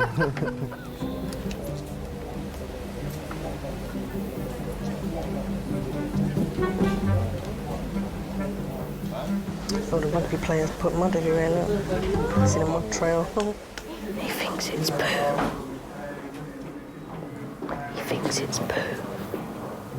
Would you put tissue on it and then sweep it off? What is he doing? Ah, here he comes. He's going to make another mess. Jesus. What? Jesus. I didn't know he played rugby.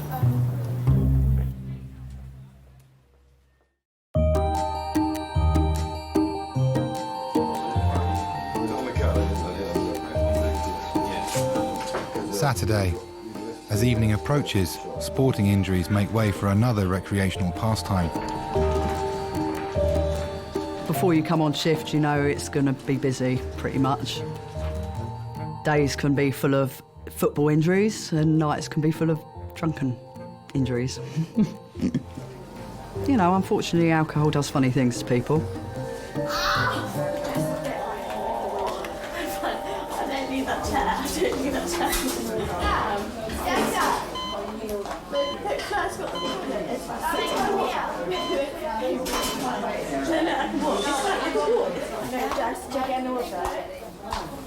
I'd follow your friend. I would. A party has ended prematurely for a group of university students. What can you say, eh? Two have hurt themselves after falling from a bar they were dancing on. Well, things looked like it was a good fancy dress party, though, wasn't it? Yeah, it was. Everything just went Pete's on. 18-year-old Fleur has hit her head. And Jessica, also 18, has hit her head and knee. You look an old woman. Babe, you look an old woman. Babe, what the fuck are you doing? What the fuck happened there? We were just dancing on the bar, then what?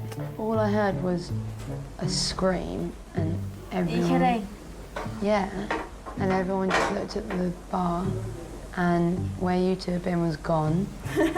And it was funny, but then it was horrible because you didn't get up for like 20 seconds. I mean, you've hurt yourselves, but I thought you'd really hurt yourselves. I thought it was really God, for a minute I thought.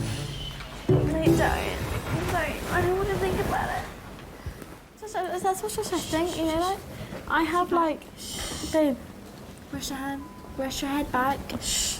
I got, babe, shh. Stop it, Fleur. Rest your head back. Rest your head back. Rest your head back. But then when I start to fall asleep, I feel really drunk, like really drunk. It's because you are really drunk. It's true, babe, it's true. I'm not even react because what I want you to do is the toilet and just sleep because you've been knocked out in the head. I'm in the hospital because of it, okay? Shh, shush, okay? It's fine. No, you're fine. Just talk about you, okay? You're fine, okay? I'm fine. I'm absolutely fine. Okay, shush. Headband. You're fine. Shush. Shh. It's fine. It's fine. Go ahead. It shouldn't be long. Half an hour, hopefully. Half an hour. Like your wishful thinking. My name's Colin Sykes-Wilkinson, I'm 32 and I work in construction. You've got an air of Robert De Niro about you, mate, I've got to tell you. There it is. What's wrong with you? Arm, get it. How come? What happened? Little cut on it. Didn't move out of the way quick enough. I was out with mates having a drink in the area and I was coming home from the petrol station. Two people have approached us. So they've asked us the time. I said, no, I don't know the time. And then they've tried to lunge for my phone that I had in my hand. So obviously I've tried to fend one of them off. The other one's tried to throw a punch. And well, next minute I knew there was a knife in the air and one of us cut us with a knife. I Spy, my letter is something beginning with M. Alice is worried about her friend. We're playing I Spy, My Little Eye. Okay, what are we missing? Okay, cool, that's fine then, that's fine. Beginning with what? M. M?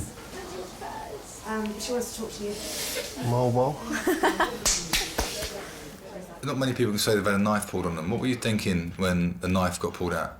Well, to be fair, it ain't the first time I've had a knife pulled on us, but yeah, of course you get scared, you see that coming at you, you know, you don't know what's going to happen.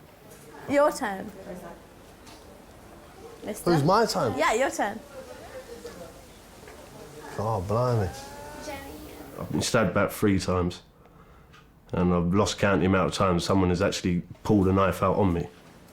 It happens so many times where I'm from, so, you know, you tend to get used to it. Do I actually have to say hi, Spy, as well? Something beginning with, J. J. Jumper. Babe, this is so hardcore. You bonded. Colin? I'm fine, don't worry. Well done, Colin. Good luck. Woo, enjoy it. What happened today then? Someone tried to mug us in it or something. Hit you with what? Knife, machete, sword, whatever. Okay. When was this? About 10 o'clock. Wow, sounds pretty bad. Yeah, well, it's not Did you too get any bad. other injuries apart from that? A little scuffle in there, but no, that was it. That's the main one. Well, for me being a kid up to where it is now, it's just got worse and worse and worse and worse. Did you hit your head? Huh? Did you hit your head, sir? No, I hit his head. You hit his head? Yeah, Okay. his nose. Okay. So if someone comes in with a broken nose, it was him. Okay, well, I'll keep an eye out, sir. My opinion, they ain't got the bottle to stand up and have a straight in a one-on-one, so they use knives. Okay, let's have a look. Yeah, bring it towards me a little bit.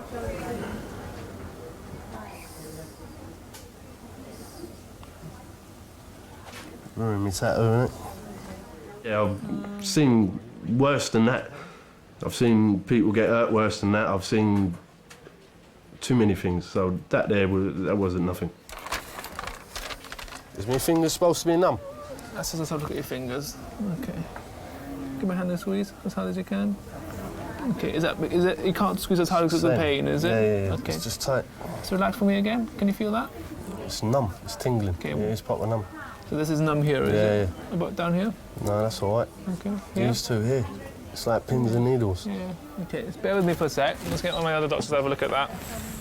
Femin, do you mind looking at the wound for me?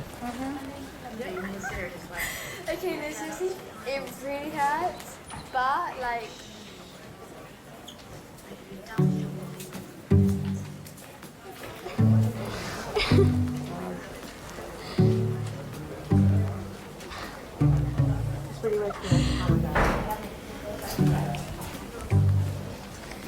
I feel so old right now. Oh, I'm so upset because you look so fit. Oh no, you're so fit as well. Oh, feel that. Be serious from now on, okay? Let's be serious. Stop giving him leaflets. It's so bad. What are you doing? Darren has collapsed at a party. His friends Ian and David are keeping him company. I'm going for a cig.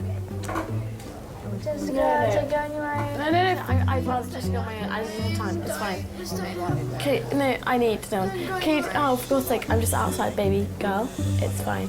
You stay here, you can see me. Just... Hello.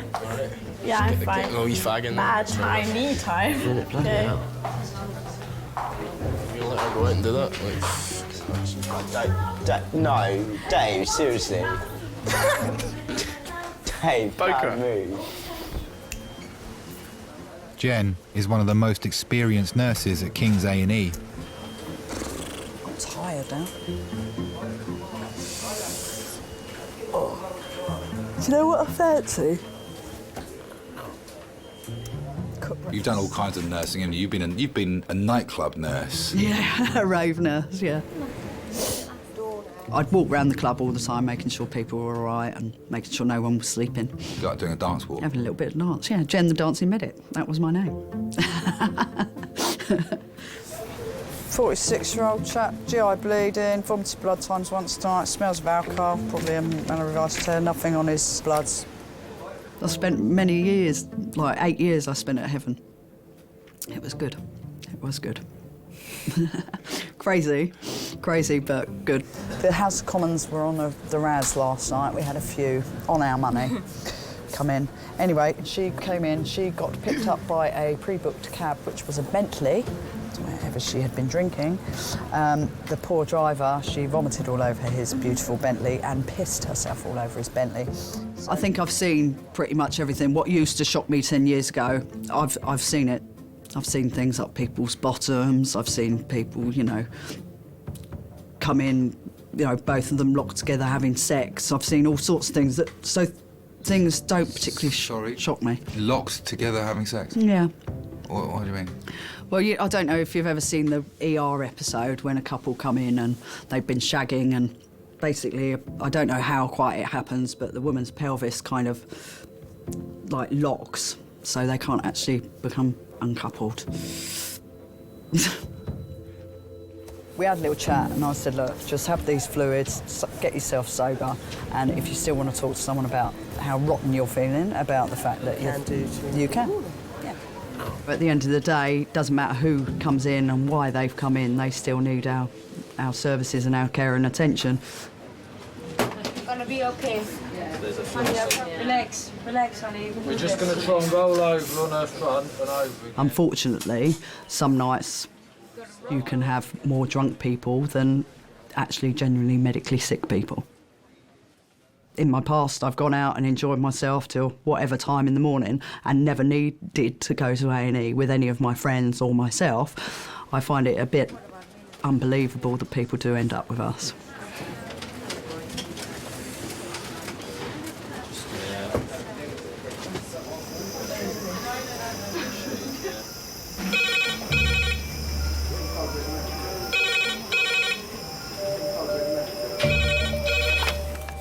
A&E Kings. 2.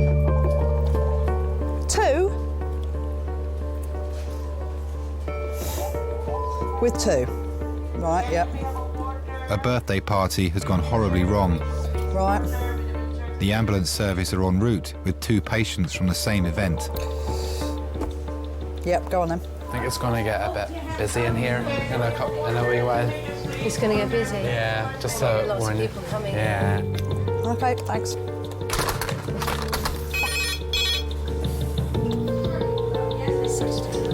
Saturday night, yeah.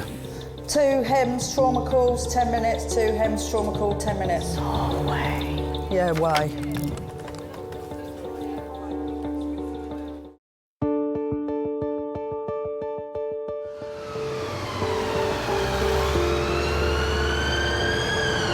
There's been a violent assault at a birthday party. Reports suggest a samurai sword was used in the attack. We have 2 from the same incident coming. One a 50-year-old male, head injury, LOC on scene, now GCS 15, that's as far as we got. The second one from the same incident is a 20-year-old male who's been stabbed in the neck and the back. Father and son, so I think they're keeping the family together.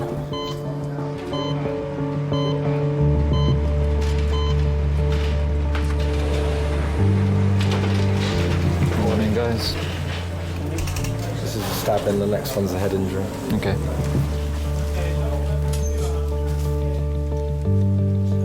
Okay, guys, this is Jamie. He's 22 years old. Approximately 50 minutes ago, he was in a brawl with several people. He's got a small hematoma over the side of his head, a stab wound just below his left ear, 2 stab wounds over his left scapula, and a stab wound to his left abdomen. Any idea what he was stabbed with? A policeman said a samurai sword was seen. Saturday night, South London, you do see some interesting things, you know? Standard party, but instead of the fight with the girlfriend, you end up with loads of people coming in stabbed. Okay, ready, steady, lift. Okay guys, this is Mo, he's 51 years of age. Found about 50 yards away from his son had been stabbed. Witness loss of consciousness for probably 10 minutes, moving all 4 limbs. Injuries, he's got blood from his mouth, some swelling on the right side of his face, no other injuries identified so far. We were celebrating our daughter's 18th. The boys, her brothers, had gone all out and hired really fantastic lighting and smoke machines and everything else. It's quite an exciting thing for the family. We had a nice mixture of family and friends. It was a really, really lovely party. Jamie, I'm just going to shine a light in your eyes. Sorry about this, mate.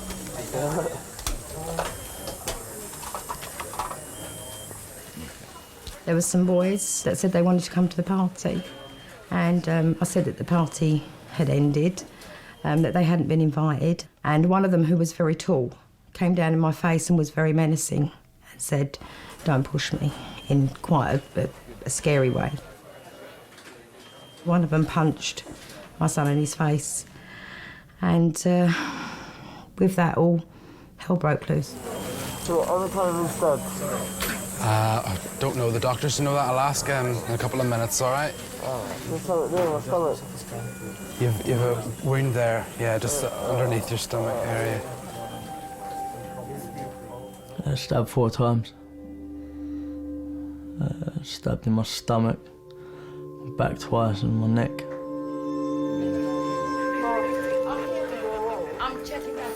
I can remember falling to the ground and seeing everything around me disappear. It was really frightening there. Maisie's fine. Maisie's fine, Kate's fine, Lee, Mark and Alt were all fine. Okay, but what you have to do now is be really strong for me.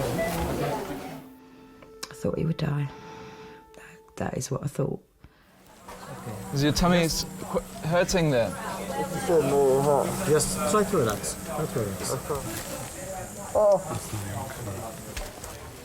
Jamie, are you in a lot of pain or not really? Just when we're poking that thing over there. Okay. Superficial? No. It's disappearing off into the depths there, so... Okay, so... He's going to have a look at the other one as well, to see what's what. Can I... Thanks. Jamie's dad, Morris, is also of concern to staff. He was hit across the head repeatedly in the same attack and is lying in the next bay. Do you remember what exactly happened? Do you remember anything? What's the last thing you can remember? Where were you? Were you in the street? Were you at home? Were you elsewhere? The fact that you prepared to turn getting turned away from a party into a reason for a knife fight, it's terrifying. Chest X-ray for him, chest and CT scan for him. For us, it's your Saturday night on call, and you know you've got a few stories to tell afterwards. But the effects on families is profound. How do you remember that? How does that go down in family history? It's not really talked about. How that small snapshot is affecting people for the rest of their lives.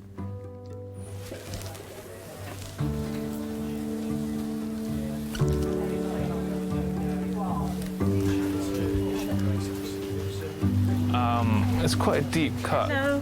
You're right. Hi, my name's Samina. I'm one of the other doctors. 2 hours ago, Colin was also attacked with a knife. We're just going to have a real good look, yeah? I just need to see how deep this goes, yeah? I'll be as gentle as I can. Tell me if it gets too much, yeah? Doctors think he may have suffered some nerve damage. No, I'm just going to go a little deeper. Tell me if it gets too much. Tell me if you get any pins and needles anywhere. Just that baby finger there's the one. You getting pins and needles in there now? It's been there constantly. Okay, I know the numbness has been there. Yeah, that hurt. Tell me if that pins and needles gets worse. That hurts. Sorry. You got fascia exposed, yeah? Just the surface of your muscle, alright? So I need to flip the skin back a little. Try and bear with me, yeah? Okay. Alright, this bit is pretty superficial. This bit extends down below towards the arm. I think you need to speak to plastics, yeah? I was due to start a job the following day. And I work hard for what I get, so, you know. So if I don't get stitched up, will it just heal naturally? No. You will get infected.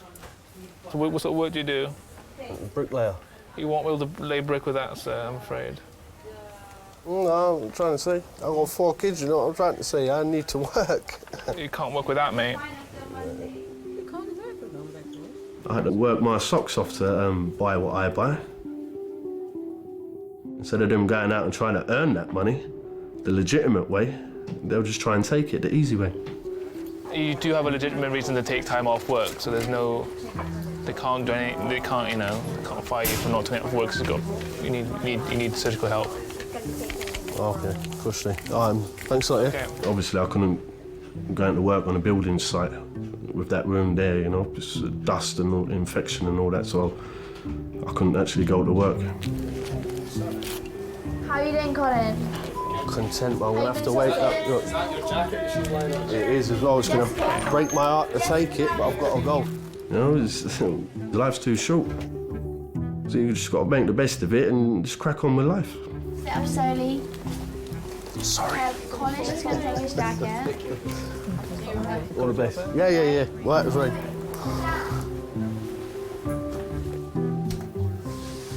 Why am I the only one in a gown? What happened there? Did I miss a trick? Why am I the only one in a gown? What happened? Why have I been victimised like this? Like, my mum, when she worked at A&E, she's like, it's awful. Like, she's a qualified doctor. The amount she had to work, like, day and night. It takes so long. No, it's awful. Think people come in, they've just inflicted it upon themselves. If that were me, I would have no sympathy whatsoever. What happened tonight? Catherine, try and answer me. You have to answer the guy's questions. Yeah, spit it out. Spit it out if you have to. Catherine is 21 today. She was out with friends when she began to feel unwell and then started to lose consciousness. Okay. Catherine. Catalina. Catherine. Kiki. Catherine. Catherine. Catalina, your doctor. Come on up. Charlotte, Nikki, can you give me a hand here, please? Please get out of the way, please. Yeah. Catherine. Catherine. Kiki. Stop breathing there for a minute. I'm a bit apneic, yeah. Catalina. 40. I said that. She's all right now. Relax, I got you. I don't know. Their friends are all right. Like, it's just they're querying maybe ecstasy or something, but I don't know because everyone else is all right. Wake up for me. Wake up. Sit up. Come on. Okay, stop worrying your friends. Sit yourself up for me and wake up a little bit. No. Come on, open your eyes. Yeah, spit it out. Spit it out if you have to. Is this Jen? Yeah. Beautiful. Thanks, mate. Thanks. Bye. Jen is the senior sister on duty. A&E Kings. Hello. She's responsible for coordinating all medical care in the department. You know, all my staff are out in CT and I'm the only one in resus. Yep, go on. What's the wrong? Brilliant. Okay, thanks. Bye.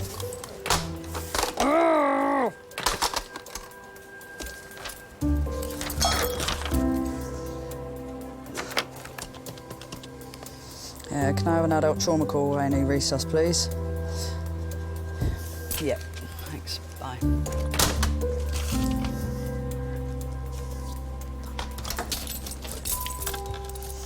HEMS, trauma, 5 minutes. HEMS, trauma, red phone, 5 minutes.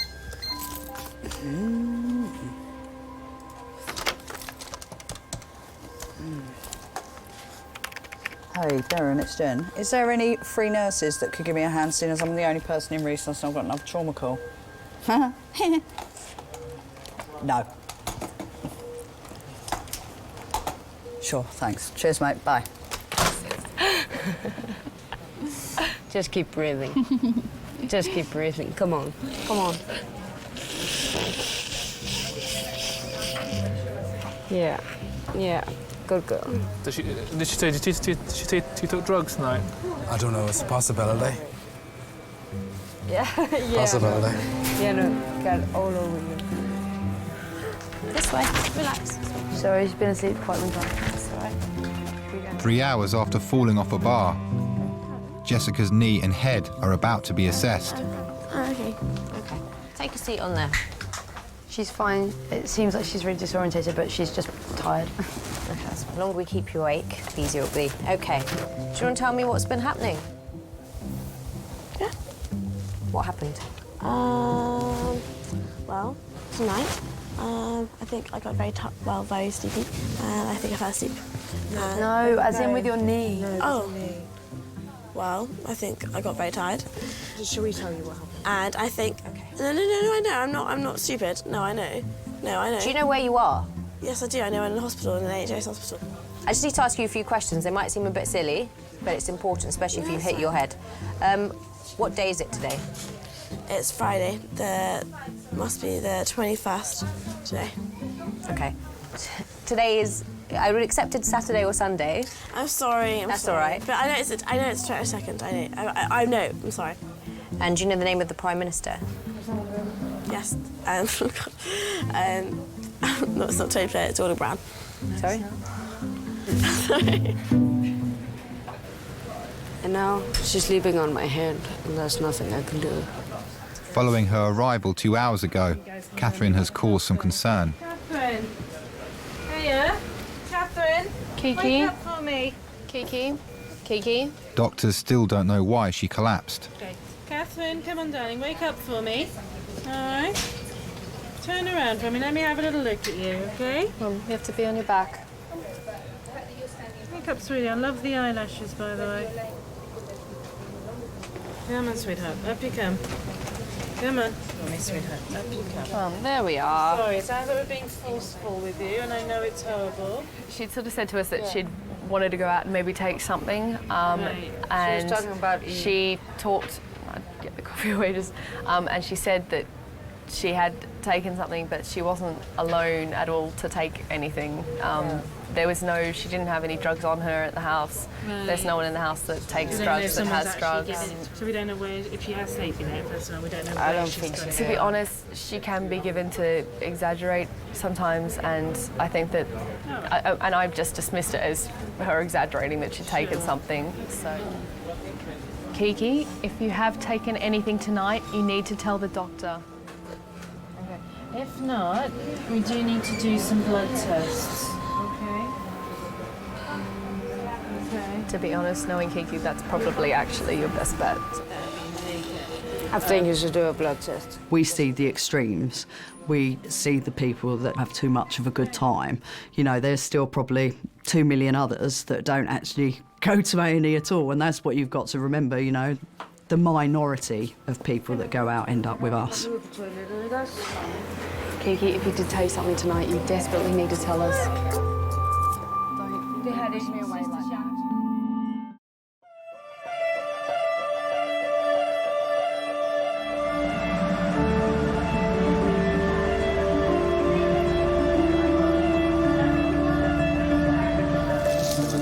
minutes. 5 minutes. I will just because I said, do you not think you could have gone somewhere else? Not being funny, but you know you've just brought 2 traumas. All my nurses are in CT.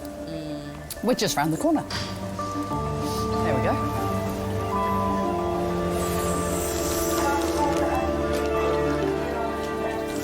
It is that time of the morning, isn't it?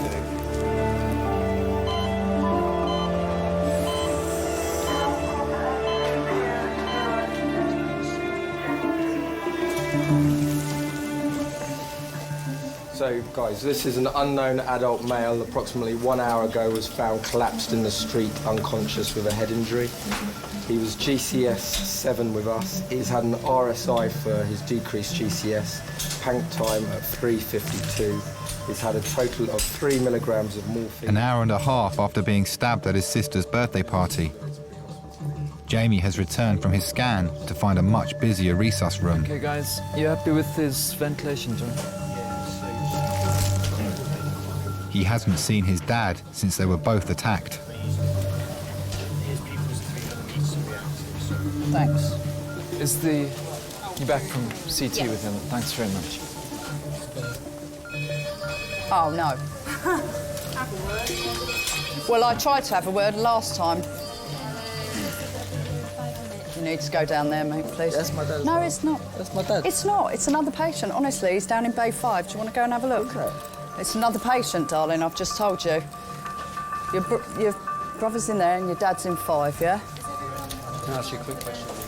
Yeah. But do you want to see CDU2's just got 1 patient in? Yeah. But there's people coming out of 3. It's standing up on the trolley, peering over into cubicle 2. Do you want to sit down? Now, please. How's he doing? Is that my dad next door? Just No, it's not your dad. Your dad is in Bay 5, and I told you could go and see your dad. Sit down now. Can you not be mad? Sit down. Listen, mate, I've got 5 patients that are really sick in here, including your brother and your father, and I've told you where your dad the is. situation I've gone through tonight, yeah? I don't want to be rude Right, or come anything here. like that. Put that bottle down. Listen, and don't be peering over the top, mate. This bloke's really not very well. I know in the hospital at one point, Jamie had got quite stressed because he wanted to know where his dad was. He was very worried that something worse had happened and people was hiding it from them. It's not. I thought it was done. And I told him that it's not your dad. And everybody was very, very stressed. So, yeah, it was a difficult night, that one. It was difficult to manage. When you've got a massively busy department, I think you have to show an exterior that you're a little bit hard. Can you blame me? No, sit down. No, I'll take your piss pot. You know, if you don't mind, let's have a bit of privacy. Get back in your cubicle. Yeah. Thank you. It's all looking quite busy suddenly here. With so many patients in resus, there are no senior doctors available to the rest of A&E, leaving the less seriously ill patients with a wait. Got some gloves?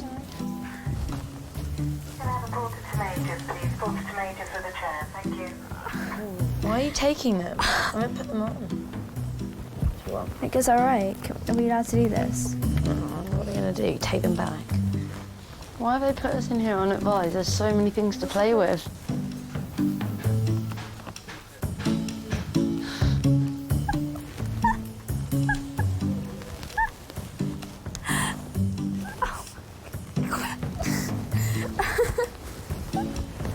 Oh my god. If I could take a picture, like...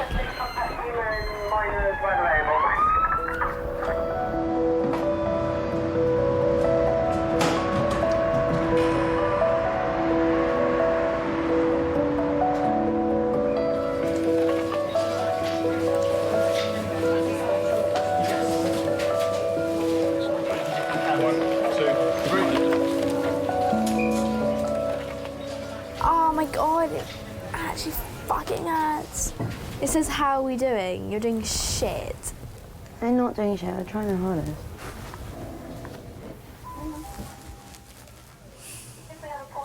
Someone pissed in the seat.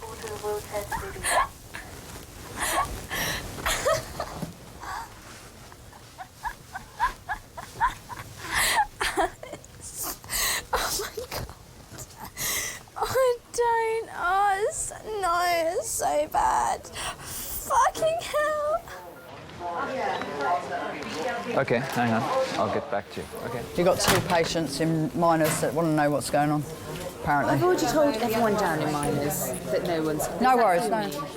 I mean, we're down on staff and I've got 5 patients now, going to be 6 in here, so I'm really not going to spare a member of staff out of majors to go in there.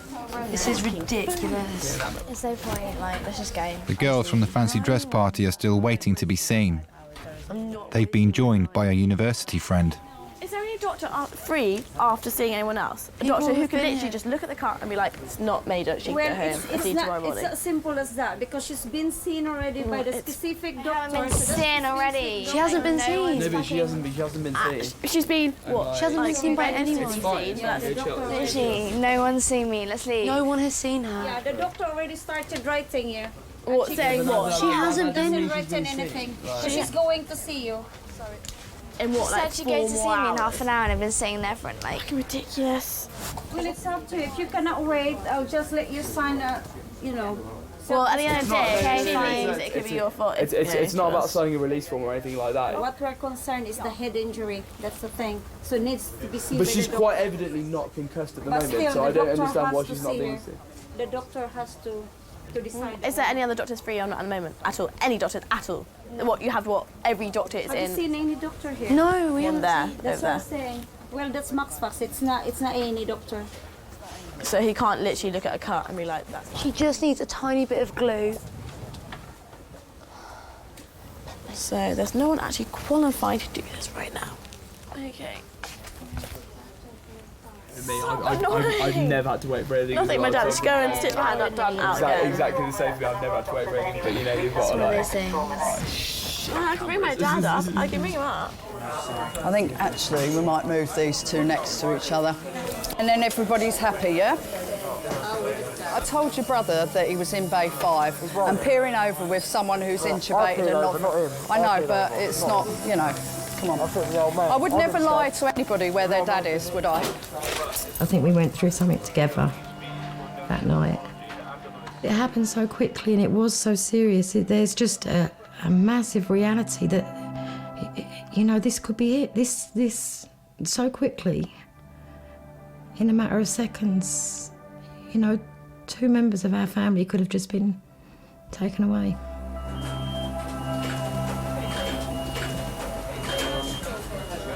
It's difficult because you've been drinking as well to know what the amnesia is due to, if it was due to the alcohol or to the head injury. But I'll come clean that up and we'll just glue that. There's 4 traumas in the stroke, like all in the last, like, I don't know, they all came in one after another. It's crazy.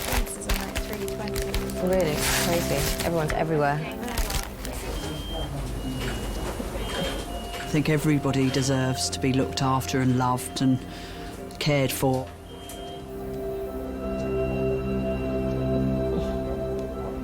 Some of the things that we see, some of the things that we do, that can make you a little bit, you know, what's the world coming to? Why does it have to be like this? Thank you. Thank you so much. You know, I do feel sad sometimes that people aren't always what I would like them to be. But I have to think that it's not everybody's like that. You know, there is good and bad in everybody. And then you save someone's life and it's absolutely amazing. There's no better feeling.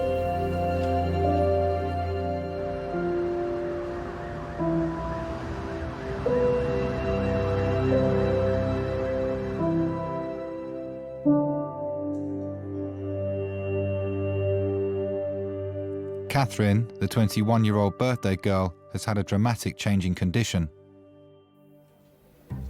After 3 hours in A&E, she's woken up and got dressed.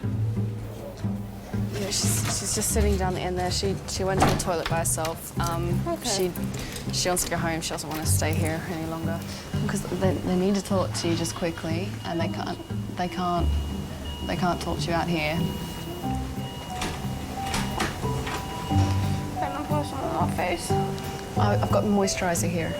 I don't know what's wrong with my face. It burns a lot. Get it off, get it off. No, it burns bad. It burns bad. I'm just going to get some toilet paper, just 2 seconds, okay?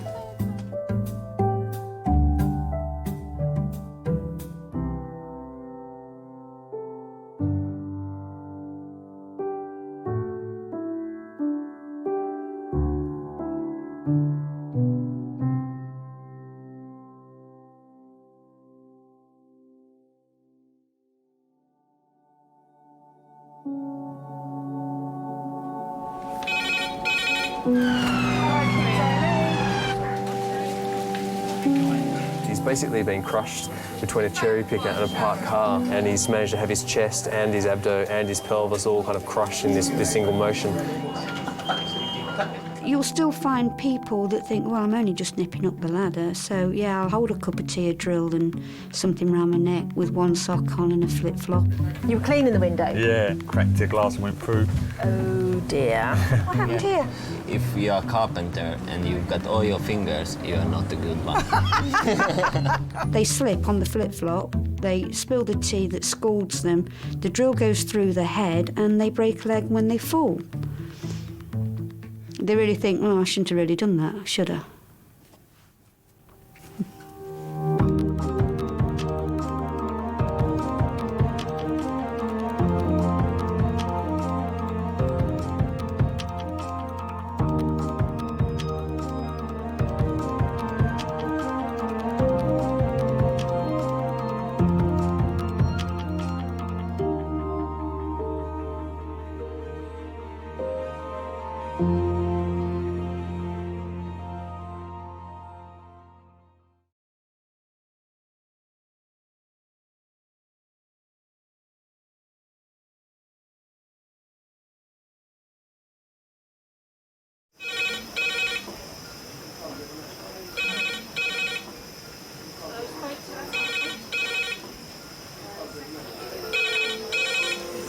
King's A&E.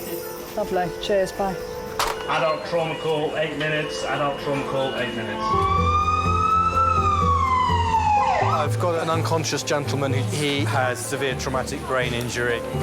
King's College Hospital, London. I think something hurt. One of the busiest A&E departments in the country. They're a bit busy right now. Maybe 20 minutes, 30 minutes. King's is extreme, isn't it? Come on. A place where love, life, and death unfold every single day. Fall from a tree. It's probably absolutely trolleyed. I'm very drunk. I just keep thinking, how am I going to cope? All the patients you're about to see were treated in one department, in just one 24-hour period. Camino. Everyone should walk through an emergency room at least once in their life, because it makes you realise what your priorities are. It's not the rush, rush, rush and the money, money, money. It's the people you love and the fact that 1 minute they might be there and 1 minute they might be gone.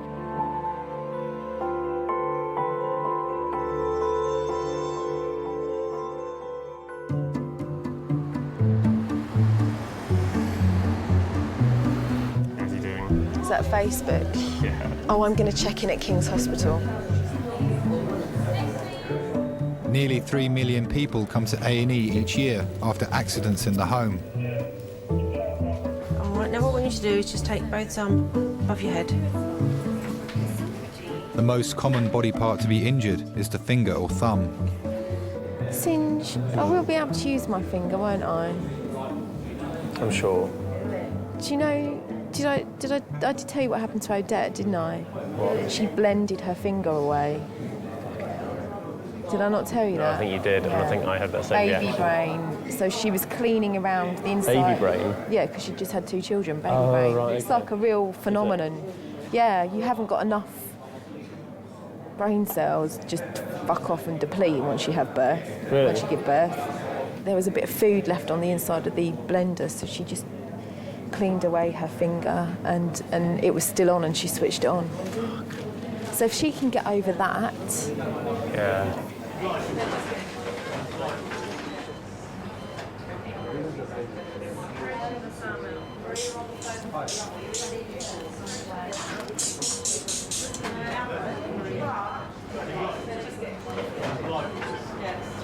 Hello, Jack speaking.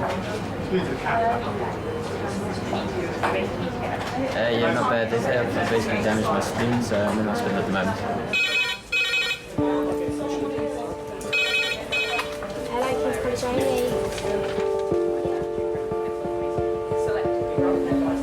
Thanks, bye-bye. Stroke team to resus, 20 minutes, please.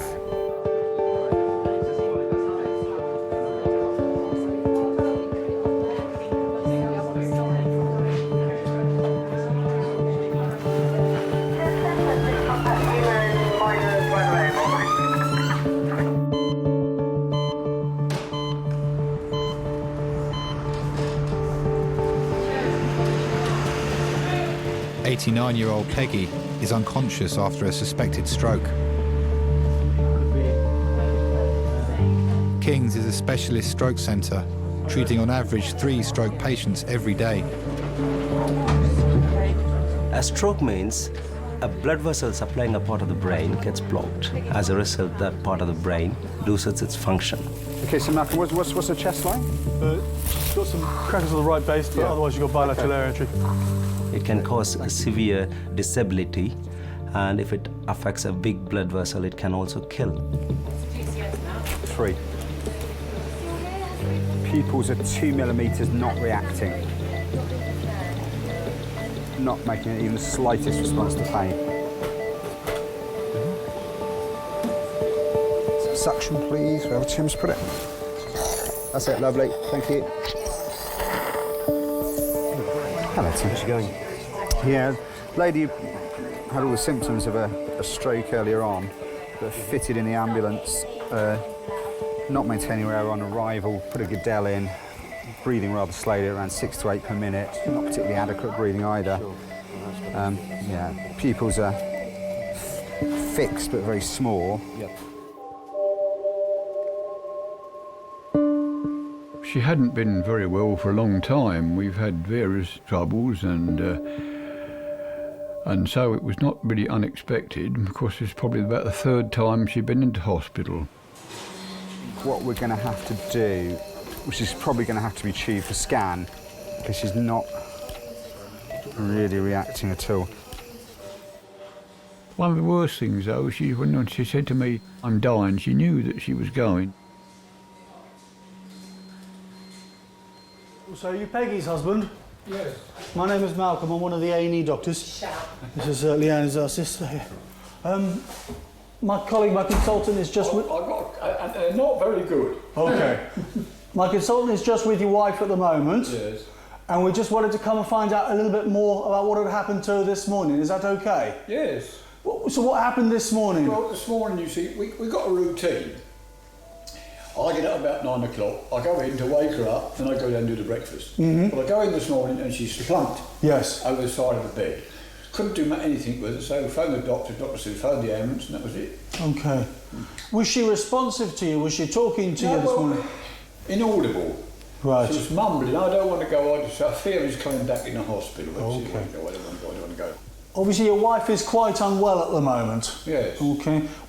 She's not really responding to us. No. What we want to do is take her to the CT scan and do a scan of her head. Yes. OK. We want to see whether or not anything has happened inside to make her so drowsy. Yeah.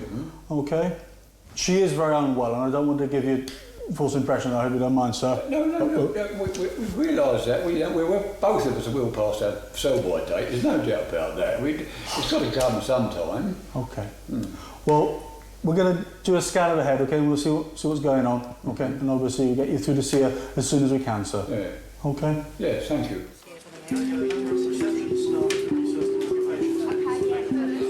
Working in an emergency department changes your views on life and death. You can realise how fragile things are. We know that not everybody can be saved or can be helped. And we give it a good go, but we can't always help everybody.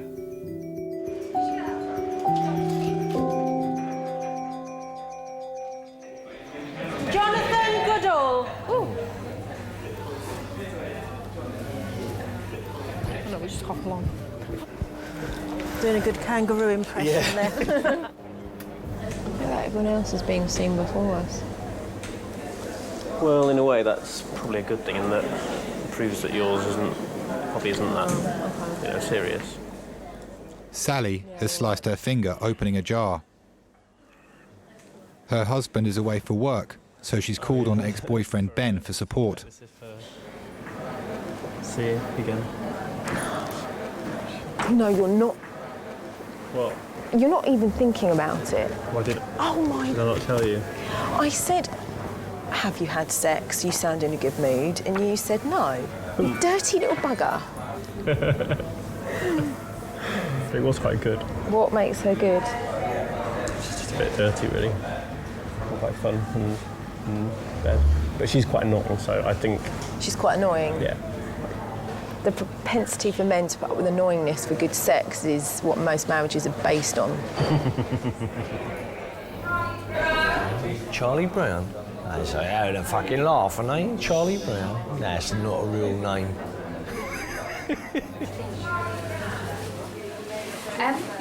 60-year-old cabbie Charlie Brown has been brought into King's by his daughter-in-law Zena and his sister Pat. Can I have a receptionist Teresa to book in a new patient, please? Thank you. This is his second visit to A&E after crashing his cab earlier in the week. He's been feeling confused ever since. So could you tell me what happened against her? I was involved in a car accident on Tuesday. Okay. And I'm a black cab driver. Right.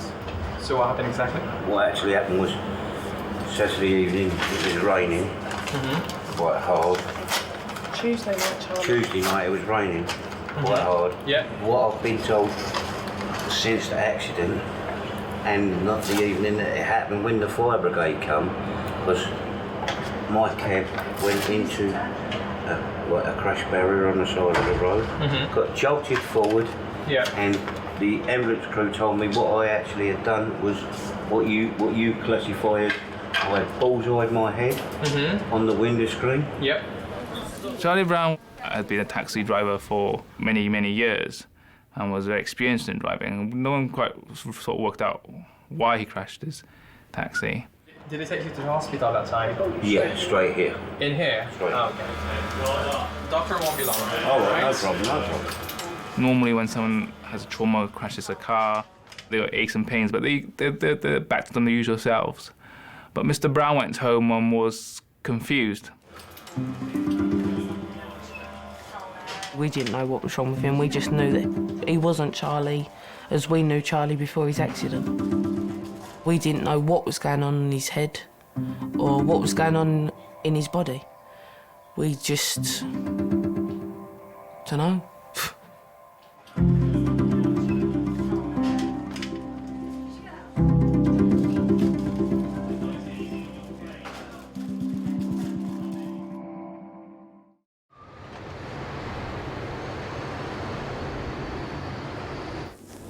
Sally is still waiting with her ex-boyfriend, Ben. Oh, I've got a mint.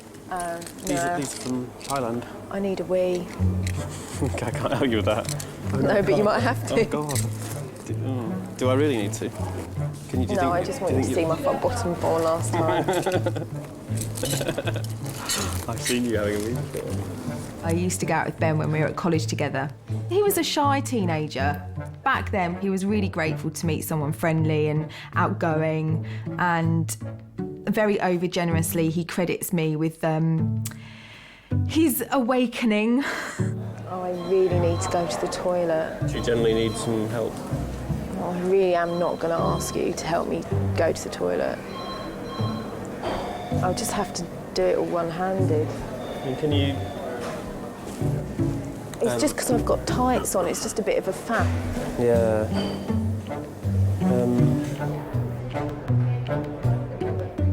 I guess she was the dominant one. yeah, she was, definitely. I mean, there's no doubt about it.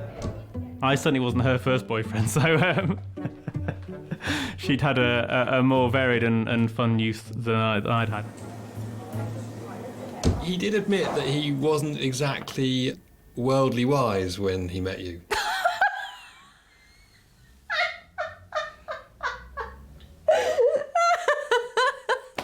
Oh my goodness me. No, Ben was very naive when I met him. Yeah, I think he was very pleased to meet me. Oh, I'm feeling a bit sick. What, after that chocolate? Is there anything I can get you that would make you feel better? Like food-wise or drink-wise? Or a little hug? I just feel a bit nervous in my tummy. Yeah. Like butterflies.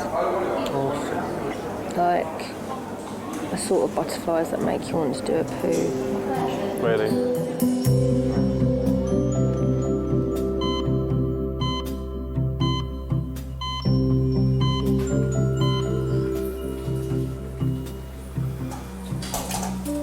Here, go on, leave her. Look, you've run out. Sorry, just leave my child in the middle of recess. Hiya. You are? Daughter-in-law. Okay, so I didn't get your name. Zena. Zena, very nice to meet you. My name is Tian, one of the A&E doctors. Good morning, I know a little about you. I know that you were in a car accident. What's happened since then? My coordination seems to be going funny. He's got no coordination whatsoever. Like he does smoke, so trying to get a cigarette out of the packet, he couldn't. I was having problems. He can't get himself dressed. He can, but the clothes are around the wrong way. Yeah, well, he tries to read the paper upside down. Charlie doesn't really talk a lot, but now we can't show him up. But the things that he talks about aren't right. They are right in what I think. They're right in what he thinks, but the things that he's going on about, like, he thought my dog was a horse. Oh, no, that's a joke, though, that is, isn't it? Even today, I took him for a walk around our little block, me, him and the baby, and... I tried to go in the wrong street door. Instead of my own, I was trying to go in the next door. Do you guys live together? No, I live opposite. Opposite. So you keep a close eye on him? Yeah. How's your vision been since you've been at home? Tell the truth. Have you been able to read things clearly, watch TV clearly, see things clearly? Well, not as it's... Not 100%, I wouldn't say, no. Okay. I'm now going to get you to take your finger Yeah? and point to your nose. Yep. Then point to my finger. Touch it. And then to your nose. Back again. And again. I'm just going to take the right side. All right, mate. Keep on doing that. To my finger, sir. Okay, keep on doing that. Okay. Look at me, sir. Yes, sir. Tell me which finger I'm moving, okay? Right.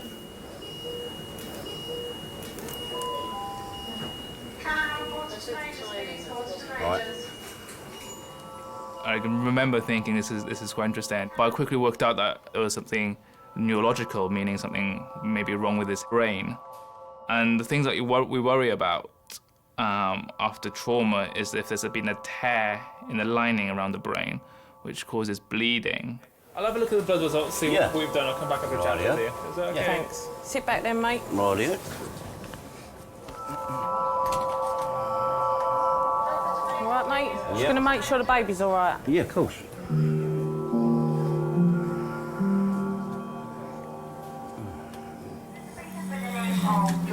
Just waiting. But his left side, he can't see out this eye. No.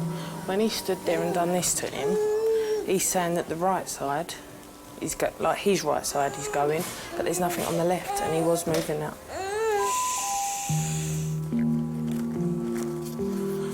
I've got a feeling he's got brain damage on his left side.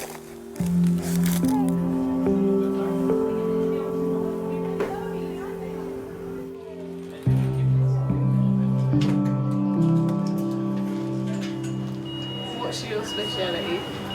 Well, I'm a member of the Black Cabin Fraternity. What's that? I've done the knowledge of London. Okay. To become a black cab driver. But in I'll have to do your job next. Yeah, I wouldn't mind that at all, young lady. Especially if you've got a young family. Becoming a black cab driver is an absolutely brilliant job for a person like you. As long as I can have a sat-nav with me. Once you've done the knowledge, young lady, they say all cab drivers I've got sat-nav up there. are like a donkey, they never forget. I'll forget everything. No, you won't, young lady, believe you me.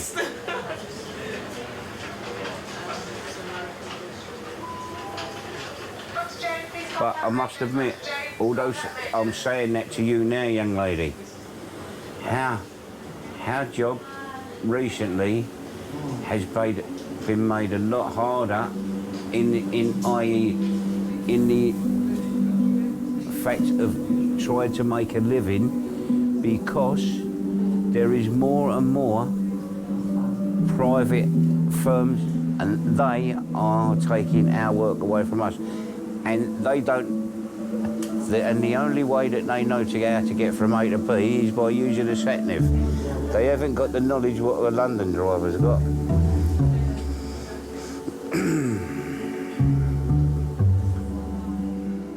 If a patient is aware of what is going on, it causes huge emotional impact. Yes, it is terrifying. It is like heart attack. It's a brain attack.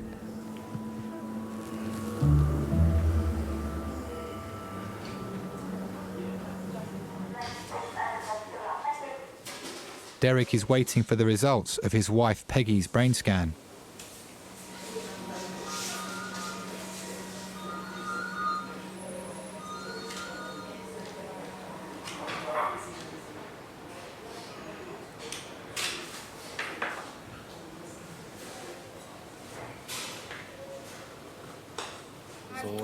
Despite Peggy's symptoms, her scan is inconclusive. There's no sign of dark patches, which would suggest bleeding on her brain.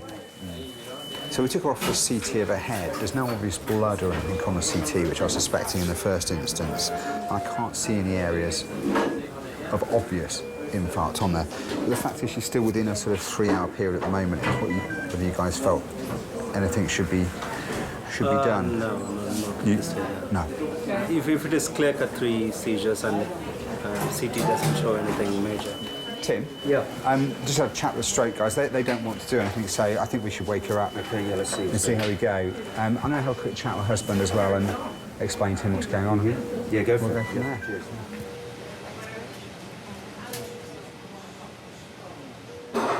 Hi, Mr. Pearce. My name's Dr. Tunnicliffe. I'm one of the consultants here. Yeah. As you know, we popped a tube in her just to keep her sedated and sort of breathing out while we did a scan. Yeah. And the results of the scan are quite pleasing. Okay.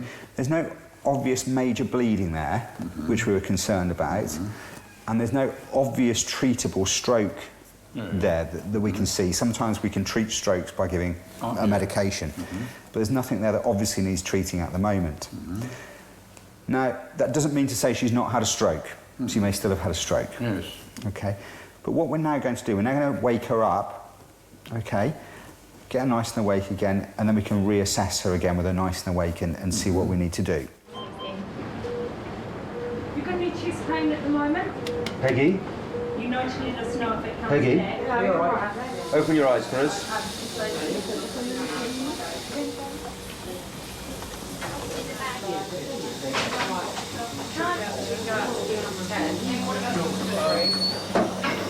Peggy? Peggy? Peggy, can you squeeze my fingers for me? Squeeze them tightly. What we're going to do is take this tube out of your mouth. We're going to replace it with an oxygen mask. Your husband's outside. Sorry, there you go. She's woken up. Oh, wow. She's going to pop an oxygen mask on your face, Peggy. Grippy. Is she? Good. It's not, and it's not really strong, but she's certainly grippy. Good.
I need to move this man back on the bed. He's really quite heavy.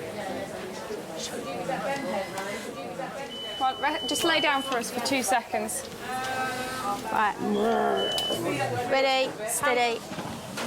Right, sit yourself up, Patrick. That would be that cannula. Try and move yourself back.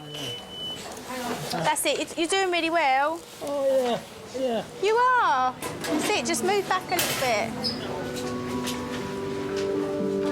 After 4 hours in resus, Peggy's stable but still hasn't come round.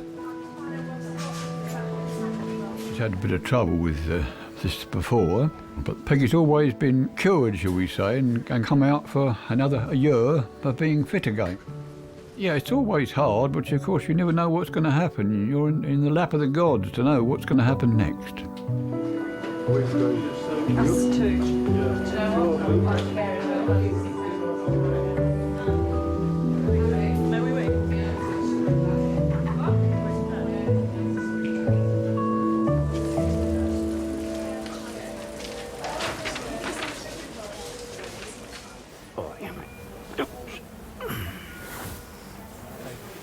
Quick. Yeah. I thought you was longer than that, Dan, then.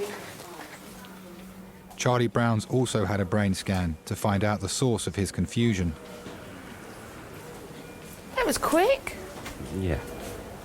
Did they say anything when they'd done it? The doctor's going to come back and Is this his explain all the reports to me.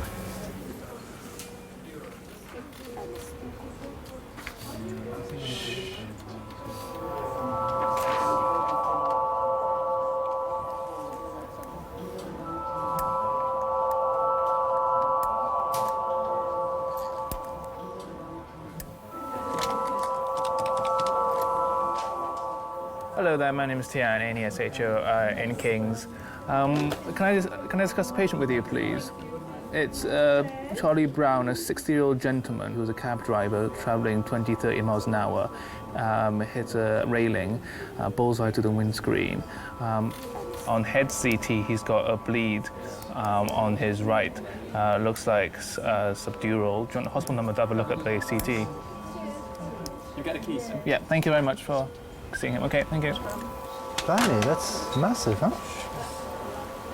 Huh? He's walking around like that? Yeah, he doesn't know yet. Pretty impressive, huh? I mean, that he hasn't shown stronger symptoms than... He has got very strong symptoms. Yeah, but he's walking, isn't he?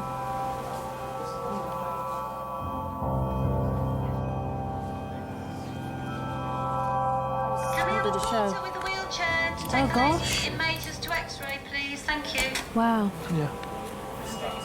Gosh, that's not well. At least you know. Does the family know yet? No, family. Okay. Do you want to just tell them because they've been kind of looking at the scans over your shoulder? I could see it from where we was. The left side was just black. And that's when you just know that there's a problem. It should all be grey, not black and grey. We had a look at your scan, and you've got an area that's slightly abnormal on the right-hand side, Right. in your brain. We're not quite sure what it is at the moment. Right. We need one of the radiologists to have a look at it. Right. But initially, it looks like that you've got some loss of brain there.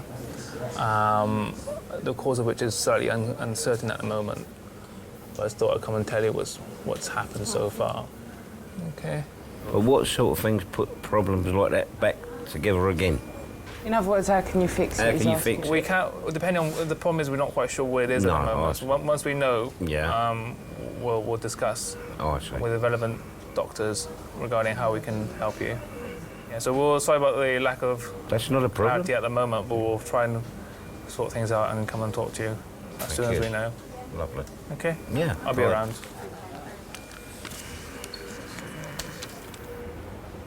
You all right, Charlie? Yeah, I'm fine.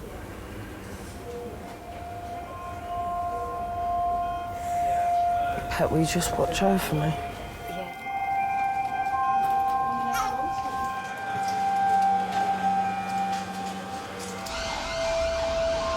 Hello? Zena phones Charlie's wife Patsy to update her.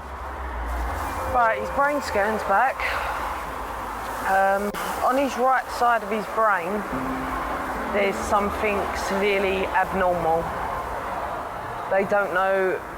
The way that the doctors just described it to us is that there's a part of it missing. Yeah. This was the first time Charlie had ever been ill. Nothing had ever happened to Charlie other than an ulcer.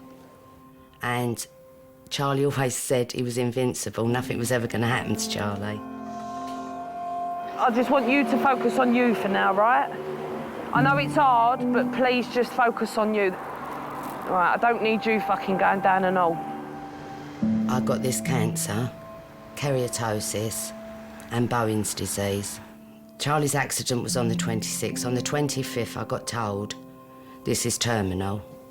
You just stay there and I'll ring you as soon as I know anything. Zena was with me on that Monday when I got that news. And it was a lot for that kid to take on. And I think Zena absorbed it more than I did. But love ya. Bye. 1 minute everything's fine, family's all running smoothly, and then bang. You get told that the most precious people in a family, there's something wrong with the pair of them.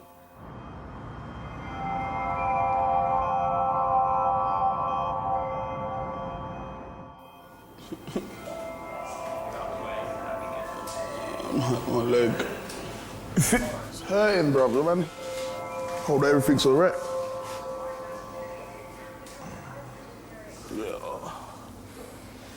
Why do you support Liverpool, cuz? Nah. Do you know what, yeah? Because I'm a guy, I don't know shit about football. I fucking hate football. I hate the amount of money they're making. I hate football, cuz.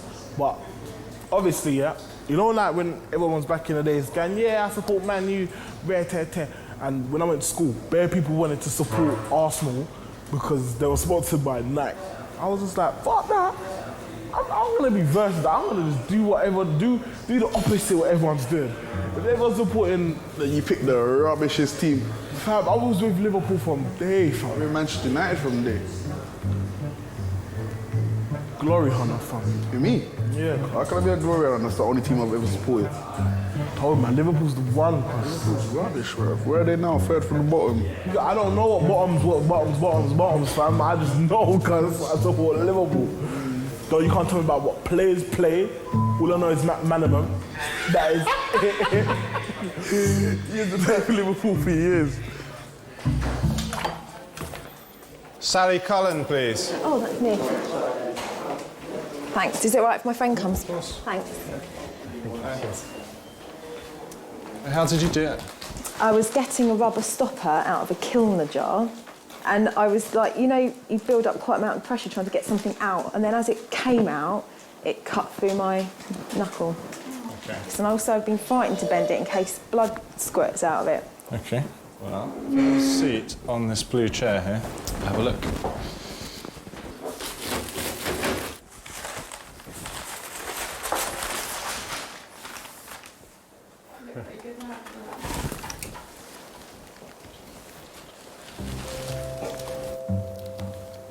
Okay. All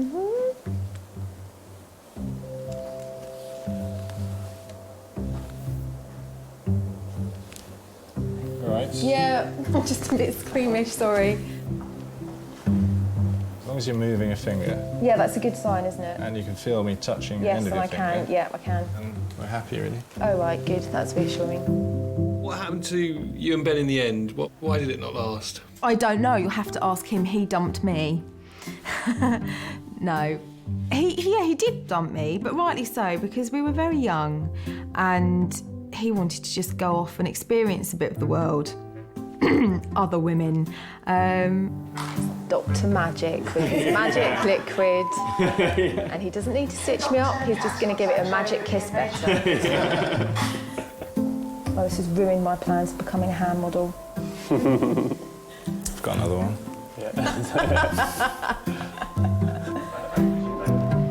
Thank you so much. Pleasure. Gorgeous! Oh my God, he was amazingly sexy.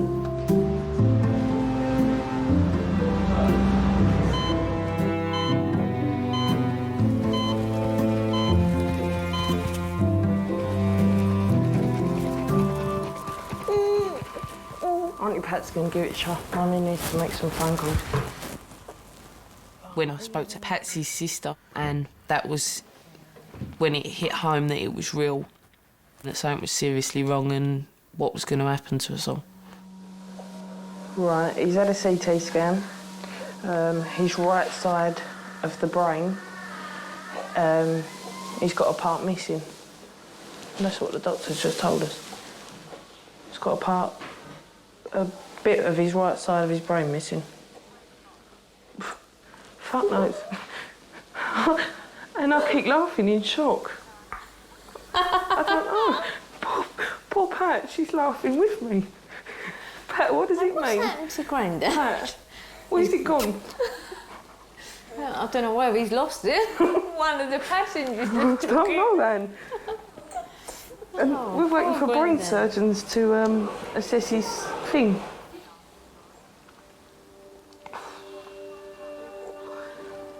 I don't.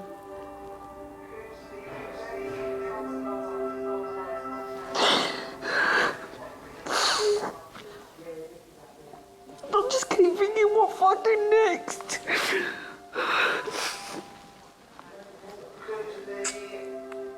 If resource, if I took him straight back through to resource, and that's where they want him. Fucking machines keep going off, it's horrible. Just to see him laying there, and the way he keeps talking. Guess what? I hurt. As you'll know, doctor, they call it when a patient bullseyes, and he's talking so posh, and then 1 minute he's talking like that, the next minute he turns around to me and he goes, "You all right, cock?" You know, I know this sounds really horrible, but I just keep thinking, how am I going to cope with her having treatment, him being like this, looking after a baby? I can't do it all, Anne. But I don't want to let him down. But I can't let him down for pick this up for me. I can't.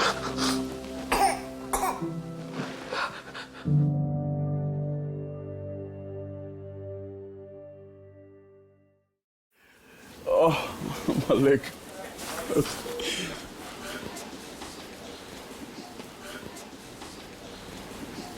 I'm punning me, cuz. Yeah, let me push you in this, son. Right down the music, mate, because the brakes are on. Yeah, thank you, boss. All right. Let's go down there and see what I go. Slow down, right, look. yeah? You okay, yeah? Nice, Begging it, fam. Are you still begging it like blam? Blam. Blam. Blam. Blam. Blam. Blam. Blam. Blam.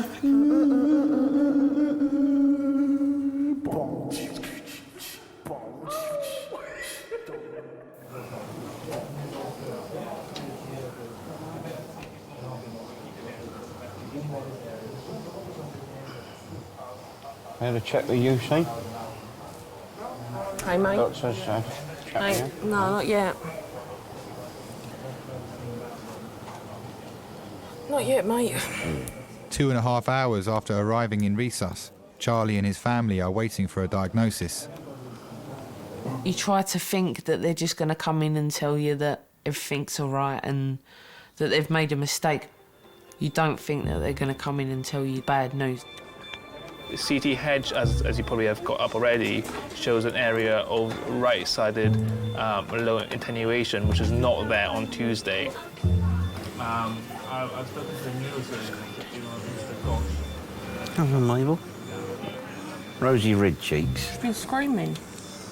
Oh, not them TVs again, is it? What do you think?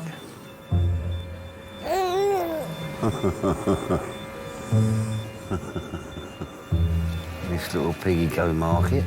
This little piggy stay at home. This little piggy run all the way home. Wee, wee, wee. Yeah? Okay, thank you very much. Bye. Can you come have a word with me? Mr. Brown, so we have discussed your results with various specialists. Right. And we think you've had a stroke on the right-hand side. A what? A stroke. Yeah. Do you know what a stroke is? Yeah, his wife's had 15. Yeah, 15 of them. And what fixes it? Actually, the damage has already occurred, so we wouldn't do anything acutely. So he's going to have to stay in. You're in the best place. All right. It's a pretty bit of a shock to you. So do you have any questions at this moment? Is that going to stop me considering my career? symptoms will improve with time as your brain adjusts to what's happened. Fine. Okay. Yeah. Sorry. Is that, you know when you've done this with your hands, is Yeah. that why he didn't pick this one up? Yeah, that's why. You'll be all right. But when they say stroke, is it as bad as it sounds it is? Strokes affect different people in different ways. It's a broad spectrum of things. Right. While he's answering questions, you're all right with him, yeah? As you say, some people are affected where they come from. Doctor's just been round. He's had a stroke. Yeah. Thanks very much, and thanks for all what you've done. Okay, thank you, sir. I wish you the best. Oh, nice to meet you. And you, sir.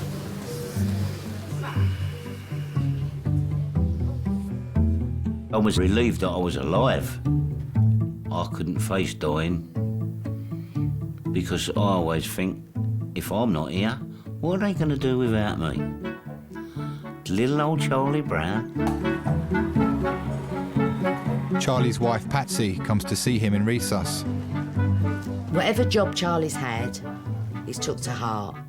He wants to take the world on. If something's not right, Charlie thinks he can fix it. And you can't get through to Charlie that you can't fix it. That's Charlie.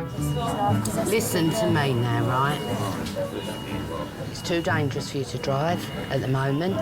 Charlie, I know what I'm talking about, mate. You could get in that cab and it could happen to you again, and this time you won't come out of it. But you've got to do what they say. Look what's happened to me, Charlie. Do you think I like what's happened to me? But I've got to accept it. We've got to get our heads round it, mate. It don't matter how many knocks you get. We can all get over it because we're all together. So we're all as one. And what more can I say? What, mate? What did I say to you? What floor? Dunno. Top floor, penthouse. Yeah, you get a penthouse suite, yeah, mate. No good penthouse this weather. Get a telly, get a phone. Sunset. Oh, don't tell him that. He'll be on the phone in 5 minutes. Arseholes to you and all. The only thing that harms me is me not being able to go to bloody work. Everybody's been saying to me, why don't I get a T-bar? And if I could put it on the rank where the drivers that I've been brought up with work, there couldn't be no better thing for me. And at the moment, it ain't hard to make a cup of tea. I can still do that, and a cup of coffee. And I might even throw in a cake. I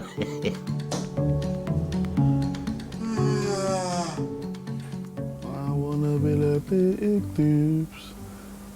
So. Okay, it looks like you've actually got a little crack on the bone in your leg. Is it? Yeah. Very small. It hasn't caused any of the fragments to move. Yeah. So it will heal very well with no deformity. Yes. So don't walk on it for now because Yeah. you need to put cast on and then you need to use crutches. Yeah. Put Right, then, thank you. Cuz man's got a crack in my leg. How about that? Oh, these bitches. Sonny, did you hear what my man said? Did you hear what my man said? Something about a crack. Oh, a crack in my leg up here, cuz. Madness, I'm upset for that. I'm upset for that. It's my right leg, you know. This is what I play football in that. Cuz I got a crack in my leg. Like, my leg feels a little bit pain, but it don't feel too... This one's hurting more than this one, bro.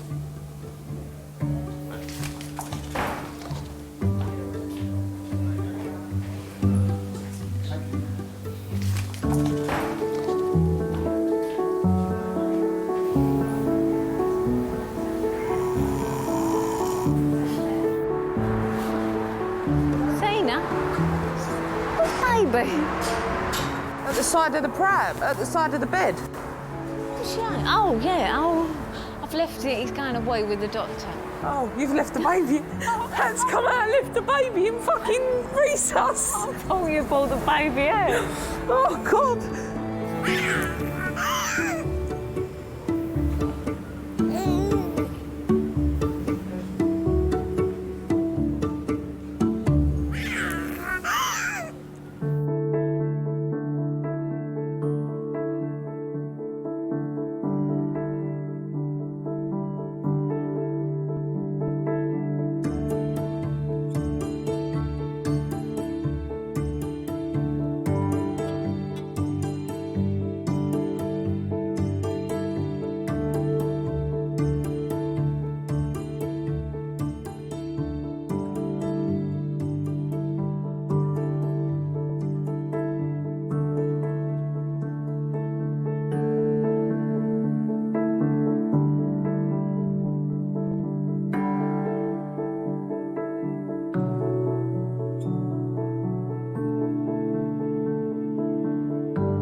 was a wonderful lady. She brought up 2 wonderful daughters. She knew what she was doing. She had a habit of losing things now and again, but apart from that, to me anyway, she was perfection. You do miss her very much, but I suppose that's the way life is. It happens to us all in the end. We've all got to go, and that's inevitable, especially when we're getting on a bit now.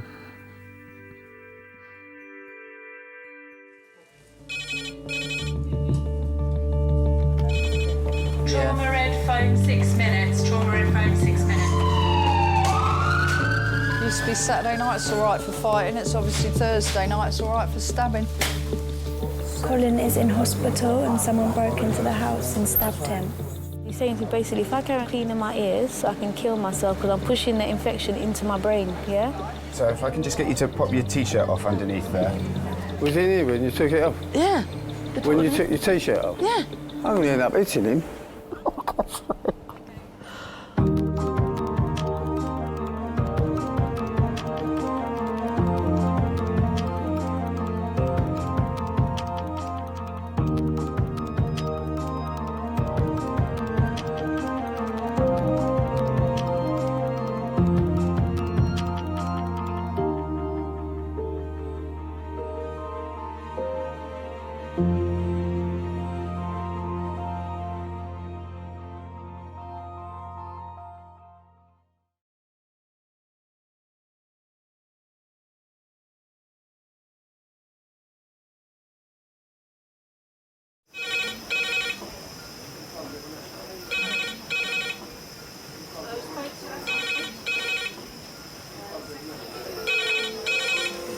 King's A&E.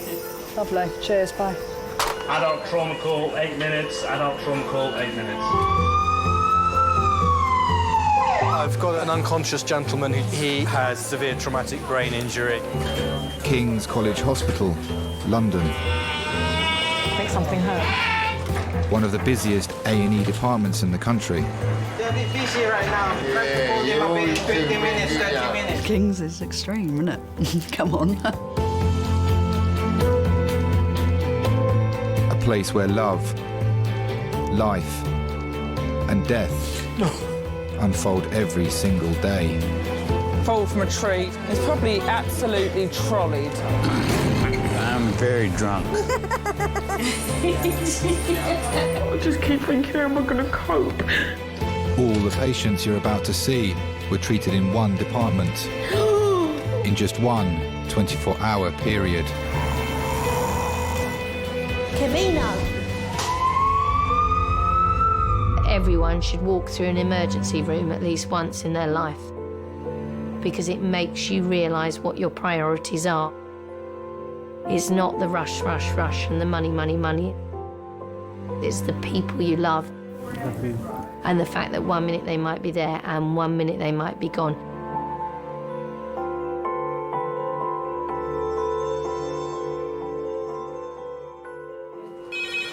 Oh, that's the red phone. Do you want to answer? Do. Hello, King's A&E staff nurse. Yeah, hi. Yeah. Okay, all right then, lovely. Thanks, bye.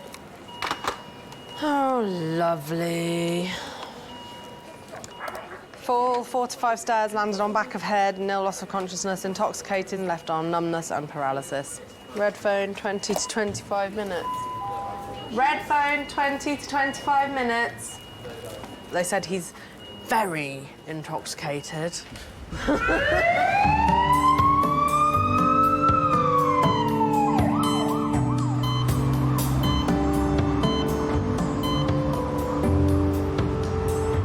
Alcohol is one of the biggest causes of injury seen by the emergency department.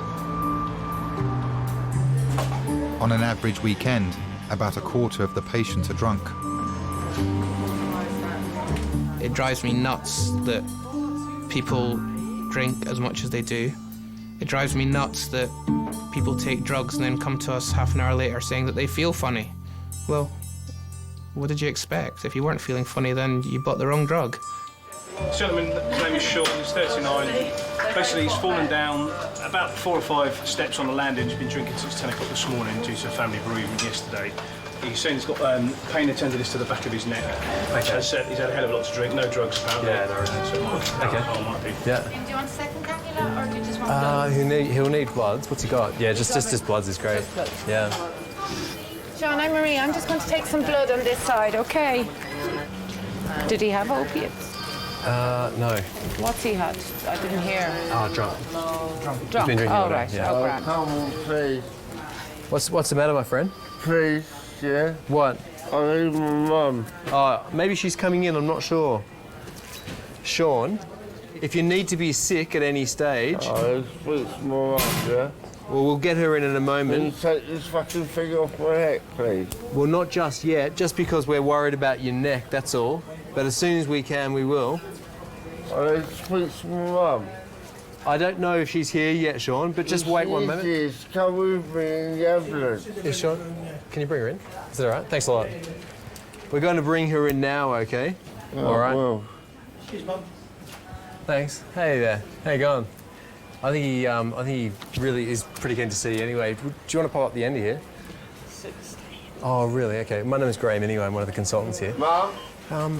Is there a reason you don't want to go up the top end of the bed? Mum? OK. Has he been abusive towards you tonight? Mum? Just say hello if you want. Who are you? I'm here. I can't look at you, right? I think I've got a problem with my neck. Yeah, I've heard. I'm just talking to the doctor about it. Just hold on, please. I'm here. I came in, I went upstairs, and the first thing I did was laugh, because the way I see him, he looked like the Hunchback of Notre Dame. And I just laughed. And then Linda said, oh, let's get a camera. And she took a photo of him. She said, me and you will have a laugh about this tomorrow, Sean. What are you saying for the neck now? I don't know, Sean, nothing yet. Hello, Lisa. Yes. Thank you. So, we'll just have to work out exactly what the situation is with the neck, and then we'll go from there. Bed phone, 10 minutes. That's bed phone, 10 minutes. Oh, this is a trauma call. He fell down about 8 or 9 stairs at the embankment, where he lost consciousness for about a minute. A second red phone. A second patient who's fallen down the stairs drunk. A drunk fell down is a big one. I think what happens is they're on the inside where it's nice and light and they've got a skinful, and then they open the door and it's all dark out there, and half of their senses are already shattered from all the alcohol they drunk, and then they lose one, their vision, and over they go, you know, they fall over. Who have we got? No one.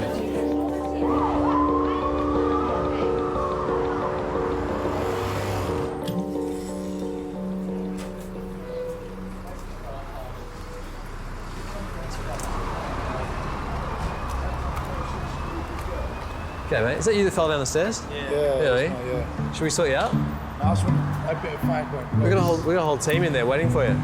Yeah, man. How long are you gonna be? Where's your fag? Right, no, it's sort of. Oh well. Come over here, I've got to go. Sorry. Well, yeah, there's a whole trauma team waiting for you in there because we thought you might have been unwell. He's out there having a fag. He's going, no, I really need a fag, mate. He's just standing there like with his hoodie on. And... So are you going to see him? Well, he's out there. He's obviously in control of his faculties, so if he wants to stay out there and have a fag, he'll have a fag. That's all right. That's all right. Well, tell you what, you can help us out. She's with me, all right? Just take your gear off there. We'll have a look at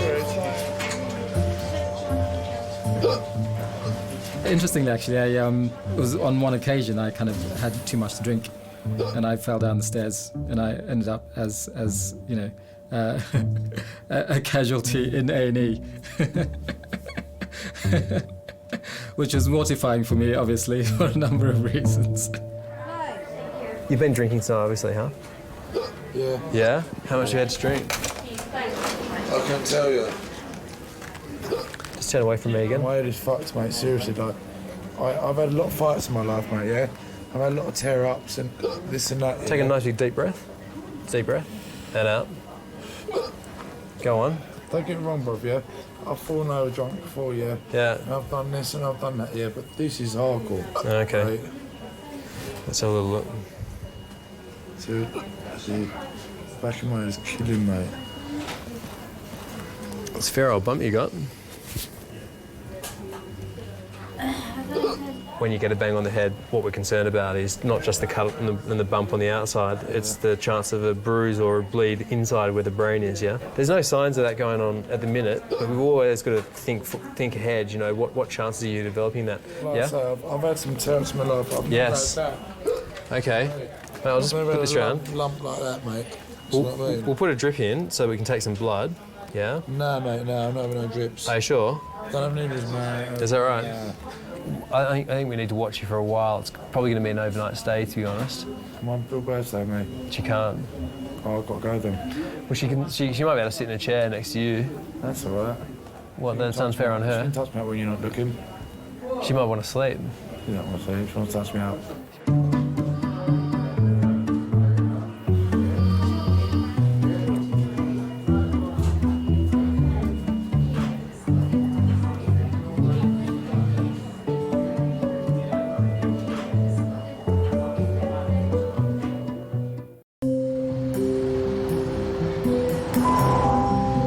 There's anyone in the department who speaks Spanish? Could they come to the front reception, please? Anyone who speaks Spanish?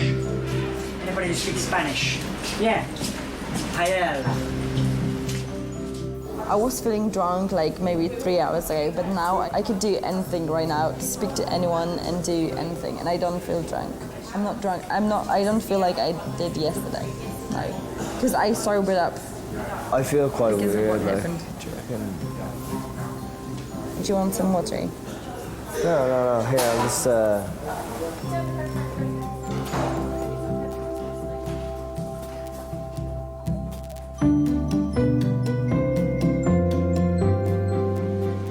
Do like a sobriety test. Make him walk in a line. Draw a line in, say vamos to him. That means let's go. No, he needs to. He needs to stand up. He's in hospital. Come on now, I'm not having this.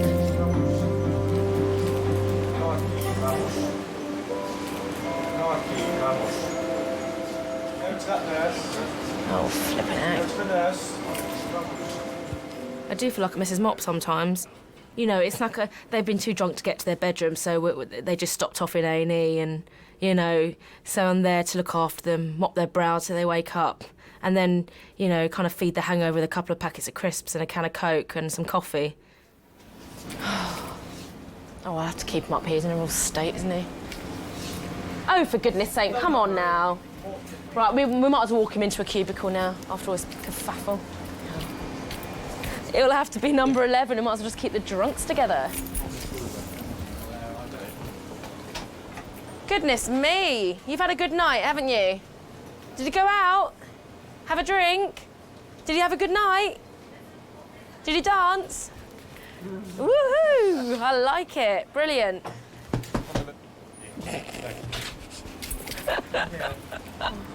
You had a little boogie.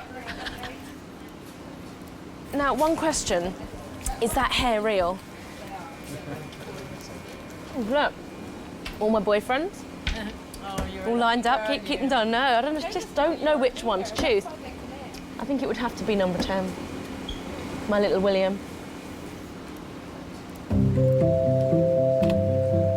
Remember years ago, this very posh boy came in and he'd had a bottle of whiskey. We'd go to take his blood pressure and he'd be like, "Oh, girls, come and get me." And I'm, "Oh, Jesus, now how much of this can we actually take?" And he was saying, "Where's my girlfriend? Where's my girlfriend?" So we're like, "Oh, she's up there in that trolley there." "That's not my girlfriend." "That's the girl you were kissing when you got out of the ambulance."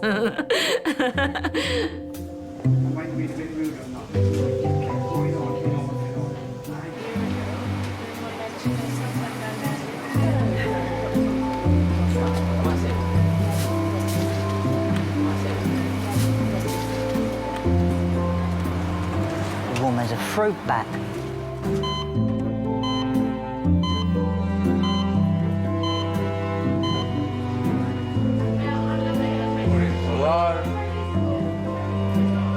Hello? Some people expect McDonald's treatment. Fuck's sake. To be in, not wait and go. Oi! They don't understand that, like, you know, you have to collate blood results, x-rays, get things organised. Like, you know, it's not like or you don't walk through the door and the doors scan you and you have all results available to you. No, can you come here? Oi! They don't get that. Don't walk away. Excuse me, sir. Can you call properly? We're in the hospital, sir. Okay? Yeah? Yeah? Speak this up. I know you got... You're treating me like I'm an idiot, yeah? Shall I call you, ma'am, and ask her to tell you what's going on while we try... Listen, take this thing off my neck, yeah? We'll see who's the last time, yeah? We can't do it. Exactly. Yes. You know what's going to happen to you. Yeah, and you know what's going to happen to you as well. You know that.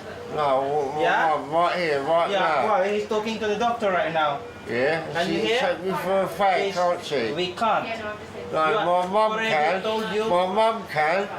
He has actually broken a bone in his neck. The good news is that he's alive and his blood pressure and his pulse and you know, he's got both movement in his leg, both his legs have normal movement. There's only damage to the nerves that are into the arm, and there's a possibility that, you know, with intervention that might improve as well. Did you hear what he said? What did he said say? If he's got broken his neck, he's going to kill himself. I'll tell you what. I don't want to hear it. I just. Yeah. Has he quietened down? He's quietened down a little bit. Hello. Hello. Sean, the doctor's just talking to your mum right now, okay? No, can you come here? Oi! Don't walk away. Fucking ignorant bastard. I had one too many maybe, and tripped over the closels, went down the stairs head first, broke my neck. Hello? How you feeling? Right. Can you get my mum, please? I'm going to find her. I see everything that's happened in my life flashed in front of me, and I was just sitting there thinking, when's the light going to come then? That's normally what happens, isn't it? Well, that's what I've been told normally happens. Your life flashes in front of you, and then you see the tunnel with the light at the end of it. But it never came.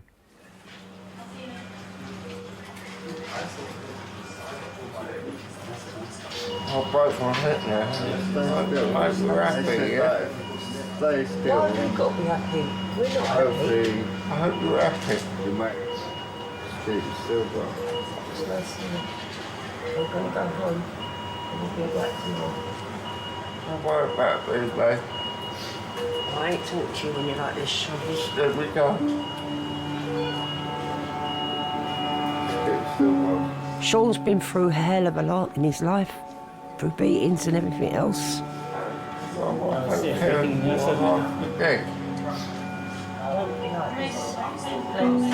He's following in his dad's footsteps because his dad was an alcoholic. What about me? I'll be alright. I do worry about you, I love you. What about me? I feel responsible for a lot of it because I think I've not brought them up right. To be honest, I've had 4 kids put in care, so I don't feel as if I've been a proper mother to my children. Sorry.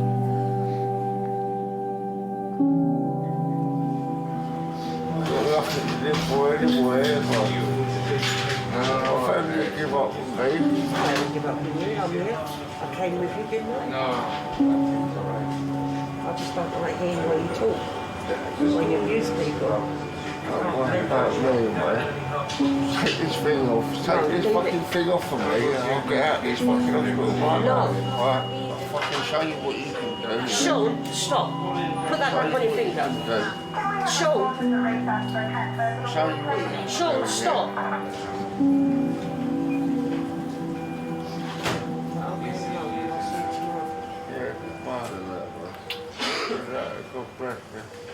People come straight in to you from an experience, so they've had an accident or they've been assaulted. They may shout, they may cry.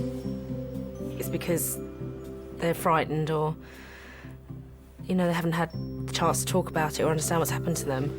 So you face people when they're at their most raw.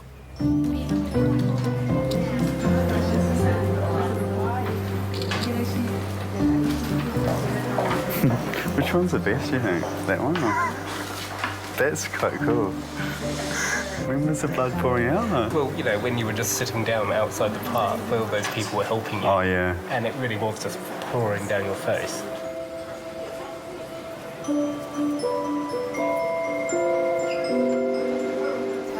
He claims to have been assaulted. He says he lives on the streets and a passerby assaulted him and he's got a bit of a hematoma, but apparently no loss of consciousness. He's going to knock out any doctor that goes to see him and he's going to kick off when he gets to the cells.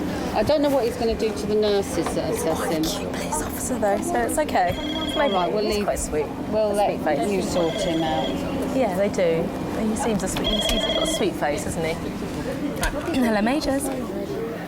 A man that can't handle his drink is just horrible. You know, you can see the most loveliest man, comes into A&E, you can see that he's taken such pride in his appearance before he went out, and then he's just awful. Babe, I'm so sorry. Yeah, I can't find my phone. I think they took my phone. I don't know where it's gone. It might be in my pocket. Look in my pocket. 26-year-old Andrew has been arrested after a day of heavy drinking. Who took the fucking phone? You stop. You let go of me, and you let go of me. Andrew, let the fuck go of me. Andrew, listen to me, okay? They're pissing me off. Listen to me. Because I ain't been arrested. Right, that's it. I've been arrested for... You want, yeah, go, well, you bend me over. You like it that way, do you? You fucking knob. Well, I fucking can't. To be honest with you, I can't remember too much about it. Well, you're talking mega consumption of pints, spirits, and whatever else, you know. Ah! We may as well put him in the van. Ow! Yeah. Ah! You fucking me up! Andrew! What are you doing? Yeah, well, fucking let go of me then. Andrew! Fucking let go of me! No, stop falling over. Stand up. Stand up. Stand up. Stop being ridiculous. Yeah, the van hasn't been cleaned, so you may as well put him in the van. All right, we'll go. I remember putting my hand through a window, not intentionally, but yeah, that was the way it happened. Andrew! The police come, I start getting a little bit rude to him, he started getting a little bit rude back, and I ended up spitting on the floor, and that's what he arrested me for. He was going to take me straight to the station because of my hand was in such a bad way. That's why I had to come in here first. Fuck off! Fuck off! Fuck off! Fuck off! I'm just stepping on my fucking boat too far. Fuck off!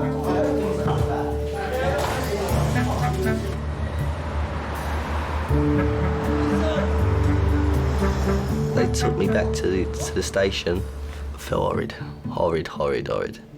Not a good feeling. Flashbacks, and I was like, oh, what did I do? Oh my God. Yeah.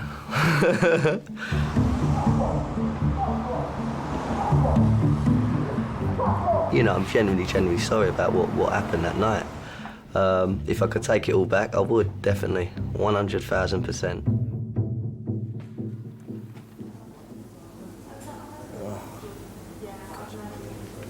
Head down. Do you want me to find as well? Guys, I almost want to go to sleep. Put your head if you're getting dizzy. I want to sleep. No, don't.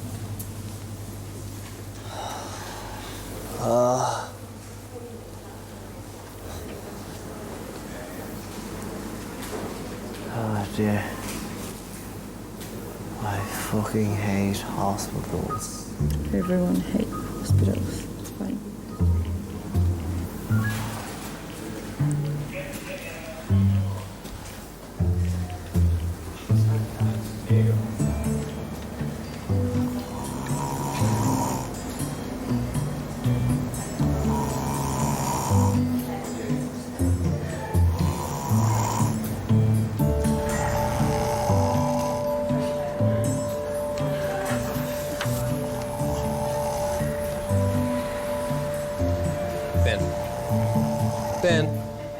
Ben?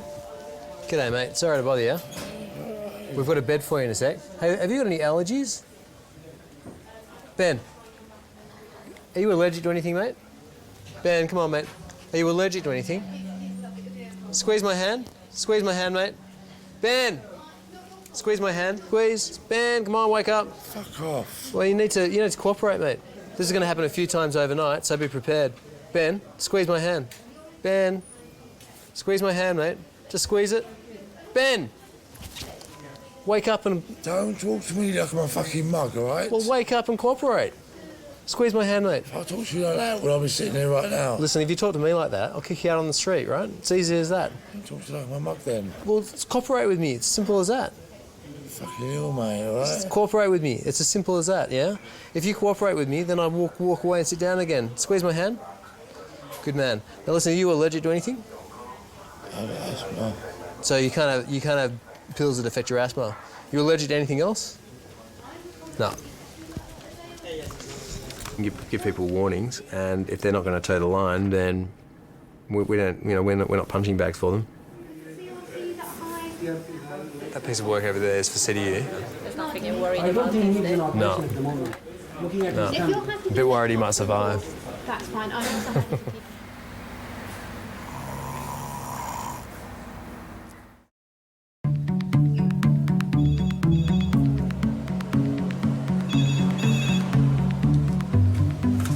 Hello, Major Staff Nurse. I mean, you can call the out-of-hours service for the GP. It might be better to do that, and then they'll figure out whether you need to come to A&E or not.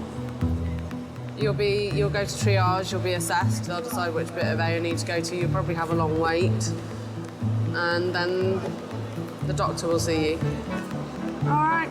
Okay, bye. Have you ever in your life phoned A&E for advice?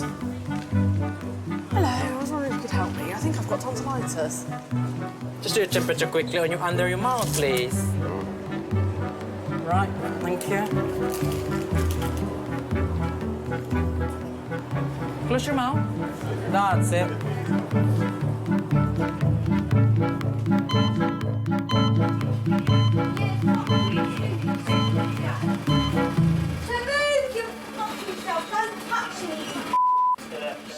Whilst drunk patients can prove difficult for staff, drunk and abusive mental health patients can be far more challenging.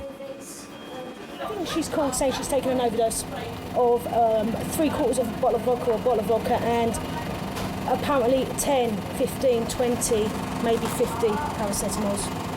They're her words. About trying to grab the girl. She has got mental health issues. She's on medication. I've known her for quite a few years and dealt with situations like this all the time. I don't believe... Okay, I'm not a medical person.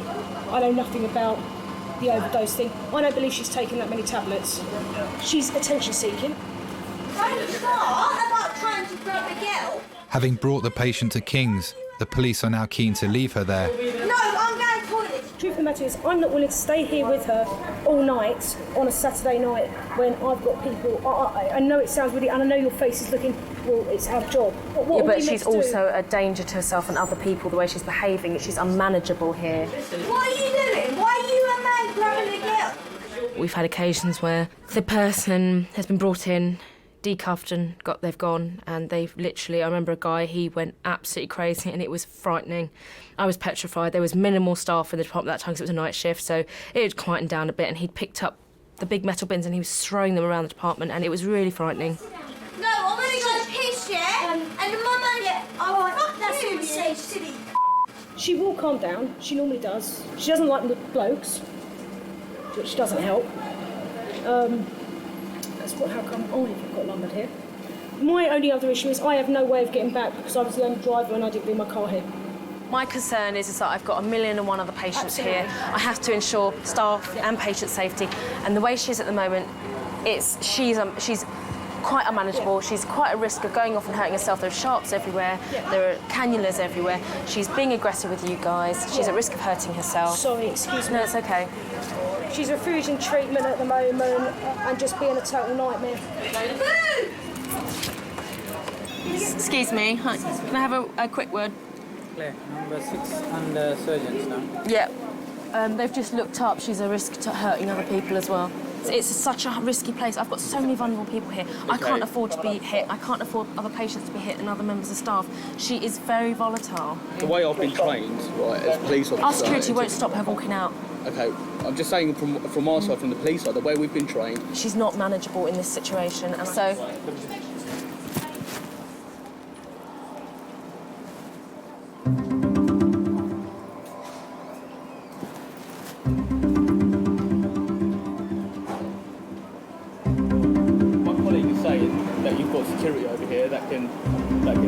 Yeah. When she walks out of here, I will call the police. It's fine. We're going to get nowhere. I will take it up with Graham, our police officer, our head officer. Can I take your numbers as well? Yeah, it's hers 861. You feel kind of helpless in a way that if they're going to leave this patient here, no matter what you say, how on earth are you going to cope with this patient who is clearly needs to be in a place of safety, you know, plus all the other drunken patients and the other patients with mental health problems? It is really, really makes you feel quite helpless. Hi, she's left the department, so we'll have to call the police again, won't we? What are we going to do? This is ridiculous. It's so frustrating.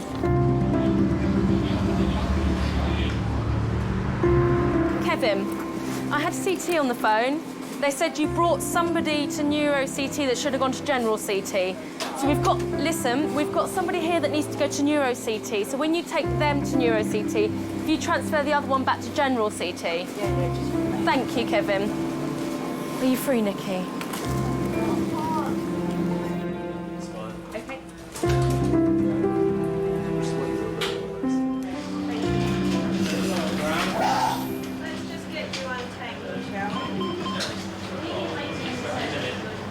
Hello?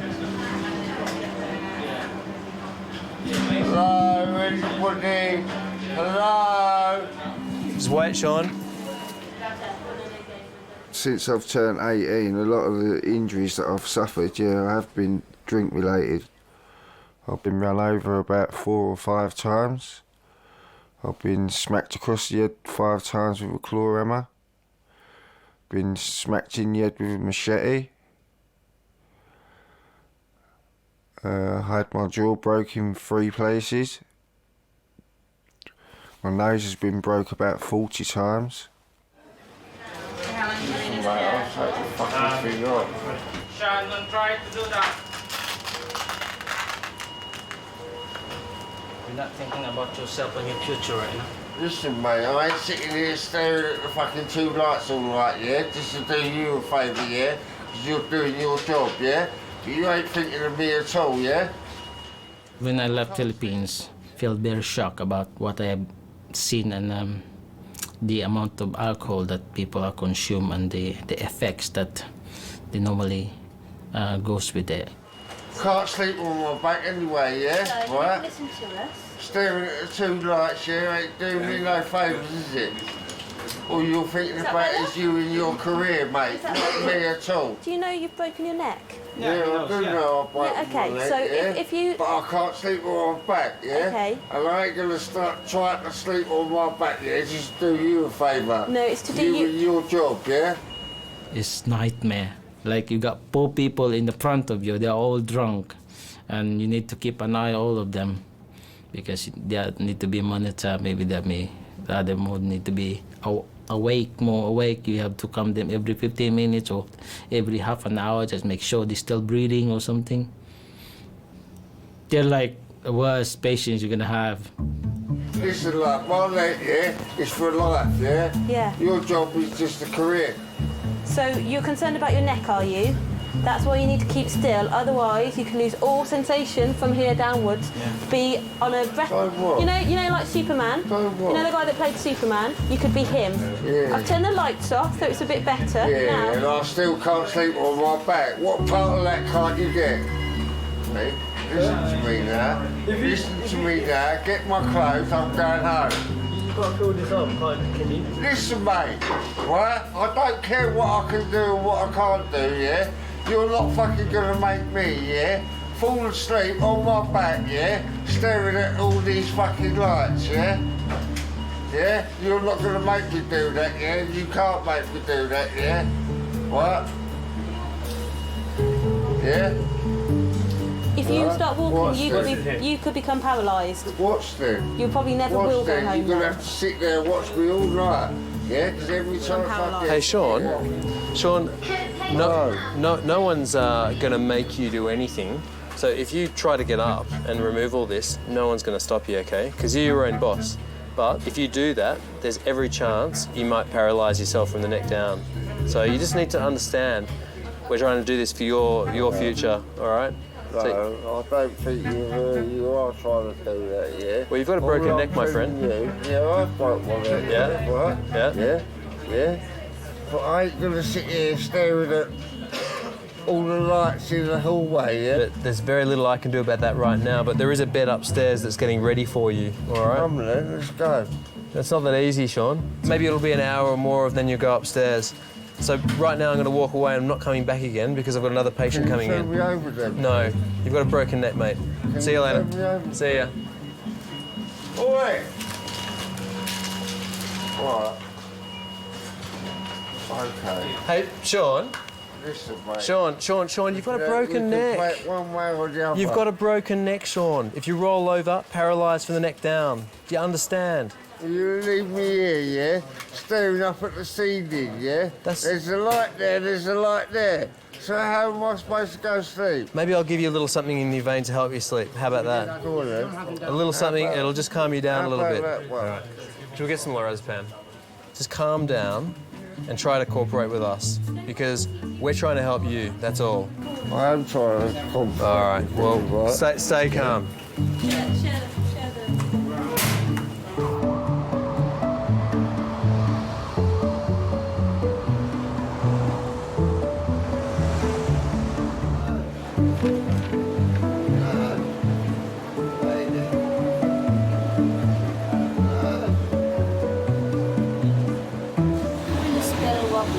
Wobbly.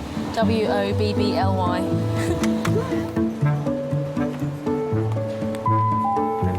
If anybody can speak Russian, please come to Majors. If anybody in the department can speak Russian, please come to Majors. Hello, David. Yeah? Nice to meet you. My name's Ndab. I'm one of the doctors working here today. Yeah. Okay. I was just walking up, I was at church. Okay. I went and got myself a cigar, wanted to cheer myself up. I was just about to smoke it and I suddenly felt strange, all cold and everything. And then I just collapsed on the floor, just fell down and bashed my head. There was nothing to grab hold of. How long were you on the floor for, do you think? Like a minute. About a minute? Yeah. 56-year-old David collapsed in the street. This is the third time he's been to A&E after blacking out. Well, I'll clean it out first, and It's nothing, isn't it? It is fairly deep, actually. Quite often in A&E, the presenting complaint is just one factor in a lot of factors that have brought the patient in, and so usually sometimes you have to dig beneath the surface to get down to the real problem. I had stopped drinking for a month, 2 months actually, and I just had to have one to see what it was like, and then I regretted it afterwards. I was sick. How long ago was that when you had the drink? Oh, yesterday. I'll pop this on for the moment. Yesterday you had Yeah. it? All right. Okay. But I didn't have anything today. I've not touched anything. I don't want to. I've got the money to, but I don't want to. My name's David Long. I'm an alcoholic. I could drink a bottle of brandy in the morning and a bottle of brandy in the evening. That's what I used to drink. So what time would you get up and start drinking brandy? Oh, first thing in the morning. Anytime from 7 o'clock onwards. I need to have a drink sometimes at 5 o'clock in the morning. Okay, can you bend that knee for me? No, it's broken, that one. When did that happen? 1956, this one. Just, How did you do that? Plane crash. We took off from Kano Airport, hit a tropical storm, so we hit a tree just short of the runway and one of the engines caught fire. We crashed. Right. And most people were killed, including my mother. Sorry to hear that. Yeah. At the age of 2, I survived an airplane crash in which my mother was killed. That may have started it, I don't know. Do you have any questions for me?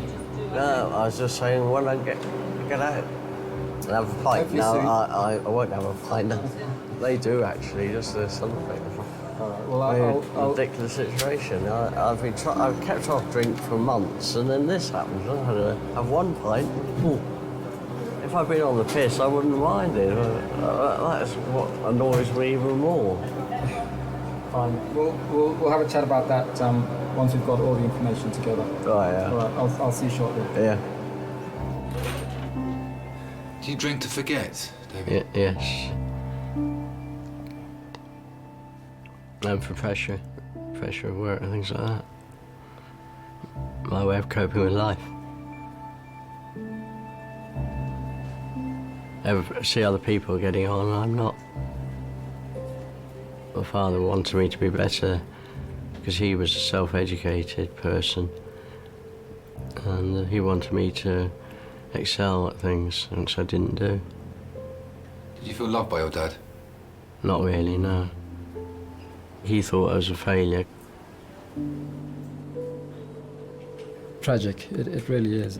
It's very difficult when someone's at that point to know what to say. You know, what do you even say to that individual? You know, and it seems almost, you know, kind of futile to kind of give him that bit of treatment that, you know, isn't really kind of touching what needs to be dealt with.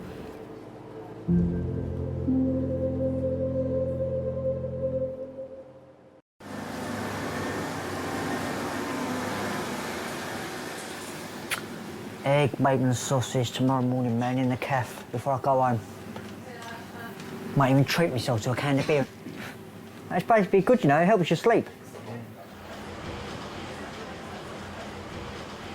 Broke one leg.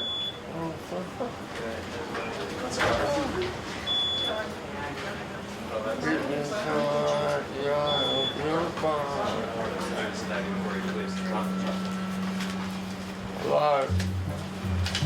Yes, Sean, what is it? Can you help me out, please? Well, you can't. We have to try to explain it to you, do we? You cannot get up from there. You have to keep it like that until we're gonna take you up to the ward. Yeah, when? Well, when I'm fucking too scared to sleep. Right. They're a bit busy right now, and then we're trying to call them a bit in 20 minutes, 30 minutes. Too busy doing fuck all, you. Maybe what you need to do, you have to close your eyes, think about what happened to you and what's gonna happen to you in the future. No, he was supposed to be sorting out an injection for me, yeah? Yeah. But no, he's too busy to do that, innit? To calm down a bit, yeah? Too busy to do that, innit?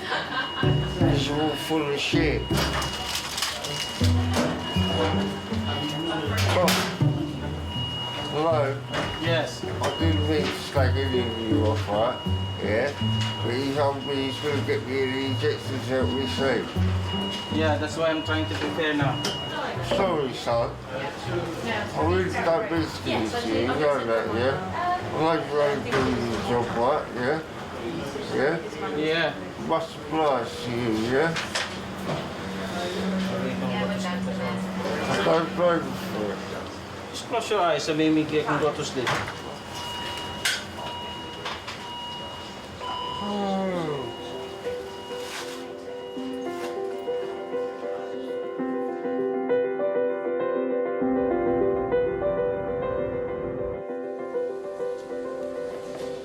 Sean underwent 3 hours of surgery to repair his broken neck.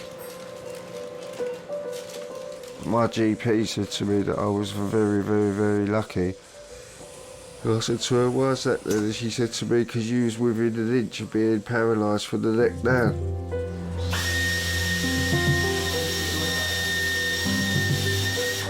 Scary, isn't it, really?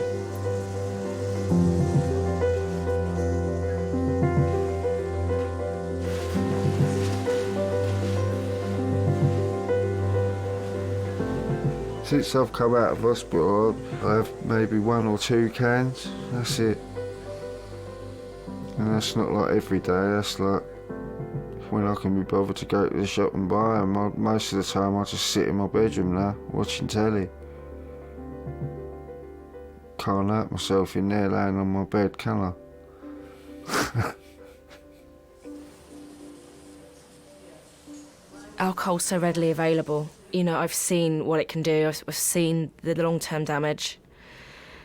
And I've seen where a glass of wine at dinner can end up killing somebody. I've looked after somebody that has drunk so much, he actually bled to death in front of me. And, you know, it goes from having this nice bottle of wine at dinner to losing your life because of alcohol.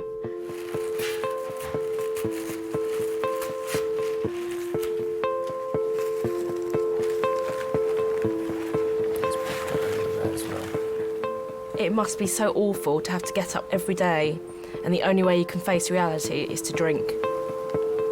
Well, once this is done, you should be able to go. that does break my heart. It really, really does. I think it's, no one wants to drink and be like that. No one wants to smell of alcohol and shake every day. No one wants to have a life that they have to blot out, that's so serious they have to blot it out. It's not a life at all. Alcoholism is an illness. Alcohol addiction is an illness.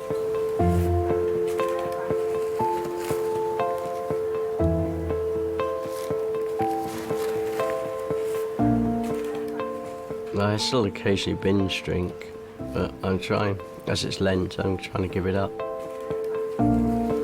Okay, we're all done.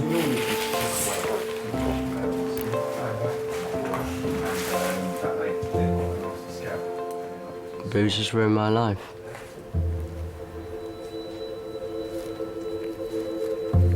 I've basically wasted my life. Will it kill you? Eventually it will, yes, because of the cirrhosis of the liver. Doesn't that worry you? No, I'll be joining my mother.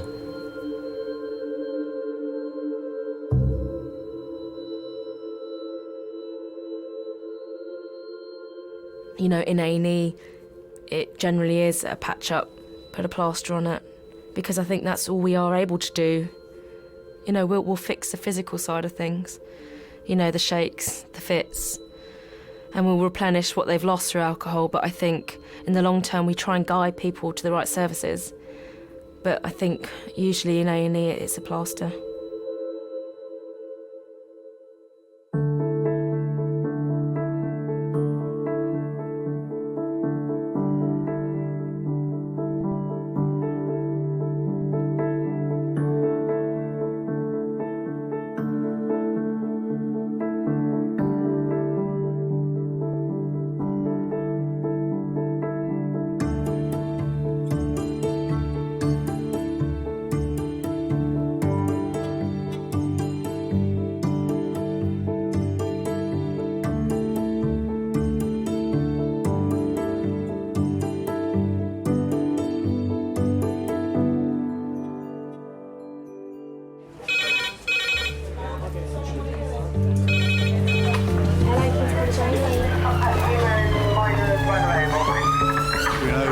Everybody can be saved. Hi guys. His right side of the brain, he's got a part missing. And I keep laughing in shock. I need to move this man back on the bed. He's really quite heavy. We give it a good go, but we can't always help everybody.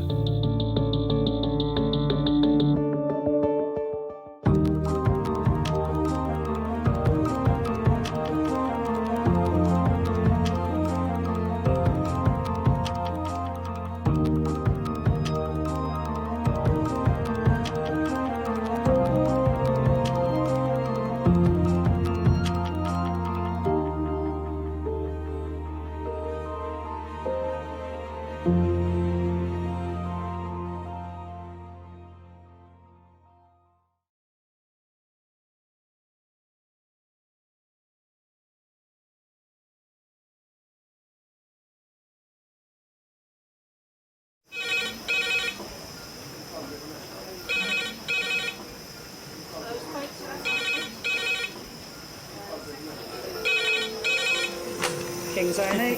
Lovely. Cheers, bye. Adult trauma call, 8 minutes. Adult trauma call, 8 minutes. I've got an unconscious gentleman. He has severe traumatic brain injury.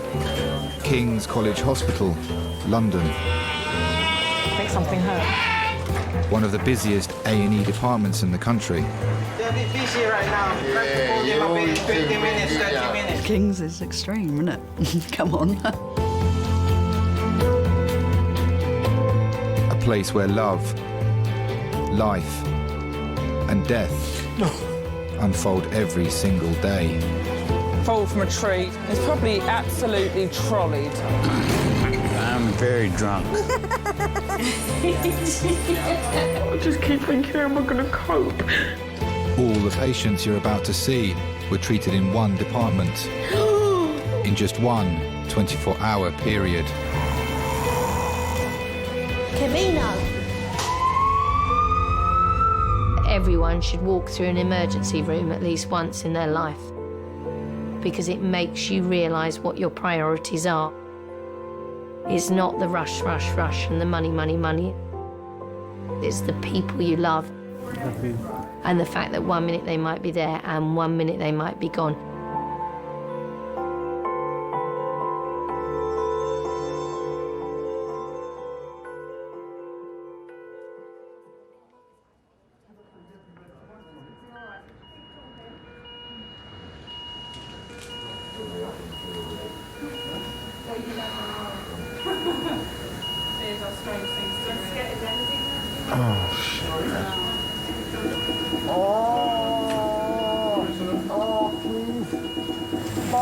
Okay, we're going to go on the R of roll, okay? Come on, to be ready, brace and roll. We can have a bucket for him to be sick in as well. Ready, brace, roll.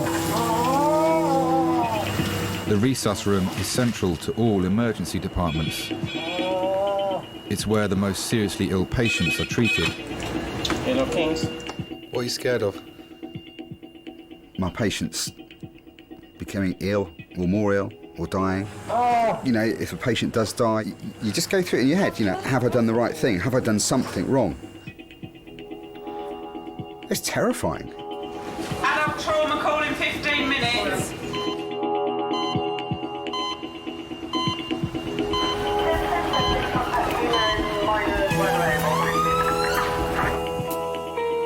Right, this is Tom, Yeah. 77-year-old man who is up a ladder Right. over the stairs in his house painting. He fell off the ladder head first, right down, it looks about 10 So, feet. yeah, He's knocked unconscious. We were on scene quite quick, so probably maximum 3 minutes. Right, He then came to, confused, grabbing out. Malcolm is the lead trauma consultant on duty. Today, he's responsible for every major trauma case that arrives. So we're happy with airway? So airway is patent, trachea central. Does he feel sick at all? He was up a ladder over a stairwell painting and has fallen approximately 10 foot onto his head. 77-year-old Tom Gibbs is one of 14 people who will arrive in resus today. Kings A&E? Yep. All with just a few minutes warning. Okay, lovely. Thanks very much. Bye. Code Reds from HEMS. HEMS red phone, 5 minutes. Sorry. HEMS have just done a pre-alert for code red blood, but they've given us no patient details, so we're just getting code red blood now. We're waiting for the phone to go again to then start the trauma call. So Do we know anything about the trauma call as well? Nothing. Let me just phone the control desk first of all, because I want to know more about this. No, and basically we're getting 6 of blood up here now. Yeah. FFP as soon as we get them. Wonderful. I've got a HEMS called Code Red coming in. Yeah, hi, it's Malcolm Tunnicliffe, the trauma consultant at King's College Hospital here. I've had a call saying HEMS have declared a Code Red. They're still on scene. Are you able to give me any more info at the moment? Okay. Lovely. That's fine. That's really helpful. Thank you very much. Excuse me.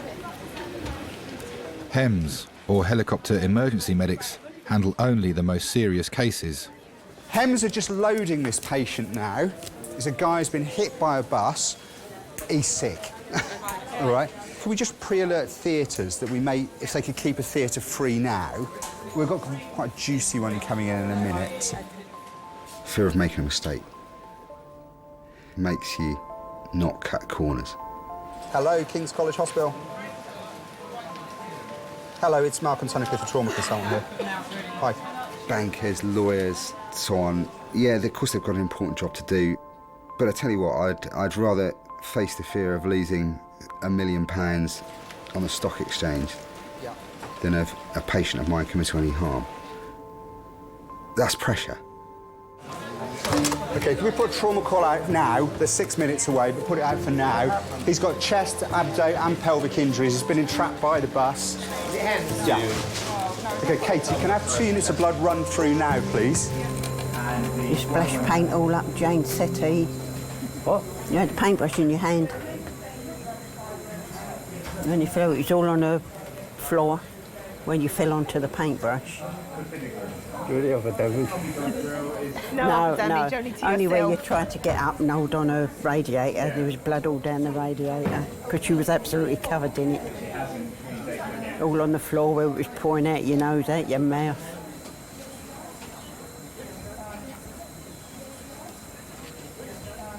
You know who we are, don't you? Sorry? He didn't hear you. Do you know who we are, I said? I know who you are. Yeah. I know who you are. Oh, right, done all the awkward bits. Sorry? So we've done all the awkward bits. Oh, remember, you've done all the awkward bits, he said. Yeah. Are you hungry? You hungry?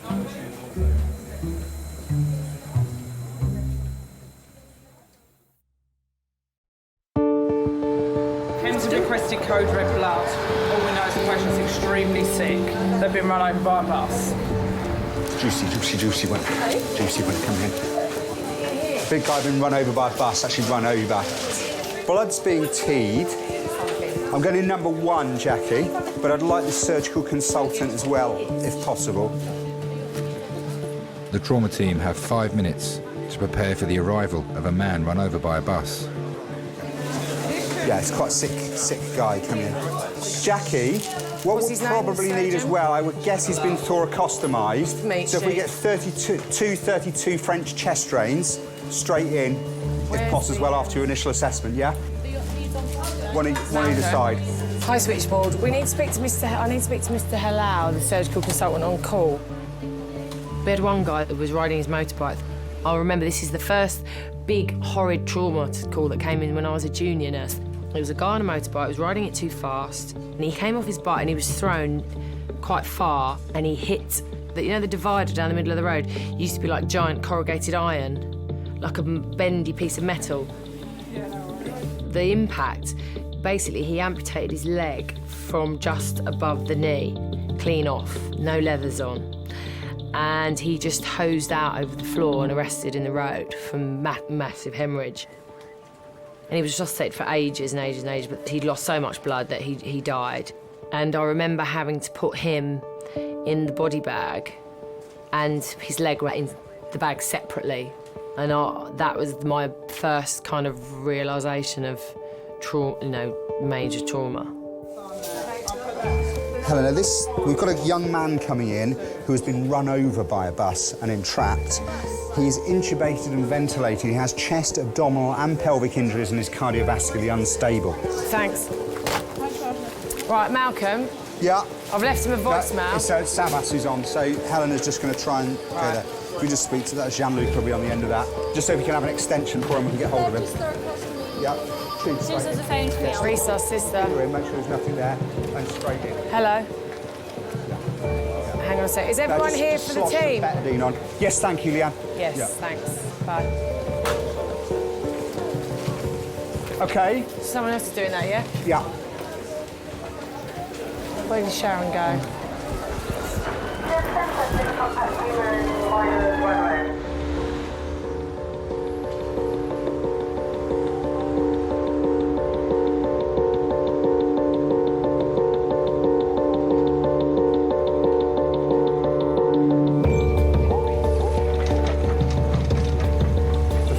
Here we go. Straight in there, please. Sharon, are you scribing? Okay, Me too, are you scribing?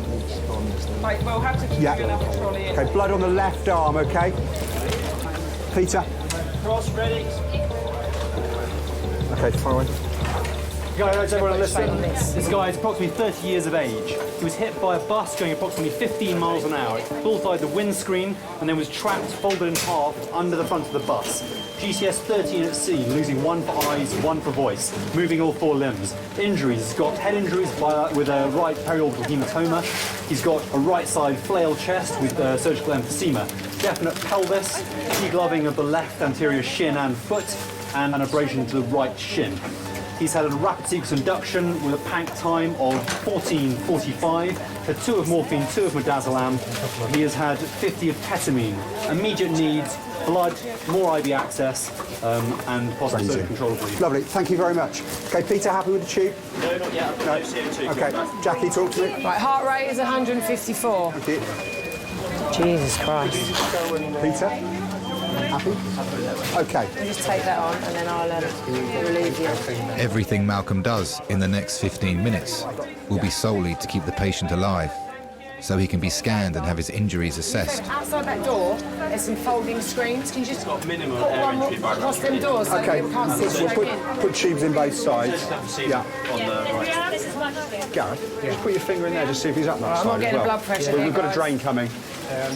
Some things are irreparable. Some people come in and through the door and, we try. I could do that. Ramilla, we just fast scan, just see if you can compartmentalise where the bleeding is.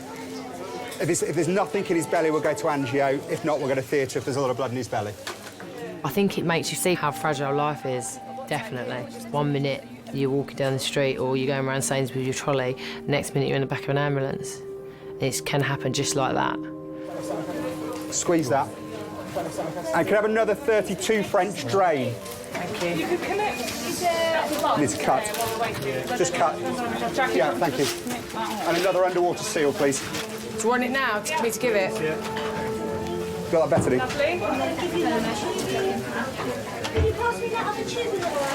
Right. Malcolm, shove that in. Oh, you got his tubes in. Got tranexamic acid. Yeah. Can I have a pair of scissors? They've all got scissors.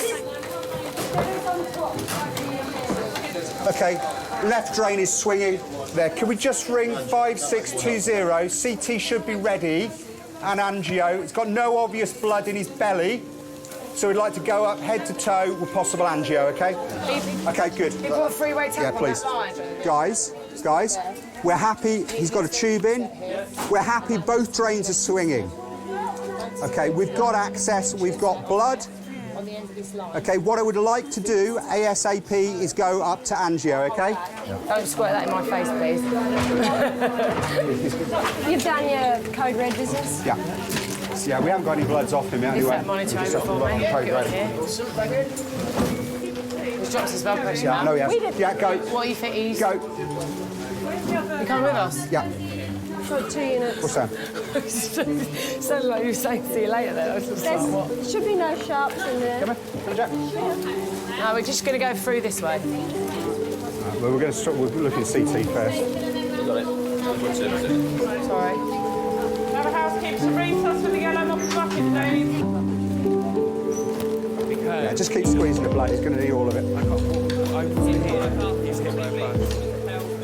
Right, one Jack. Thank you.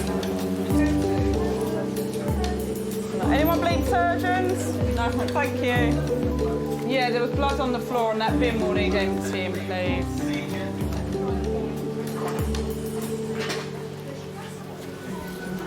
Sharon, the FFP's gone up to first floor CT. They're sending another 2 units when it's defrosted. Okay. What's that on my back? Turn round, darling. Oh, I don't know, you look like you've been run over. Oh, no, I feel like it. There's nothing new there, though. Yeah, See what's happening there. He's got a nasty fractured pelvis. It just gone. Yeah. Which is good. What's that, 20 minutes? Yeah, not even that, was it?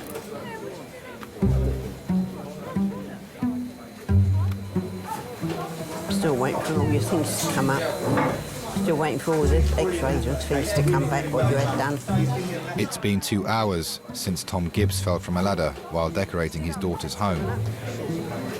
Oh.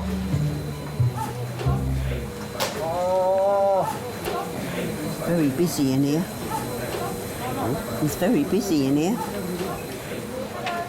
After he retired, he used to drive me crackers because he just didn't know what to do with himself during the day. We used to do the decorating between us. if I hadn't done it first. It's painting, he doesn't like painting. He's not very good with painting. And that's what he was doing when he fell down the stairs. We had to stop and start with you, bringing you here. Was it 3 times? Yeah, 3 times. We had to stop the ambulance in the road for them to come and see to you. Because you were sick. and they turned you over and you wanted to get up and they said, no, you can't. If you hadn't have been tied up like this, he'd have sat up like he did. I mean, we had to fight to keep you on the floor in chains. You wanted to keep getting up. So I held you down.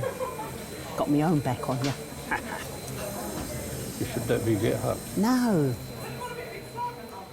I'm not very good with heights, so we arranged for him to come over that day and to help me to paint up the stairwell. And fortunately, he didn't have the ladder completely positioned on the stairs properly, and I went to say to him, don't move, and as he turned round to look at me, the ladder spun, wedged across the stairs and threw Dad over the top, and down he went, head first. Completely silent, not a sound came from him, and he hit the bottom and that was it. He just completely knocked out for about 3 minutes. And I thought he was dead on his, yeah, I thought he was dead actually. He hit the floor and he just didn't move. All right. What's up? What's hurting? Hey? Your ribs? Yeah, I think they might be cracked, Dad. Is that the first time you've had to think about it? Yeah, I think it is, yeah. Dads are not supposed to fall down the stairs or have accidents or ever die. They're supposed to be there for you forever. That's the way it should be. And we know that the life cycle says, you know, obviously your parents are going to go at some time, but we're not ready for that. We don't want to think about that. We just think they're going to be there forever.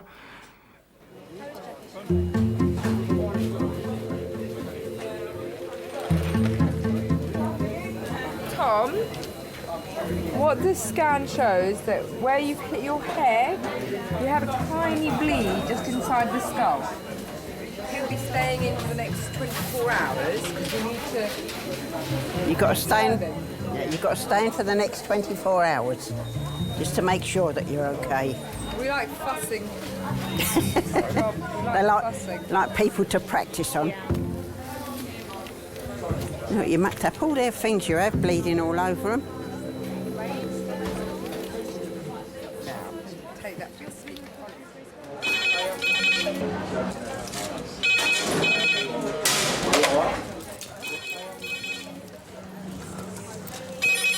Hello, King's ED.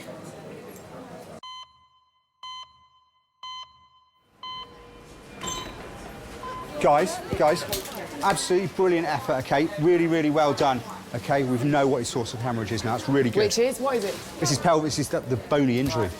Scans reveal the man run over by a bus has suffered massive internal bleeding. Okay, so that's fine. Yeah. That's absolutely fine. In the short time he's been at King's, he's had his entire blood volume replaced. Oh, that's his flower segment. Oh! When someone does die on your watch, how do you deal with that? Do you know, it varies. When a patient has been in hospital for a while, you can prepare the family that the worst is going to happen. But the vast majority of people we see who die, it's completely unexpected. One thing I think you have to be in every case, you have to be brutally honest when speaking to relatives once you know who they are. Thank you. Bye. You've got to say to them, your husband, your wife, your child, your mother is dead. Adult red phone in 6 minutes. That's adult red phone in 6 minutes. Jackie, if I give you some money, you wouldn't give me a sandwich, would you? If you're... I'll get you one over there. Do you mind? Oh, that's good, idea. Just an egg one or something. Hello, darling, only me. We're having absolutely fun and games with trauma. I'll fill you in a little while, bye. We need to give him some IV abs now because he's got a really nasty compound degloving on that side. Yeah, okay. Should we wrap this up with something then? In fact, can we put a thing on it not to be removed until reviewed by ortho consultant? Right, let's strip him off and sort him out. Hello, Dan. Yeah. In a way, it's sort of good you've gone to your mum and dad's because I had fun and games with trauma and I won't be leaving for another hour. We've just had a 30-year-old guy brought in by Hems about an hour ago. Been hit by a bus in Elephant and Castle, folded double, conscious while he was folded double, extricated, If I say to you his pelvis is like a jigsaw puzzle, you can imagine what it's like. The next arrival in Resus is a cyclist. So we're getting to number 4. He was found alone and unconscious in the road. Look, I'm gonna have to go. I'll give you a bell in a little while, okay? All right, bye. Okay then, guys, let's have a listen to Roger.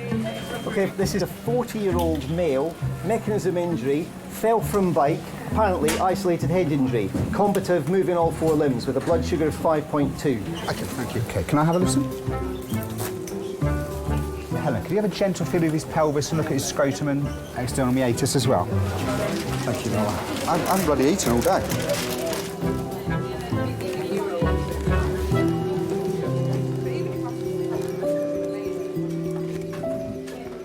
Oh, hello, my name's Ed. I'm one of the nurses at King's College Hospital Accident Emergency Department.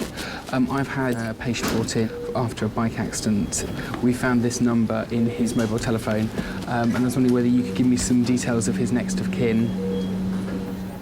He's got no significant injury to his brain, but he's got very complex fractures to his face. He's got collapsed lungs both sides, which have been treated. Staff are also beginning to piece together the identity of the man run over by a bus. His name is Theodore. He's got, quite honestly, the worst pelvic fracture I've ever seen. It is in bits. So he's reasonably stable at present, but still life-threatening, and he'll be life-threatening for days. Okay, fair enough. But we've done everything we can for him. He's not going to be up when we're talking to him. No, he's not going to be talking that's to fine. you. So just to keep you... Yeah. Does he have any relatives, do you know? We're just in the process of finding out. He's a student at London School of Economics. Right. I'm doing checks at the moment with them to see if we've got next kin details and an address for him. Where's he from? He's got an unusual... He's Greek. He's Greek? Okay. Yeah, he's Greek national. He's got a Greek ID card, a Greek driver's licence with him. OK. And how old do we reckon he is? 97% day birthday, 33. So he's only 33. OK, that's brilliant. Superb. Thank you very much. Theodore's family are 1,500 miles away in Greece. My mother called me and told me the bad news. I asked her if he's going to live, and she responded me at the moment, yes, he's alive. But I didn't like that word at the moment. So I knew that it was a very serious accident. Theodore is the most important person in my life. He's not just my brother, he's my buddy and my friend. First of all, I was worried that maybe I couldn't see him alive, but I just want to avoid that thought. That's why I keep telling to myself all over that flight, 3 hours, that he's going to be okay. I didn't want to think that I will stop to have a brother. I didn't want to think that.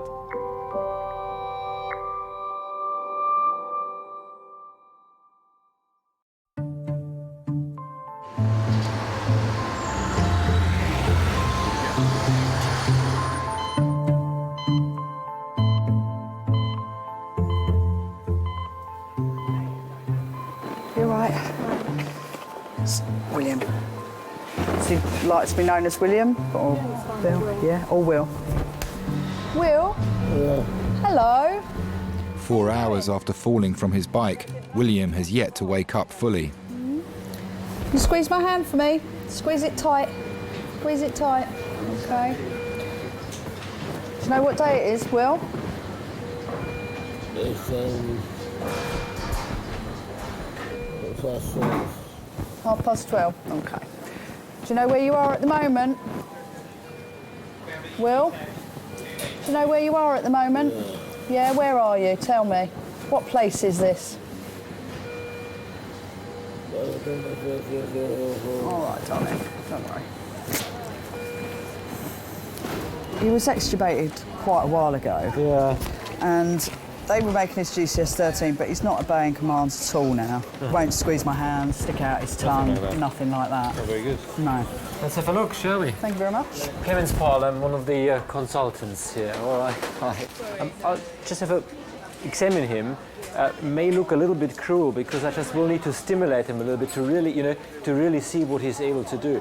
I mean, if you don't want to see it, maybe excuse me 5 minutes. It's just, I just, go and poke him a little bit deliberately so that I can see how far he wakes up. Is that all right? William? William? Yeah. All right. How are you? Yeah. All right? Okay. Any headache at all? No headache? No. William, I was told you don't know where you are. Do you know where you are at the moment? Where's that? What's that? Translate. What day is it today? Tuesday. No, not quite. Which year? What year are we in? 2006. All right.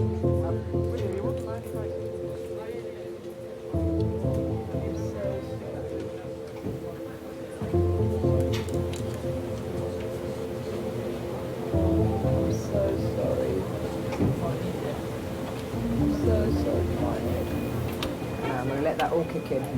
Okay. Can't even remember falling. Normally you think, oh shit, like, you know, I've never even done that. You can't remember because you've got concussion. That's why you can't remember. You might remember, say in a day or When two. you hit your head and you get concussion, you don't usually remember the accident at all. That's why. No, that's why. Don't worry about it. You will do. Stupid thing. But all her weekend up now, isn't you? Yeah. No. Do you want to stop him from climbing up any more ladders? No, I wouldn't do that. But I'll make sure that I'm there, holding the ladder while he goes up it. Because he's the one and that's it. Did they cut your trousers? Yeah, they cut the clothes off. You've lost your working trousers. Yeah, you've cut your working trousers off you. There, Dad, add them onto your list for Christmas. I ate my jaw at all. Yeah. Yeah. Side of your face. Well, not half you didn't. Eh? What, this side? Yeah, what you've hit is your cheek. It's like... It's a wonder you didn't break your cheekbone, I tell you. Yeah. Yeah.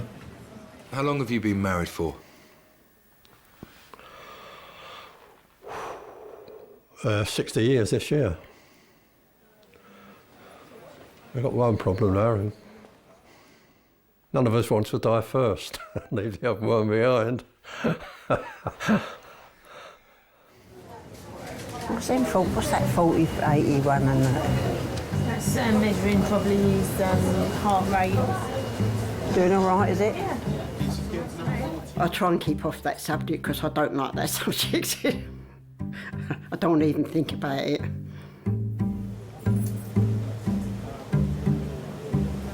He's going back to a normal colour in his face now. You can't go yet anyway. I want an anniversary card off the Queen for 60 years, be married to you. So you can't go yet. You know, when the summer comes and we get out in the garden, we'll probably still be getting up trees and cutting the branches off. And probably get a lot of... shouldn't be doing that, but... Where do you draw the line? You know, when do you suddenly say, I'm too old to do that?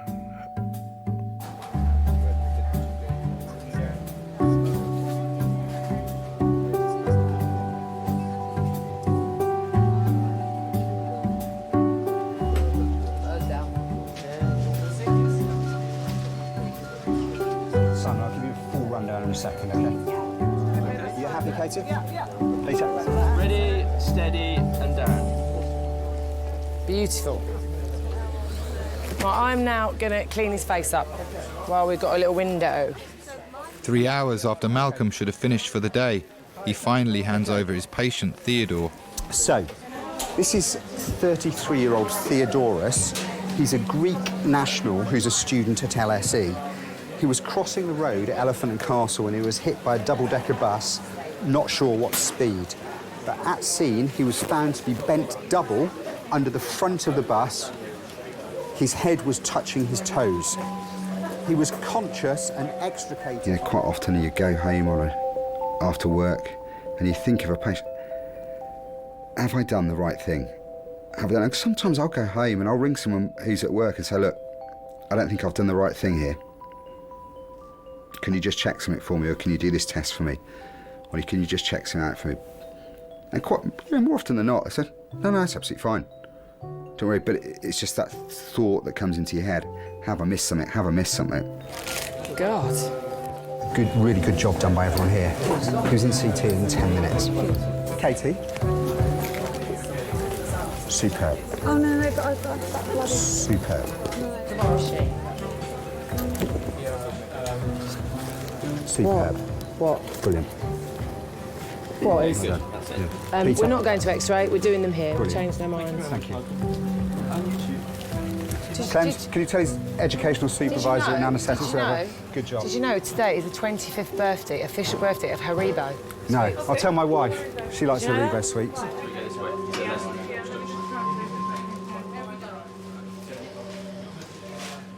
We're kind of a jack of all trades, really, aren't we? We know a bit about everything. You know, it's the first bit when you come in the door, what needs doing then, and then after that, we pass it on. We pass the rest of the care on to somebody else. We never complete the care, you know. So getting them out of A&E alive is only a small part of it.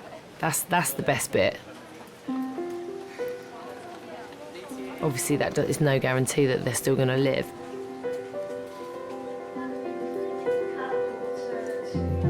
You care, and you've got to show you care.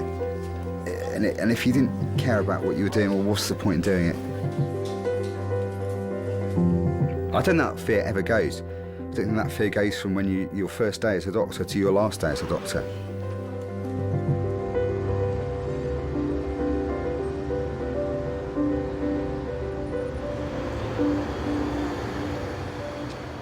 I remember that I asked the doctor stupidly, actually, does he going to walk again?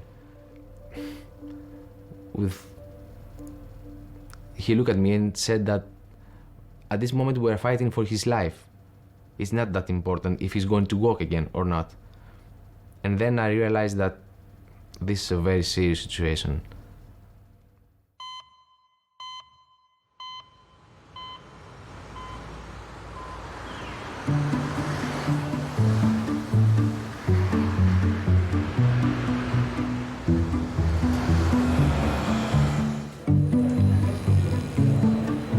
It's now 9 hours since William hit his head coming off his bike. I haven't seen a concussion that good since my brother came off his bike. Can you wake up, Will? Will, can you wake up for me? Concussion can leave you quite confused. Your frontal lobe hitting the front of your skull, and that's where all your personality is, and your behaviours come from. Your inhibitions are all in the frontal lobes. Hey, Will. How you doing? Where are you at the moment? I'm in room 5. Okay. What day is it? Not good. It's not a good day. You squeeze my finger for me? Good, that's a bit better, isn't it? All right, mate, lie down, that's all right. Have a bit of a kip, yeah? Yeah, but it's all right. Just because I didn't sleep very well, so I can sleep this well and stuff. Oh, you sleep as long as you want, all right, if you didn't sleep very well. Oh, I'm actually asleep. Are you actually asleep? Well, you're actually in the hospital, sweetheart. Both him and his wife were such genuine, lovely people, and it was an accident that came completely out of the blue, which is shocking for everybody who's involved, you know, and I think when it's like that, I feel that I have to step up to the mark and do my best for the patient and the relatives at the time, because it's scary. Your face is a bit bashed up, yeah. So tell me, was I let me run upstairs? Don't worry about running upstairs, darling. And do you know what year it is, Will? Can you tell me what year we're in? 2007. 2007. Well, we're getting up there. We're getting there. People that have head injuries, they've had brain shakes. Their brain doesn't work the way it should do. Do you know what I mean? That doesn't mean that there's something horrendous going on there. It just means that they've had a good shake of their brain, and it's just They just need to go to sleep and recover. But unfortunately, we have to keep waking them up to try and assess what their conscious level is when they are awake. Will? Hello? What's happened to you today? Will, hello? Can you tell me where we are? Will, stay awake. You're in King's College Hospital. You're in the hospital. What do you think my job is? What do you think I do? Well, I'll tell you. It's to get things ready. Yeah? In the washroom. Okay. It's important to me how I treat people, how I behave. The fact that I can't remember is a concern. Is a weird experience, just not remembering for quite a reasonable period of time. You know, a part of your life which is a very sort of dramatic and important part of your life. Okay, but once the swelling settles down, you should definitely go back to normal appearance. So the swelling will your face will look the same as it was before. Okay, no big changes. What you need to do is just also be careful with every time you sneeze or you have to blow your nose. You probably have to sneeze by keeping your mouth open, okay, to relieve pressure on your eye. Otherwise, if you sneeze or blow your nose quite heavily, you will definitely have, you know, a big puffy eye. Okay? He's not going to remember that. He's not going to remember. No, he's not in processing the information correctly. Sure you're not. What did the doctor just say? This doctor. That doctor? This one here. Yeah, what did he just say? He just said I was staying at King's Cross. Right, so really. Come Come back tomorrow.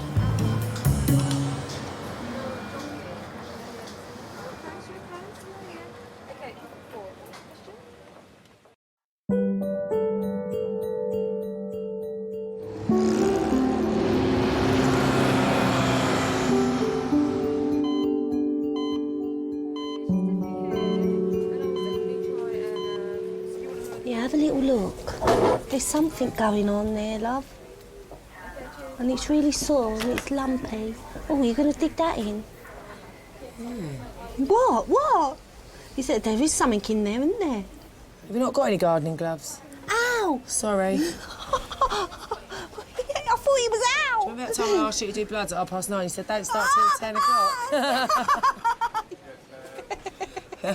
Oh, is that it?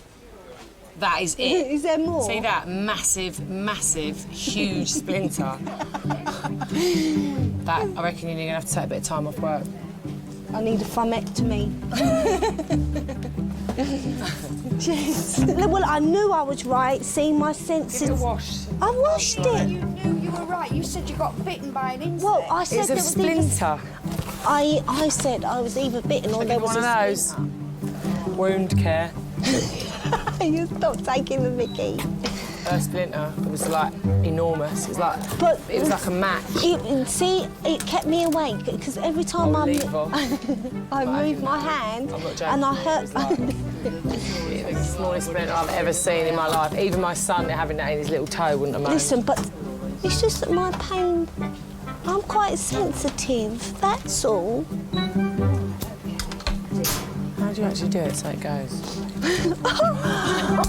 You nearly had my eye out. Don't. Oh, I see it. Back, book her in again. I think with injuries and illness, things like that, we're not very sympathetic, especially if you work in A&E. Look, she don't care. She just walks on off. I remember my little boy, when he was 3, I took him to school, nursery, limping for 3 days when he said his foot hurt. And I was like, you're OK. You know, eventually I took him to A&E, his foot was broken. I took him to school for 3 days. Yeah, Jen, so this boy comes in yesterday. Yeah. Greek guy, student at LSE, crossing the road at Elephant Castle, hit by a bus, folded at his waist. Gareth Davis from Heaven said his head was touching his toes, conscious. The fork broke on your bike. Do you remember me telling you that? Oh, yeah, so am I going to survive OK? Yeah. You just have a little problem with your memory at the moment because you have a concussion. Because you hit your head.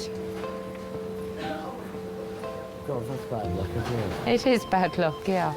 All patients are vulnerable to an extent. William, I'm just going to shine a light in your eye, OK? So I'm just going to shine the light. No, OK. You look at my... Can you just look at my forehead? No, don't cover your eyes with her, because I need to shine the light in there. OK, here we go. In terms of their care, it is in our hands, and it's in our hands to make sure that it's done efficiently and that people get what they deserve. I can take a bit of a knock on that one. Yeah, I have, yeah. I think when you're a nurse and a doctor that you have to realise your responsibility to a patient, and the day you lose that is the day you need to reassess your motives and what you're doing. Because it doesn't matter what walk of life somebody comes from, there is a time when we all need somebody to stand up for us. So am I going to, Well, we're going to keep you in. okay? Yes, you will. Will I recover as my breakfast or...? Recover as your breakfast. Does that make sense? That's right. Do you know where you are? What's this place? Didn't I tell you where you were? I was absolutely fine, and I must have had a fall. You did. But where did I tell you were? I told you we were at King's College Hospital. Oh, yeah. So where are you? King's College Hospital. That's right. So I'm going to ask you now in a few minutes again, and we'll see if you still remember that, OK?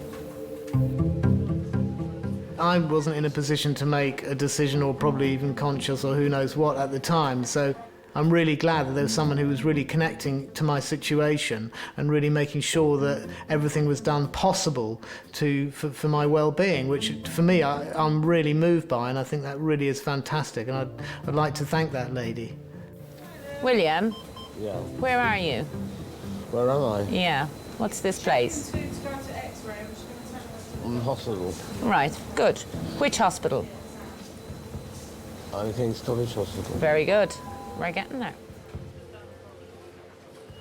Smashed pelvis. Smashed. I'll show you the pictures. He was found by hems folded in half. So, I mean, he's detached the right hemipelvis from his sacrum, hasn't he? It's just, I don't know how they'll put that together at all. It's a little bit wild to owe your life to someone you don't know who he is. I don't remember nothing from that day. How long after the accident was it when you were awake and you could understand? Well, my accident happened on 19th of November. And I remember having, my first thoughts in the middle of December. A whole month was missing for me. I think that in doctors, I owe my life. They saved my life. Somebody upstairs loves you, Theodore. Yes, I meet him. I went and I come back.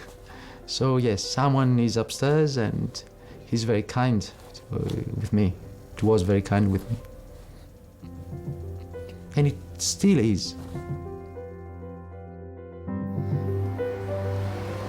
Hello. How are you? Yeah, not too bad. After yesterday, trauma. That guy, I thought he was going to die, but he's doing all right, actually. Is he? Yeah, I've been seeing him on surgical critical care. He's still intubated, got a pelvic X-fix on, but doing okay, actually. Saved him. Oh, so you don't often think you made a difference. I think we did. I think we all did yesterday.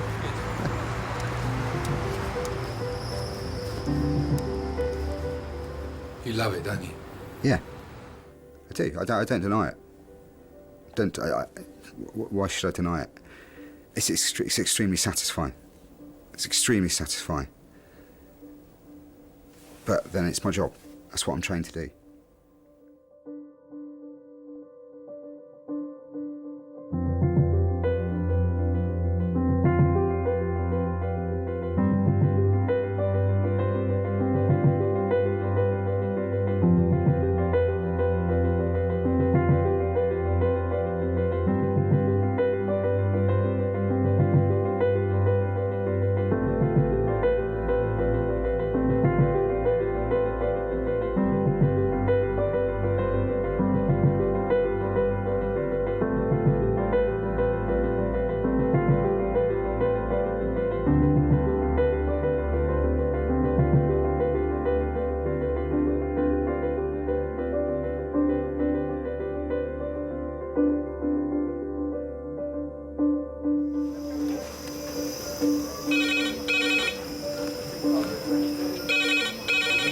bum holes. Hello, King's ED. I'm such a moron. I'll try my best to sort of just bring it together and close it up. They think that we can just put them back together brand new, that we've got spare parts in the drawer. When they pop your eye out and it's hanging down, yeah? That's what they do, seriously. He's 31 years old and a motorcyclist. He complains more pain in the right testicle than the left testicle. It looked like a purple carrot. I can tell you that much.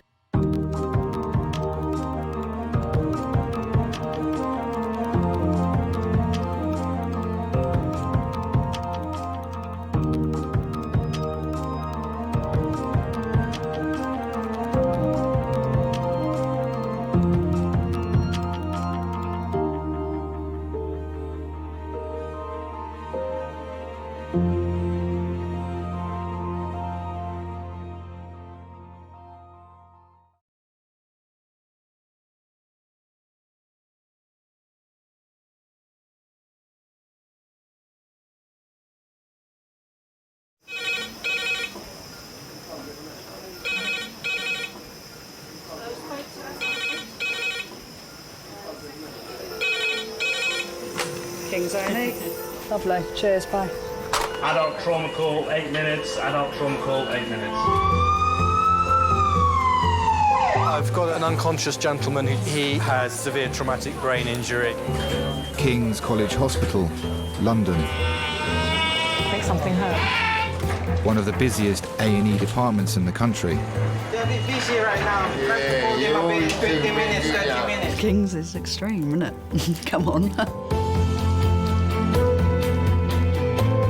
A place where love, life, and death unfold every single day. Fall from a tree. It's probably absolutely trolleyed. I'm very drunk. I just keep thinking, how am I going to cope? All the patients you're about to see were treated in one department in just one 24-hour period. Cavino! Everyone should walk through an emergency room at least once in their life because it makes you realise what your priorities are. It's not the rush, rush, rush and the money, money, money. It's the people you love and the fact that 1 minute they might be there and 1 minute they might be gone.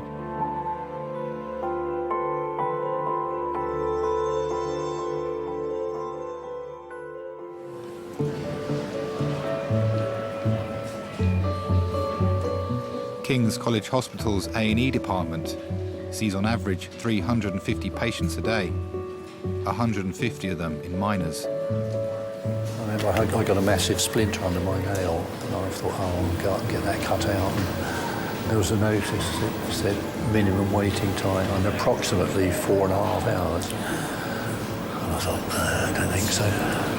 What did you do then? How did you get the splinter out? Let it go bad? Pulled it out, I think. Did you? At the moment, we've got about a 3-hour wait, and you've been here 2 hours, so it shouldn't be too long, because we've got lots of doctors around. Shouldn't be too long now. OK. Okay, stay sitting up. Stay sitting up. Christian, sit up for a minute, yeah?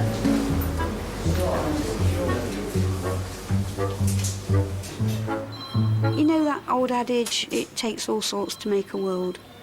Well, it takes all sorts in an A&E department as well. Right, so what happened to you? Well, I was drilling a door. Yeah. And because I pushed the whole thing, my drill went into here. I just pushed out the blood and then pushed them together and tried to... Put the electrical tape on? Yeah, because this was... Yeah, no problem. the closest thing. You'll still find people that think, well, I'm only just nipping up the ladder, so, yeah, I'll hold a cup of tea, a drill and something round my neck with one sock on and a flip-flop. Oh, it's stuck back. Wow. I think you ought to have my job. I did a really nice job. What do you do for a living? I'm a carpenter. That is brilliant. I was lucky because I don't hit my bone. Yeah, yeah. They slip on the flip-flop, they spill the tea that scalds them, the drill goes through the head and they break a leg when they fall. They really think, oh, I shouldn't have really done that, should I? And you can feel all my fingers, you can feel my fingers. Yeah, what happened here? Benzo. Oh. Maybe you ought to come in and do my job. You're not doing very good on machinery, are you? Oh, well, in Hungary, if you're a carpenter and you've got all your fingers, you're not a good one. Oh, my God. People are stupid, aren't they? OK. There was a kid a few months ago and he'd been shot in the leg. It's absolutely perfect in a minute. Then it transpired he'd been trying to shoot the label off the back of his trainers or something ridiculous and had shot himself in the leg. What an idiot. OK. All right, thank you very much. Take care of yourself. Bye. Bye. Is there anything you can't handle? When people trap a finger and you get a blood clot, we have to put a hole through the nail to release the blood. I can't do it without sitting down because my ankles go. Can't do it. Awful. Oh, that's that thing, isn't it? Hi, King Tony. Adult red phone, 4 minutes.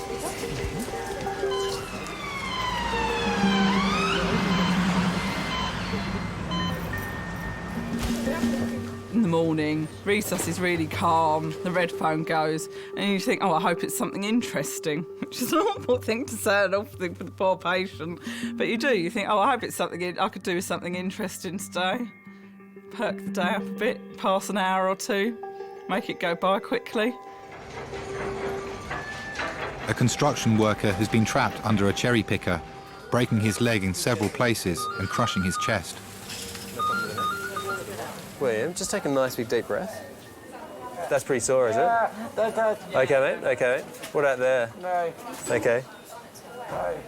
Not too bad. So it's all on that left side, isn't it? Have you got any pain in the leg here? Got the whole leg in pain. Just this whole leg, yeah? Basically, William, we've got to be really careful with you, I think, because There we go, Brian. you've had big forces involved. The pain that you've got and the tenderness that you've got in these different areas, we're going to need to basically do a scan of your chest and your tummy and your pelvic area there. Right, just give him some morphine before we... Yeah, he's got the morphine coming, that's fine. Say again? What we're going to do is just have a scan of your belly, all right, see if you've got any blood in your belly, all right? Yeah, 5's good. Yeah, thanks, yep. They're in a completely alien environment, you know, and they're in pain and they've got no idea what's happening. All they can see is the ceiling. They've got all these people talking around them. They've got, you know, they've got no idea what's going on, and it must be petrifying. We might get scans all the way down, including his femur. I'll organise those.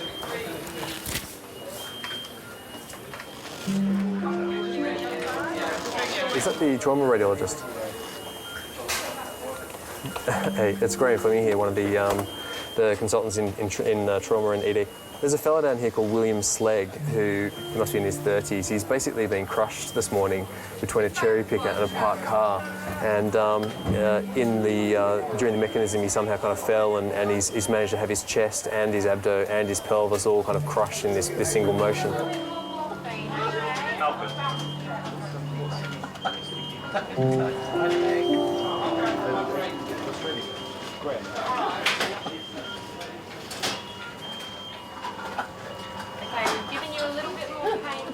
His whole body basically crushed between him and the back of the car. It sounds kind of odd, doesn't it? Odd, but it sounds terribly lucky as well. I mean, given the... What, that he's still with us? Yes. Yeah. One of the saddest cases I ever saw was a man who got home. He smelt gas, so he rang up the gas people as an emergency, and then he hit autopilot. Autopilot for him was leaning against the wall with the phone under his ear, lighting a cigarette. He burnt his entire body except for the soles of his feet.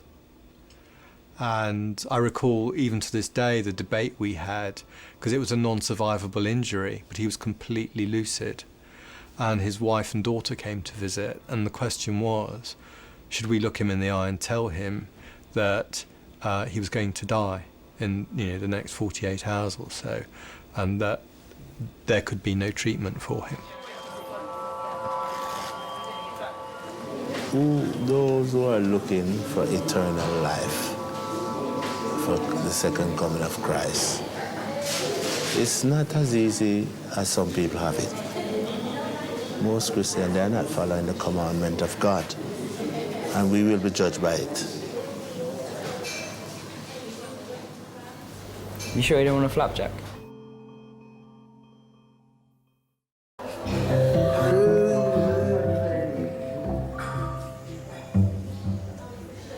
I'll sit up a bit, yeah? Sit up a bit. Can you put your hand there or not? Can you hold it on your nose?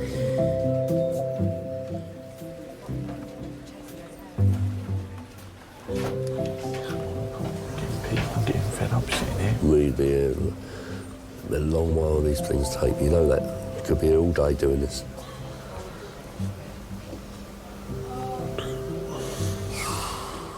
Do you know how long it will be for him? Let me check. What's the surname again? Stoked. Okay.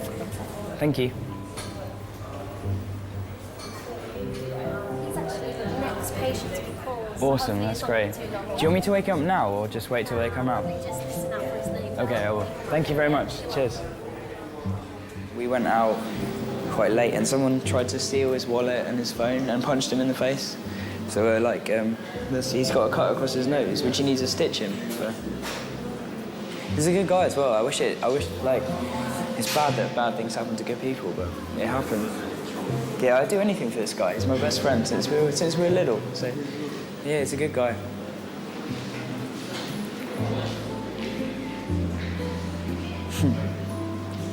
Oh, is he gonna? Oh. Yeah, it was close, that one.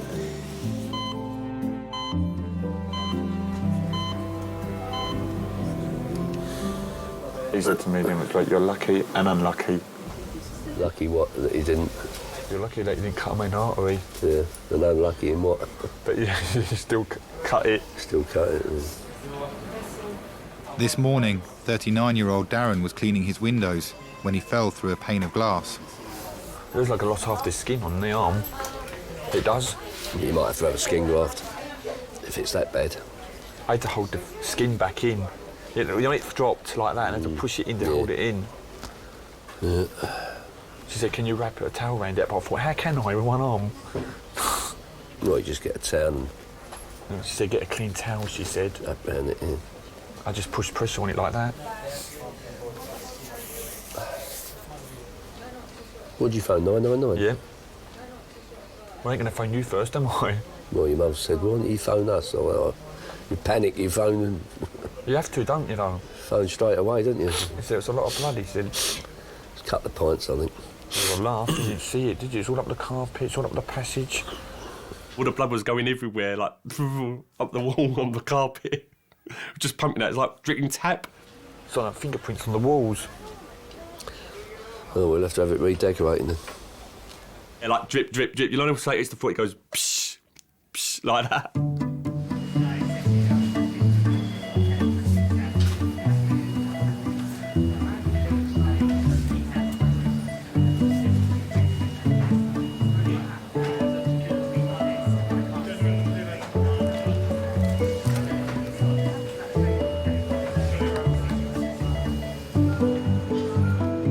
William's X-ray results have not yet returned. William, your girlfriend's here. Do you want us to come in?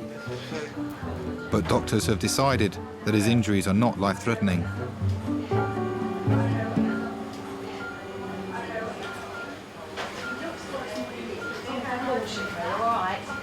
We need to keep him strapped down like this. No, he's fine. This is all just precautionary, all right? You sit as you are. Let's get you a chair. Can I come round this side? Maybe come round this side. I lower the bed. All right.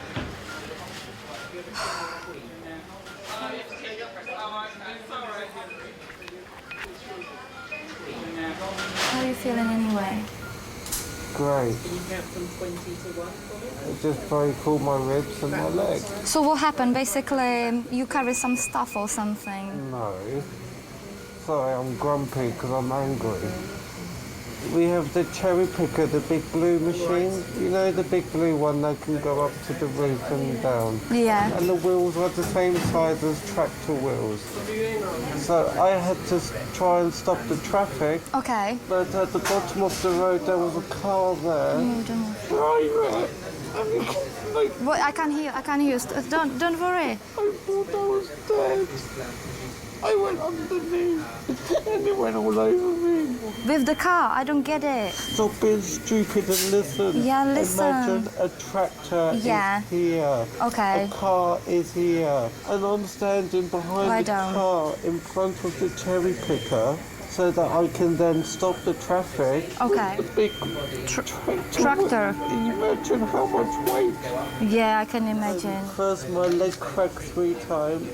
From my ankle to my knee, and I'm shouting, stop! Shoo, shoo, shoo. And then my ribs and my body went underneath. I was dead. No, you're cool. You're cool. See? You have someone up there who looks after you. You're Superman. But I heard everything crack as well. 3 cracks in my leg and ankle.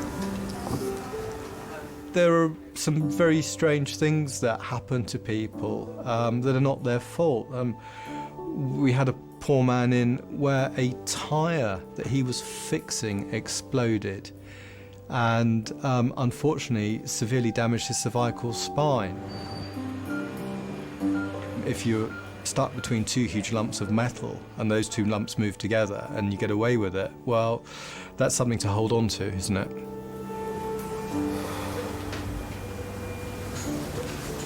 I've had a lot of accidents and injuries in my life, but this is the most scary. This is serious. This was the most scariest because he could... Typical when everything goes quite well. Something like this happens.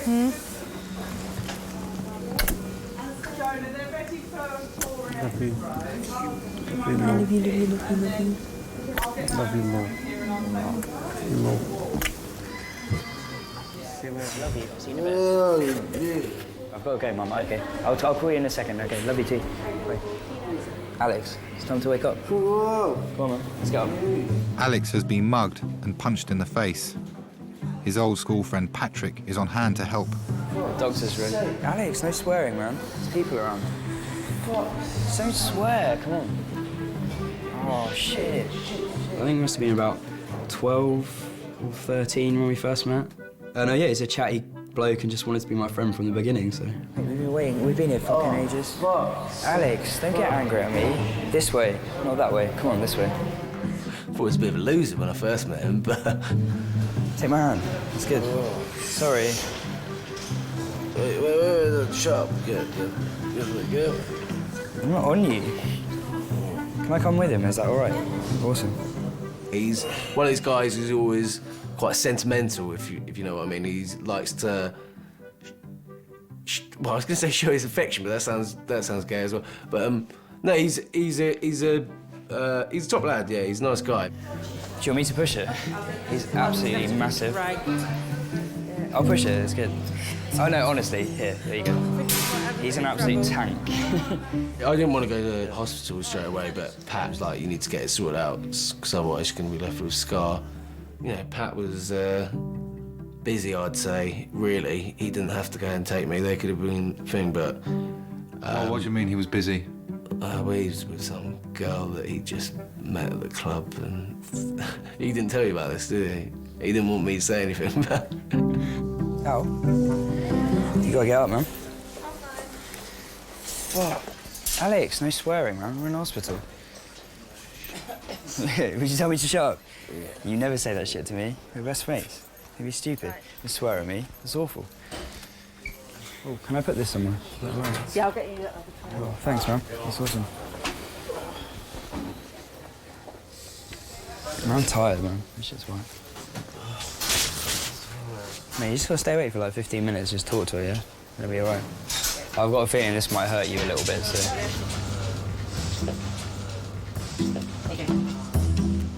I do like abscesses.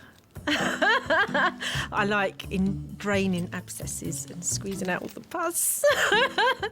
I know that sounds really horrible, and some of them can be really smelly as well, but it's almost like a sense of achievement. You've got this huge sort of pulsating swelling that's full of bad stuff, and that knife goes in and whoosh, all the pus comes out, and it's just like, I don't know, it's almost like a eureka moment.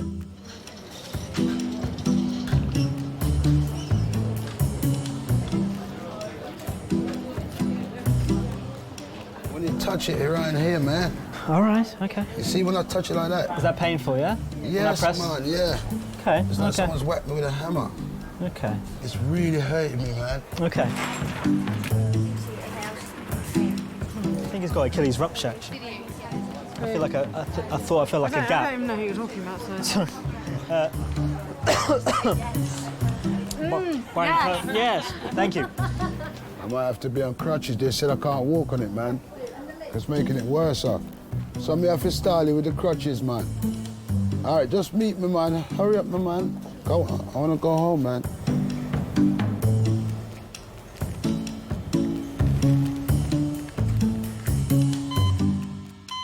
Right, hopefully that was on what they ordered. I'll get the call from Hello. Hello, Andre. Yep. Lovely. I'll get that. I'll get. Oh, Carol! Oh no! Hey, Gingery, see. Oh, I've got to go off now. No. Oh, Carol, sorry. I hit her on the head with the door. Today, when we go home. No, you're not gonna go home today. You're gonna stay for a few days, I'm afraid. No.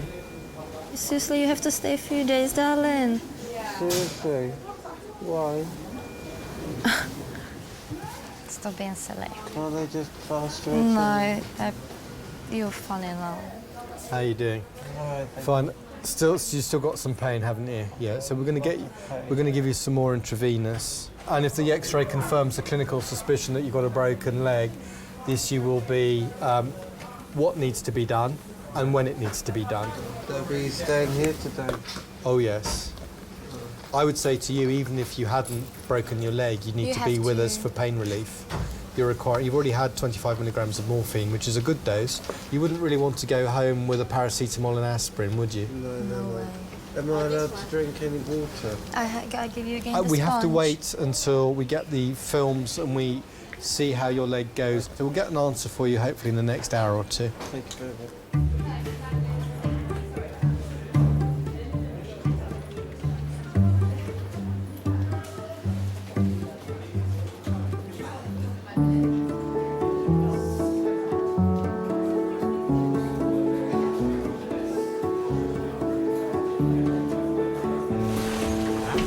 Wagamama's face. Wagamama's. You got a what? Wagamama. Well, I've still got a big crisp from left here from last night. You didn't know I'm still left here.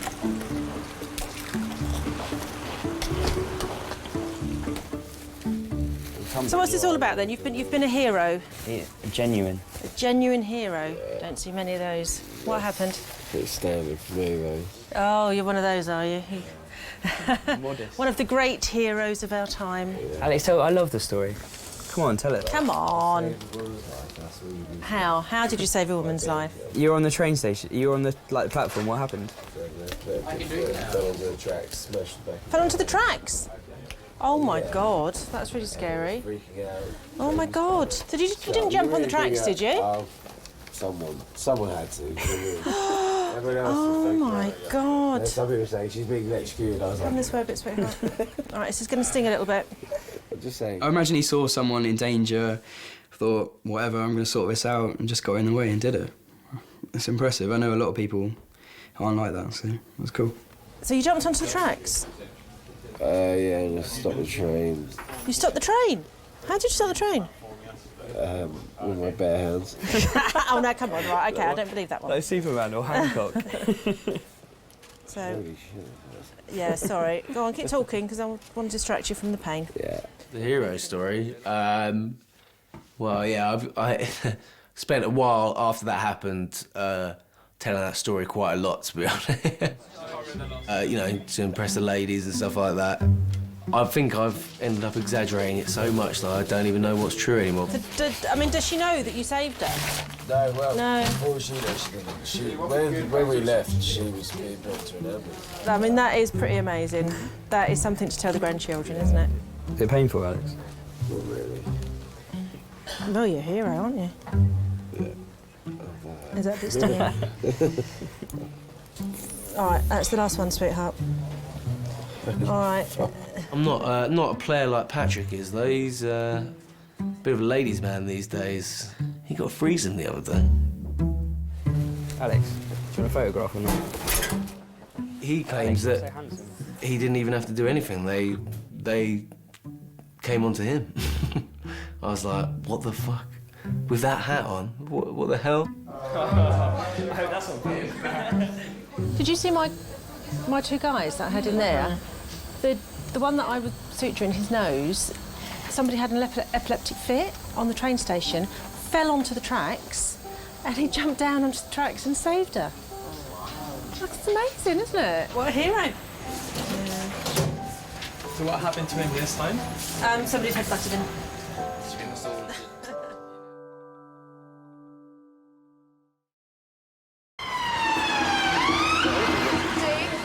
All the trauma team here for you? Yes. Yes. Thank you. Thank you. Could I have some space, please? An unidentified man has suffered a life-threatening head injury. Paramedics have given him the name Chris. OK, if you could have quiet for handover, please. OK, this is Chris.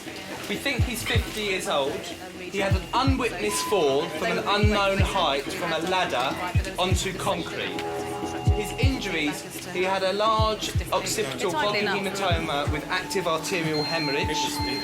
He's got a traumatic brain injury and a query C-spine injury. He had clinical evidence of right posterior rib fractures.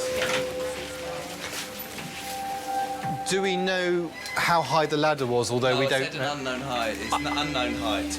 No, I understand that, but what I'm getting at is that we don't know where he fell from the ladder, but... No idea at all. I mean, the ladder was a large ladder to reach the top of the tree, maybe sort of 10 metres. OK, but I mean, that just says the maximum height could have been 10 metres. OK, that's Possibly, all... Yeah, Fine, yeah. OK. Thank you. Someone comes in with severe brain injuries and you know there is not going to be a good outcome, and you listen to the tragedy that led to it, and it's not good, but just get on with it. And the priorities are keeping the patient alive, keeping them safe. So the plan is primary survey. If we're happy with him from a cardiorespiratory standpoint, we're going to try and get him in and out of the scanner. Really trying to unlock this phone. Seriously, I want to ring radiology. This is... Naomi, how do you unlock these things? Look. Where's It's your mobile. Do you know how to unlock a Nokia phone? This is my phone to get him into the CT scanner, and... Shouldn't be the top and the corner. I'll get you these notes. Do you unlock? Why don't you just use my phone? Well, no, because I don't know the number. Oh. Carol. Does it come up? Right, let's find someone who can do.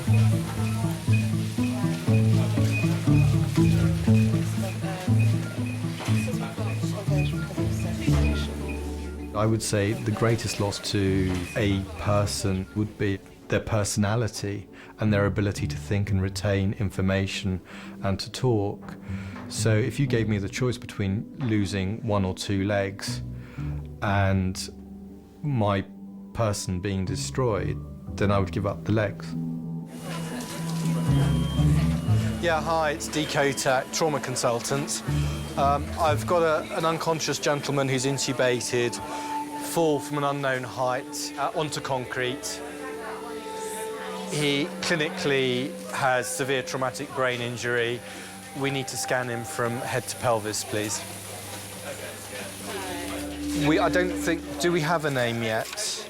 Chris. We're just waiting for a number and a name. He's an unknown male, approximately 50 years old.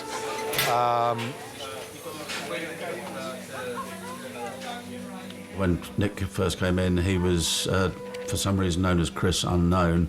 I don't know where the Chris came from, so that was first we heard of it. I just want to get the ball rolling so we know which scanner we're going to. OK, thanks. Bye. It's a sort of story you read about the local paper. It happens to other people. That's the classic. It's a paragraph in the local paper, man falls off van, cracks head, goes to hospital, you think, plonker, and you read on. OK, team, so from the top, Buzz, are you happy? Yeah, tubes. That's just for the gentleman down there. Don't worry about that right now. We're not concerned about anything in the chest. OK. He's probably fallen onto that, hasn't he? I suspect it could actually be what's going on in his head that's causing that blood pressure. There was peripheral damage, but clearly the head injury was all they were concerned about and what was very serious. He stressed from the word go that it was a very, very serious case. And you were left in no doubt that when we're talking serious, we're talking life and death. There was no doubt about that. We need to keep a regular check on his pupils in case he blows one, in which case we need to then obviously hyperventilate him and give him some mannitol or hypertonic. Our aim is, if everything is stable, to get him in and out the scanner as quickly as possible. I've spoken to radiology. And, 1 minute you're bouncing around on a Friday morning about to do something else, and the next minute you're in the casualty unit of a major hospital thinking your brother's about to die.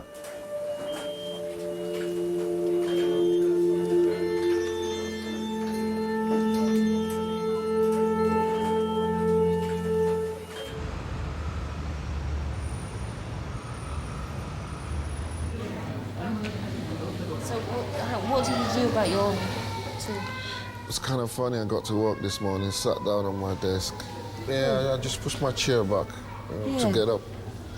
And I just landed on the floor. You know what I kind of... It wasn't a hard landing. It was, it was just like funny and everyone was like laughing, And It's Taylor! God, I felt this sharp pain. I'm like, my God, hope I haven't slipped a disc or something. OK, so you're in 2 hours. Yeah. You still need your paper? I do. I haven't read it yet, but go on, you need it more than I do. No. If you haven't done it. No, Are you going on the trains today? It's all right. I'll go and get another one. Oh, thanks. Right, my name's Kim. Right. I'm one of the emergency nurse practitioners and I'll be dealing with you today. So what's happened to your finger? I was preparing a casserole to entertain some people tomorrow, and I was cutting vegetables last night and using what they call, I think, a mandolin cutter. You know those things? You probably have. Yeah. And unfortunately, I took a little piece out of my little finger. OK. It's not desperate, but it this produced a lot night. of blood. Oh, it will. And this was after 10 o'clock last night, and I thought of coming down, and I thought, no, I'll manage. So in the end, I managed to stop it and bind it so it didn't, and put an oven glove on in bed, really. Those mandolins are very, very sharp. Very good, but very sharp. Yes, they're very quick, but I think it was a bit late at night, really, after 10 o'clock, and I was just beginning to think I ought to stop doing this, really. And then you did. And I did. OK, let me go and get a dressing pack and we'll soak that and try and get that bit off and see what it's like underneath. Okay. All right? Yep, that's Give me great. 2 seconds. Well, more than 2 seconds. I thought, what a stupid thing to do, really, immediately, How very stupid to allow yourself to do that. It's a very difficult position when you're living by yourself, you've got no one to call upon. I've got used to it over the last 6 years or so, I suppose, but, normally my wife or I would turn to one another and say, can you help me do this, or whatever. Did you put cotton wool on it last night? I thought so. Yeah. But regrettably, she died in 2004. I'm sorry about all that cotton wool. That's all right. It's coming off. Yeah. I had to care for her for about 6 years. There's a gradual descent into a worse and worse condition until you get to the situation where she could no longer live at home. She had to live in a home, of course, for the last year or so of her life. Oh, yes, you're adept at it. So I can't go and All paper shower material. with this. No, put a glove on and tape it up. I suppose that's the only answer, isn't it? Yeah, another marigold. Another one.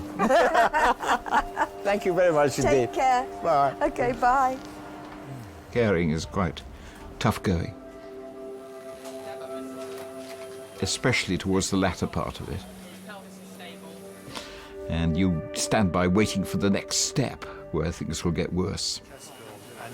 I actually want to go with this gentleman to the scanner because I need to see the images of his head immediately. Because that will... What will happen is... He is, and I strongly suspect that it's going to be not a happy story. Both my mother and father, I ended up looking after to one degree or another. But this was different again. This was another story. I think my biggest concern was the cabbage option. And there's no doubt there's that scenario where you are better off gone and finished than just in a total mess. I think that's a worse nightmare than being dead. Would be for me, I know that for a fact.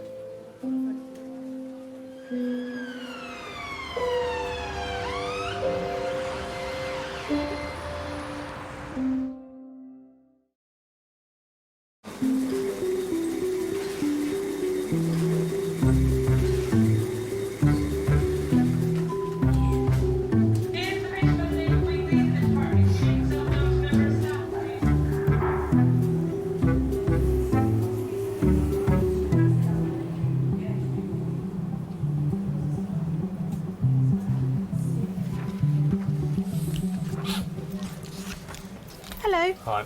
Right. Can I just eject you from your seat?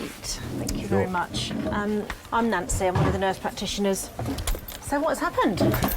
I slipped on, cleaned the window, and as I slipped, I put my arm through it. You were cleaning the window? Yeah, and I leant forward, and as I leant, I lost my balance on the seat, and my arm went on it, cracked the glass and went through. Oh dear. Did it completely shatter? Yeah, there's still like sharp pieces stuck in the frame of the glass of the window, that's it. Oh, goodness me. I think probably what I want to do before I look at all of the rooms is actually send you for an X-ray to see if there's any glass. What I do want to do is just remove that little bit of glass off your face because I can see it there. Okay. All right. You just close your eyes for me. Quite honest, I never thought he'd have it in him to go to the phone like that and actually phone 999. He had a bad accident years ago, which was... But to see another one, and then you think to yourself, oh, no, not again, please. OK, that's that.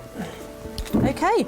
All right, if I show you where to go for your X-ray. Yeah. All right. When he was about 14, 15, I believe. It's such a freak accident, it's unbelievable. Basically, this moped come from the other side of the road, and his brake handle thing caught his lapel and went into his lapel and threw him up in the air, and he come down on the back of his head and fractured his skull. Freak accident, really. The bike didn't actually hit him. All right, and I'll see you when you get back. Right. OK. I thought at the time he wasn't going to pull through because he was OK in the ambulance, but when he got to the hospital, he passed out.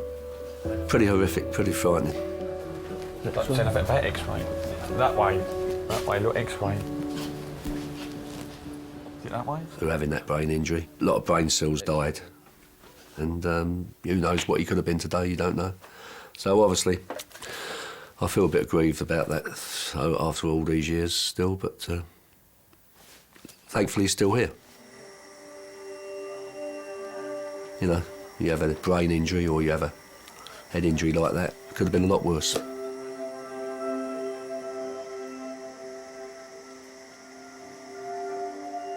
After an operation on his brain, Nicholas was brought out of his induced coma. The full extent of his injuries is not yet known.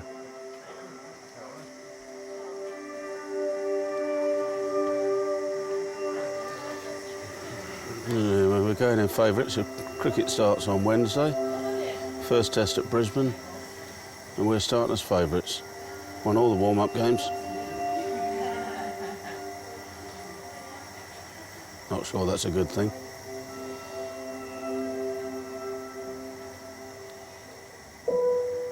Whereas we didn't know whether or not he's hearing anything, you could look at those eyes and know absolutely 100% they weren't seeing anything.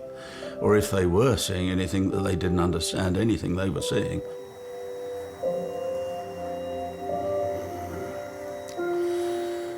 All right, I think you're better off resting, Sunshine. Yeah. You hear my voice? And again, it invoked the worries of what are we going to end up with here?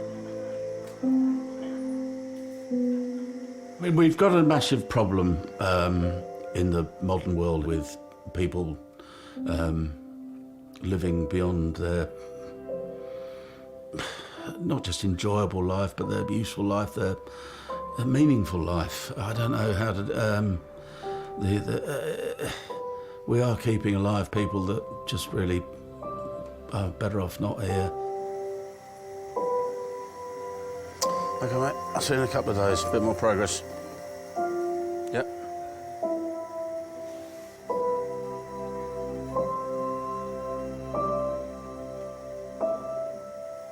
All right. See you in a couple of days. Good luck.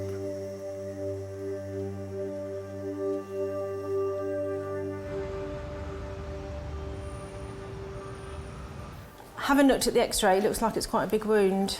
So until I've actually taken all of the bandages down and seen exactly what I'm dealing with, I can't say exactly what I'm going to be doing with you. Right. All right.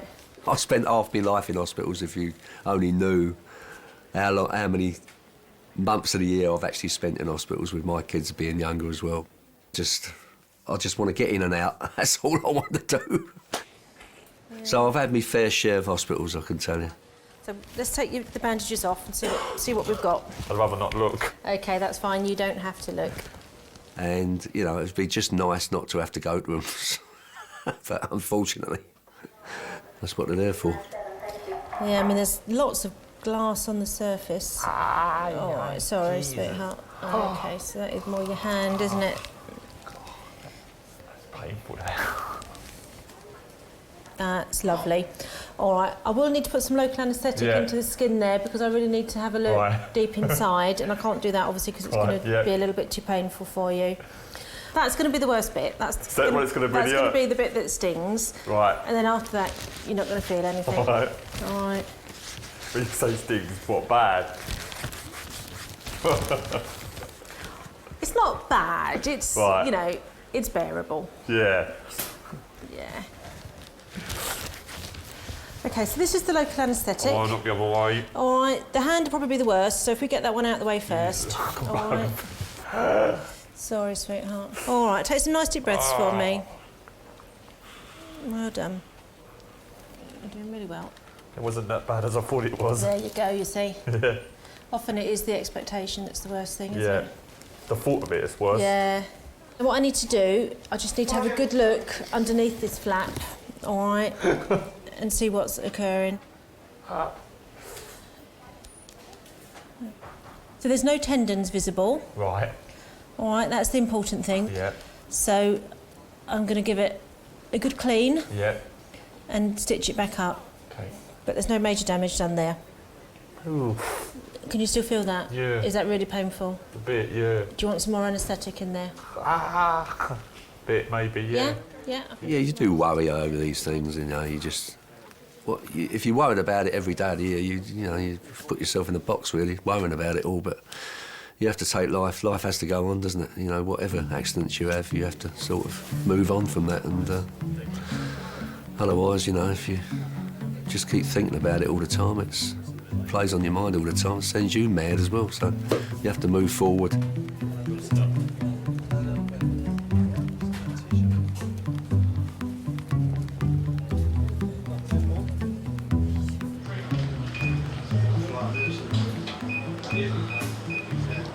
Hello. Yeah, 3 cracked ribs, broken my leg in 3 places. How can it be my fault? Yes, they did. Yeah, they did. Oh, your colour's off. Yay. Yeah, colour's off. Bye-bye, take care. Thank you. Any worries, come back and see us. Thank you. Thanks a lot.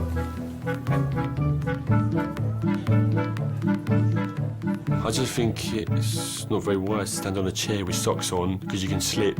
Should have used a ladder properly, like a step ladder, you know, for more support. So I think it was a bit silly, really.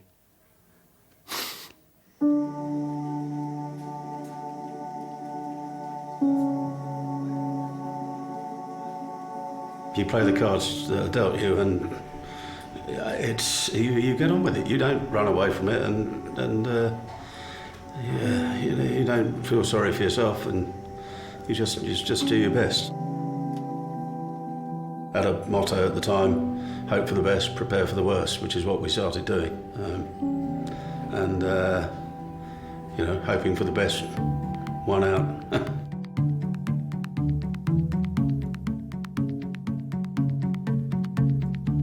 You just don't think that it's going to happen. If it happens to someone else. The fact that I'm walking, talking, and getting around is fantastic.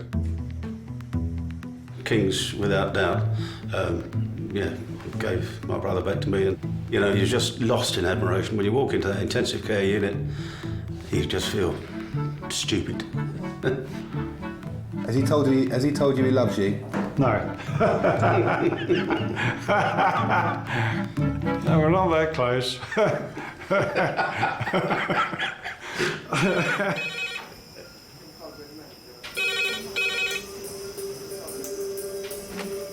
Hello, King's Emergency Department. Stuart, I actually think you're having a heart attack as we speak. David, can you stick some oxygen on? What? This? Oh, it's pain. I'm going to be blunt, and I'm going to say this patient is going to die if he does not get critical care input. That's the real bottom line, isn't it? Am I going to live or am I going to die? He's looking at you, kid. Here's looking at you.